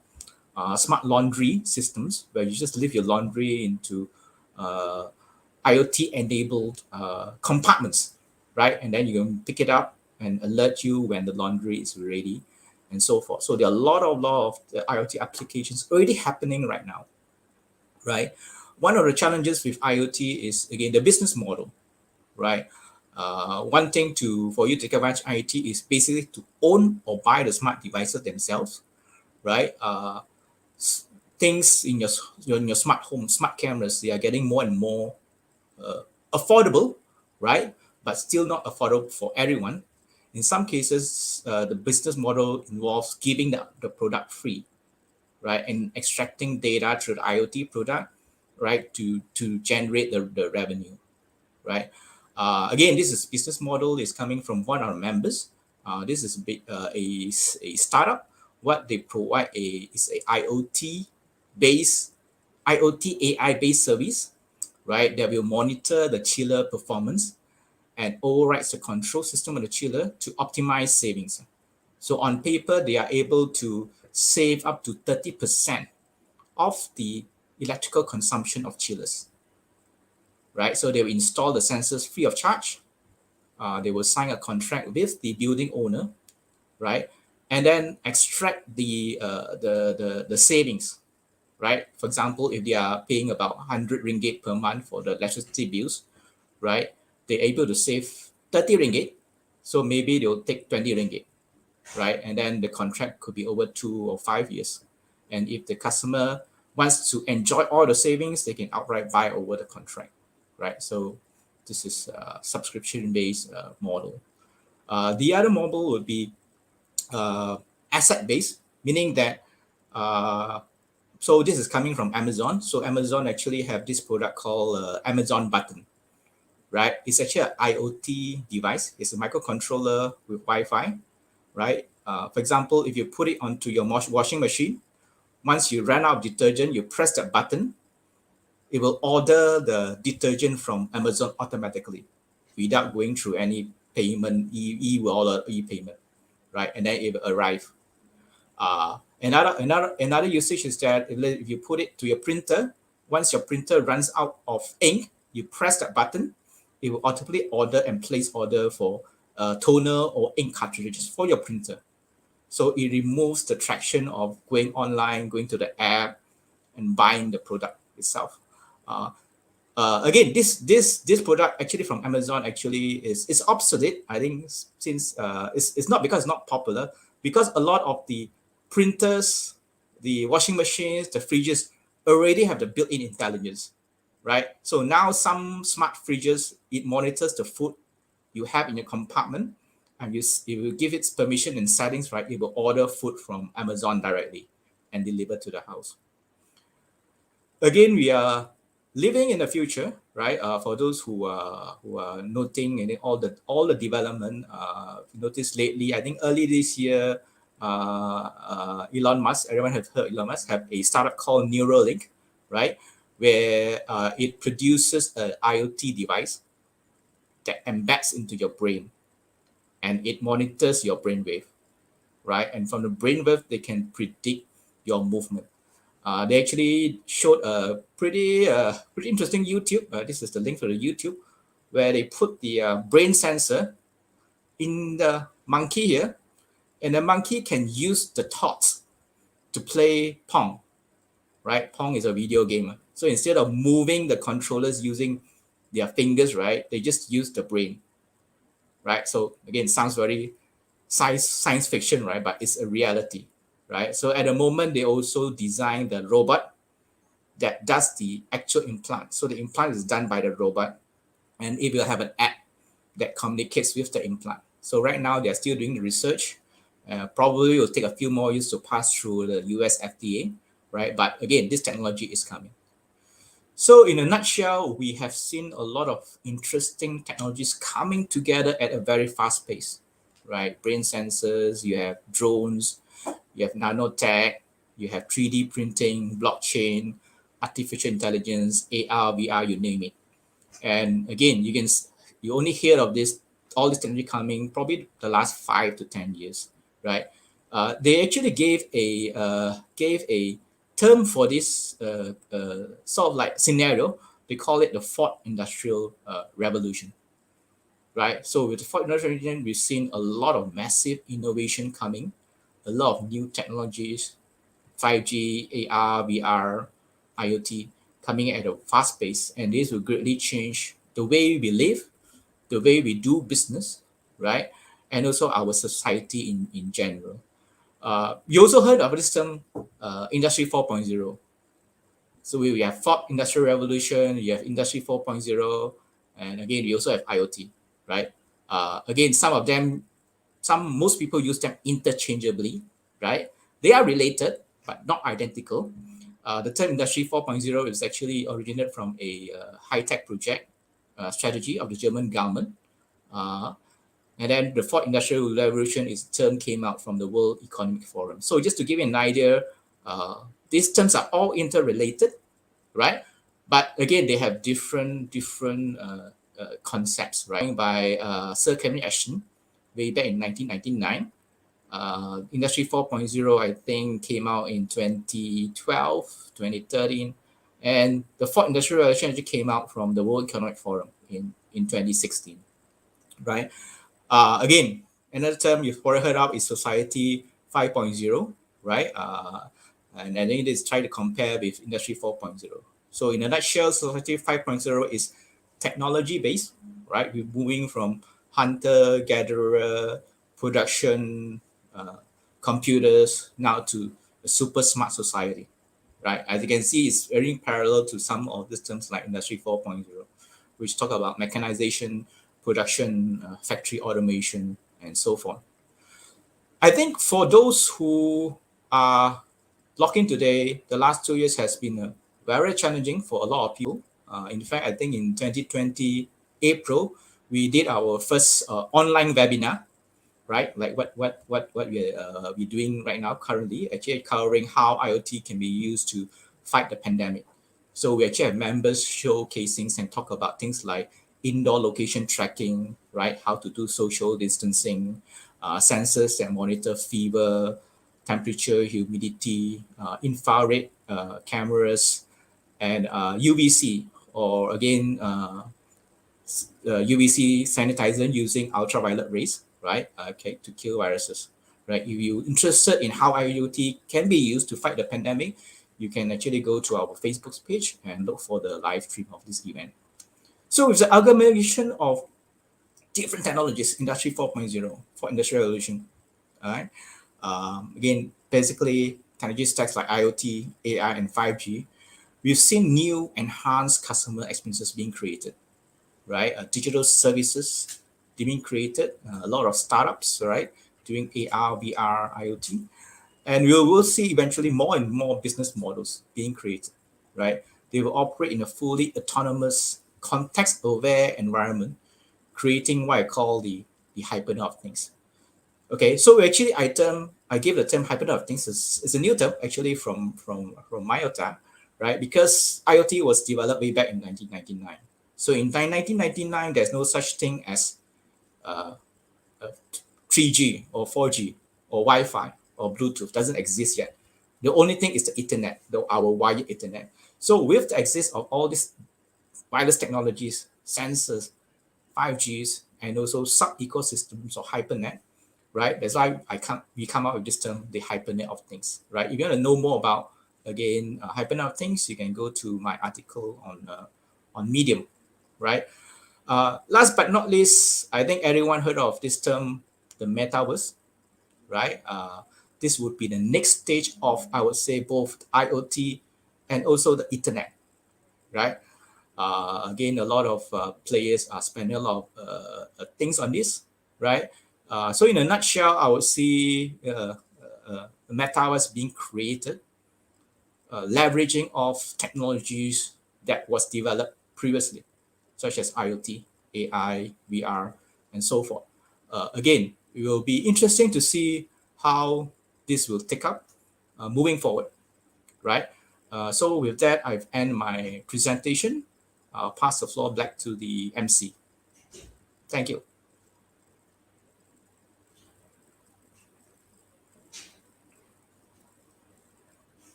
Hello, I cannot hear you.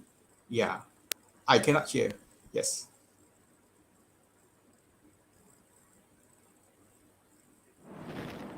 Okay, can you hear Okay, me yes, now? yes, I can hear. I can hear you now. So sorry for the technical issues. Yeah, no Okay, again, I would like to thank Mr. James Lai very, very much for an engaging presentation. Now, it is no wonder that IoT has been the buzz for quite some time, as everything is interconnected on the internet. There are many possibilities of IoT that should be explored, especially from the consumer's point of view. All right, Mr. Lai, I think we still have time for Q&A session. Would you be able to Yeah, sure, answer sure. a few questions from the audience? I think for the audience, if you want to type in the chat box, right, I will try to take the questions. Or if you have anything to comment, feel free to let me know. Okay, we already gathered two questions from Okay. the. I cannot hear you. Yeah. Okay. Okay.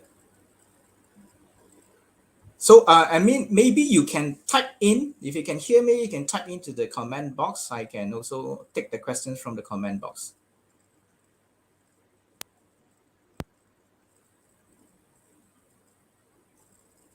Are you typing in the comment box? Yeah. Okay, so we have the question from the chat box. Okay. I don't see. Is there a question? No. Is there a question? No, the last comment is 4 p.m. 4:03 p.m., but it's not a comment. Okay, can you hear me now, Mr. Lai? Yes, I can hear you. All right, so there is one question from Mr. Mohaimin Muhammad. Okay. Okay, so the question is, in terms of security of IoT ecosystem, in your opinion, how could we prevent a breach from outside? Well, that's a great question, right? Security or cybersecurity in the IoT devices. I think that there is a lot of debate on it, right? I think if you look at lately, I think this is what's maybe 3-4 years back, right? There was a big case of cybersecurity intrusion on IoT, where all the smart cameras of a certain vendor, right, was being hacked, right? But the issue is not because of the security employed in the camera. Most people who buy this camera, they don't change the password, right? So the hacker, with the knowledge of the default password of the camera, is able to hack into the cameras where the user don't really change the default password. So I think that's a user behavior, right? But obviously, we encourage any IoT, our members, to look at cybersecurity as the key when they develop their software stack, right? One of the issues that a lot of the IoT developers, not only in Malaysia, around the world, they use open source.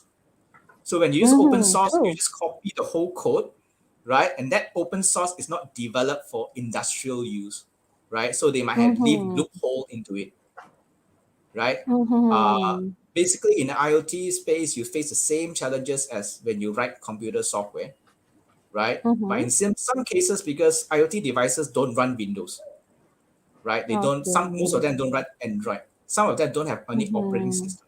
So it's actually technically much harder to hack an IoT device compared to a PC or a smartphone, right? But there are certain challenges. Basically, there is still no unified standard, right? That's why the associations is here to create the conversations and try to come out with best practices, right? And also standards regarding cybersecurity, right? Hope that answered the Or question. maybe we can also empower consumer on upgrading their knowledge on IoT and on cybersecurity.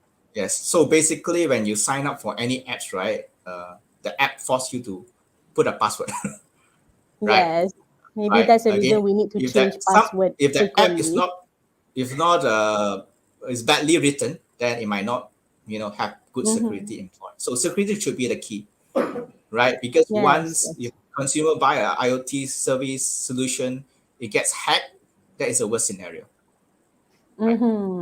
Yes, I think that's the main threat or the main challenge that the consumers, not only the consumers, but also the industrial in the perspective from the IoT sector.